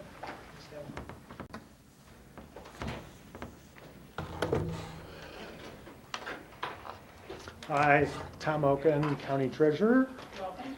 And yeah, Tommy assesses and we get to collect. So we end up being the bad guys, although people aren't so happy with their assessment sometimes either. But we hear about it first usually when they get their tax bills. And tax bills went out pretty smoothly this year. About the same number as ever. I jotted it down in here, 16,000 something. Where are we? Tax bills? Yeah, 16,529. That's the number of individual taxable properties that we bill every year. Right now, we are processing tons of payments because property tax payments are due either in halves, due by the end of February, first half, and the middle of June for the second half, or in full by the end of April. And for some reason, everybody seems to now paying halves almost. So the first half, we're just inundated with payments. But right now, so at one point here, we were a couple weeks behind in actually processing checks, just because, I mean, they come in with trays of payments from the post office and here, you know, and I have a staff of 3 to process payments, but they also do other work as well. But as of today, we are only 4 days behind, and so we'll be catching up because the volume has dropped off. So people do, in fact, call and say, my check hasn't cleared. I'm worried. We go, yeah, well, guess what? We haven't gotten to your check yet. You should be happy about that. You can tell them they're spending the money wisely. Right, yeah. Yeah, we can't really staff up for the super peak there, so we do our best and crank them through. But in terms of other updates here, we are doing more online. You can, of course, go online and see your assessment records from the assessor's office, but you can also see your taxes online. And for us, that's in real time, so as we post a payment, it's out there on the web, and you can see that, in fact, your check has been received and posted. Last year, for the first time, we did our tax lien sale online. And if you don't pay your real property taxes, then in November, we basically take your taxes to what's called the tax lien sale, and investors can come in and pay your taxes for you, and they earn, the interest rate changes from year to year, but in this last year, they earned 10%, which in today's market is a lot better than the bank will pay you. And it's a pretty good investment because it's secured by the real estate. If you don't pay your taxes for 3 subsequent years after that, that tax sale buyer can apply for deed on your property. That happens fairly infrequently because property values here are so much more than the taxes that people pay up their taxes. Do people have to pay the property taxes for the next 2 years? They have to pay all the taxes that were in arrears that tax sale buyer paid. Okay. So they will buy at the first tax sale, and then they can add on the subsequent year's taxes once they're delinquent. Oh, okay. So Okay, they're kind of a so first we don't right of take it to refusal. tax sale every year because the initial tax sale buyer usually will keep paying if the taxpayer hasn't paid the subsequent years. So traditionally, that was kind of a little meeting of about 20, 30 people would show up, and we would go around and do bidding in person on each parcel. And because the interest rate is pretty high, investors are allowed to overbid. So they can bid more than just the amount that's due. But whatever they bid over, they don't get back. Okay, so they're basically reducing their interest rate. But it's attractive enough that we always have overbids. And by putting our tax sale out online now, I mean, everybody from all over can come and sign up and bid. They don't have to come here in person anymore. And so there was much more competition. And those overbids generated, $18,000, a little over $18,000, which is revenue to the county. The county's general fund is where that extra goes. So going online helped.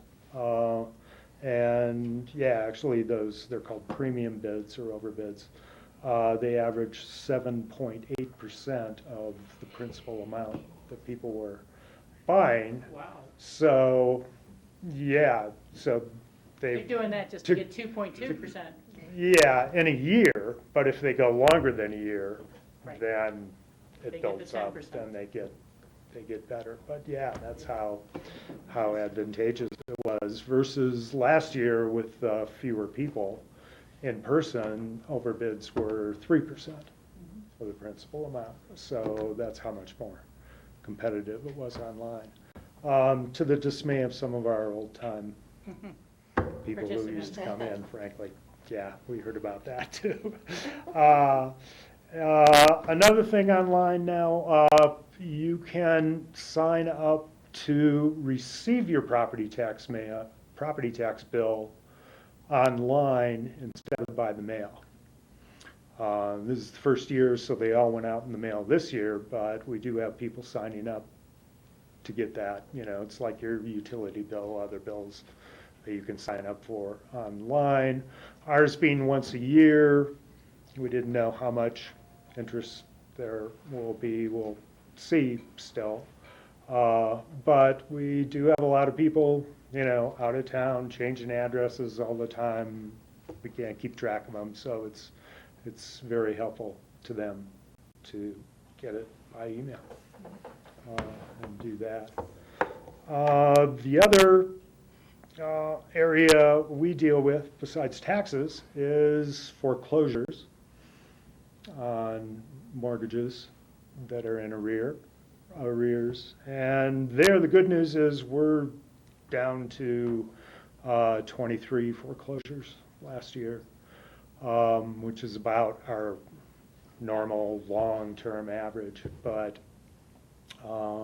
as I mentioned in here, it peaked in 2010 at 143 foreclosures. That's a lot more work for us than doing 23. And then in 2011 and 2012, there were 113 foreclosures in each of those years. So dramatic decline, really good sign. The economy's in better shape. People can pay. I brought to you several changes to our retirement plan previously. I'm the chairman of the retirement board as the treasurer, so that's why I brought that to you, and you adopted that at year end. With respect to that, I do have one change to that to bring you at your next meeting, and that is one of the changes we made was to enroll employees immediately upon employment in the retirement plan, whereas previously they had to wait 6 months. And then when they were enrolled at 6 months, they were immediately 50% vested in the amount that was contributed. So if they quit, they got 50% right away, and then at 1 year they're 60% vested. And actually we increased the vesting schedule, another change, to get them 100% vested at 3 years. But what we didn't change when we moved the enrollment up to day one was we didn't change the 50% vesting to day one. So as it stood from day one to 6 months, you were 0% vested. So you still had to wait 6 months to get 50% vested. That really wasn't our intent, you know, was to move it up. So we're just bringing you a little amendment to say you're immediately 50% vested instead of 0. One other item I'll be bringing you to your next regular meeting next week, actually, is approval of a broker dealer, an investment broker that we invest with. If they are not primary dealers with the Federal Reserve Bank, then our investment policy says commissioners have to bless our use of that firm. We do have a new firm that came to us and actually was recommended by the National Association of Counties and CCI. Rachel actually sent me an email of a webinar they were doing. I'd heard about them before, but CCI was starting to push them. And actually they have a very nice, what's called a platform. We now invest a lot in FDIC-insured certificates of deposit across the U.S. Because they're secure, we can invest up to $250,000. They are paying much higher rates than Colorado banks are paying us, and so that's very advantageous. Typically, that process is our different brokers carry some different banks that they broker CDs for, and they say, here's what we have to offer, you know, pick and choose. This platform with multi-bank securities shows you everything that everybody's offering. So you can, in fact, look and say, oh, here's a better rate than my broker over here is offering. So that's the reason we'd like to go with them. I have vetted them, looked through all their stuff, you know, financials and stuff, and Solid. they're a solid firm. So I'll be bringing you that for approval. And then later this year, a couple other topics. I do bond issues and financing for you. And we have a lot of open space debt right now that can be refunded. It's like refinancing your mortgage at a lower interest rate. We do that with our debt as well. So we will definitely be doing some of that this year. A lot of that, actually. Sounds good. You get a lower rate, save a little money. And then probably later than that, we have financing to do for the facilities, you know, the upgrade of this building and the addition. So we'll be discussing how we want to do that.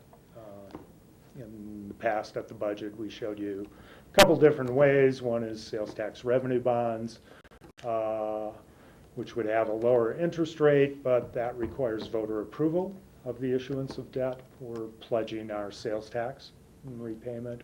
The other way to do it is a lease purchase arrangement. Carries a slightly higher interest rate, but we don't have to get voter approval, so the timing is more flexible. And we'll chat about which way to go coming up here, because if we wanted to go to an election, we have to decide pretty much in July. And we'd have to decide on the amount and so forth. So depends on where are we in the process. What else is on the ballot? Do you want to put a debt issue on versus open space or whatever? But the ballot is really just approving the issuance of debt, doesn't increase taxes or anything like that. So, you know, there's a pretty good possibility of it passing. But we'll talk about that some more later on. The other attachment in here is our semi-annual investment report. That details our investments at year end, which totaled close to $100 million, $95 million approximately. And as you can see, 59% of that was in certificates of deposit.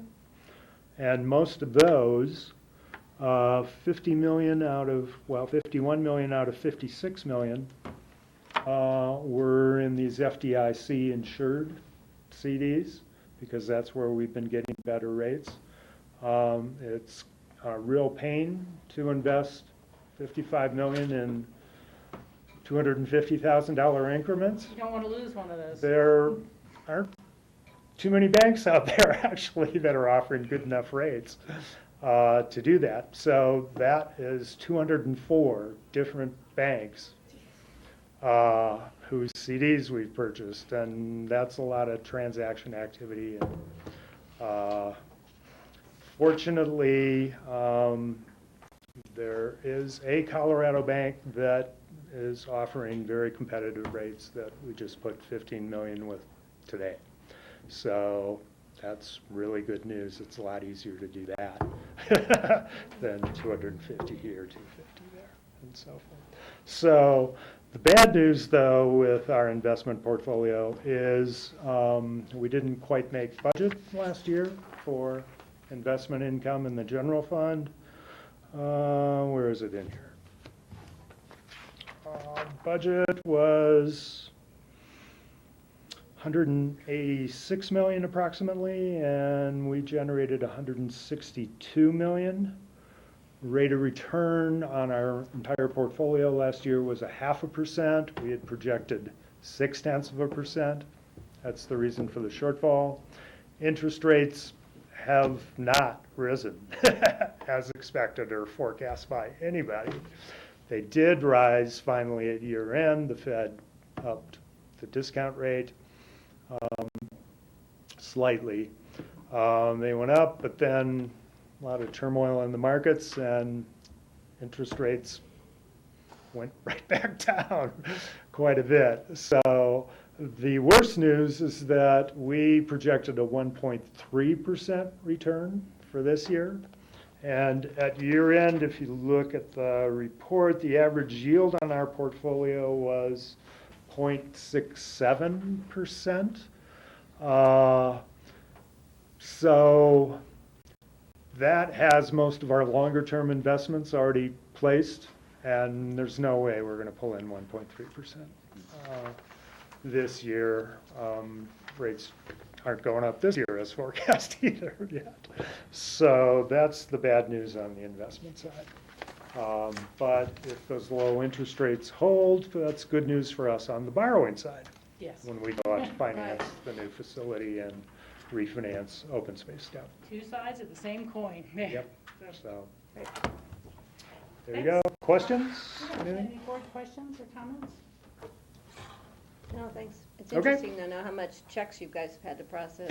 Yeah, I always go in and talk to them and pay right then, and they just process it right there. Yeah. Appreciate that, and certainly appreciate all your work with the retirement programming for the county. Yeah. You're welcome. employees. That's Thanks, very Tom. Okay. nice. Thank you very much. Thank Thanks, you. gentlemen. Thank you very much, and I guess we're pretty well done. One item that came up while this was, Okay. Carrie Donovan had written just to ask if we had an opinion. Apparently there's a high occupancy vehicle bill introduced, and the basics of it are twofold. The bill is written right now would prohibit local governments or the state on state highways, except as allowed by the enterprise fund, the highway enterprise fund, to require vehicles to have a transponder for any fees or such on HOV lanes. That obviously wouldn't affect us now, but it would limit options in the future should there be some kind of fee for using HOV lanes here or in other parts of the state.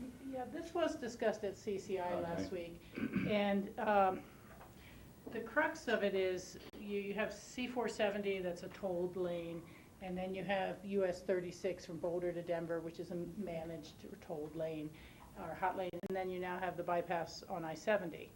But you're going to see a lot more of those as they do any capacity building. It's going to be a managed or controlled lane in that sense.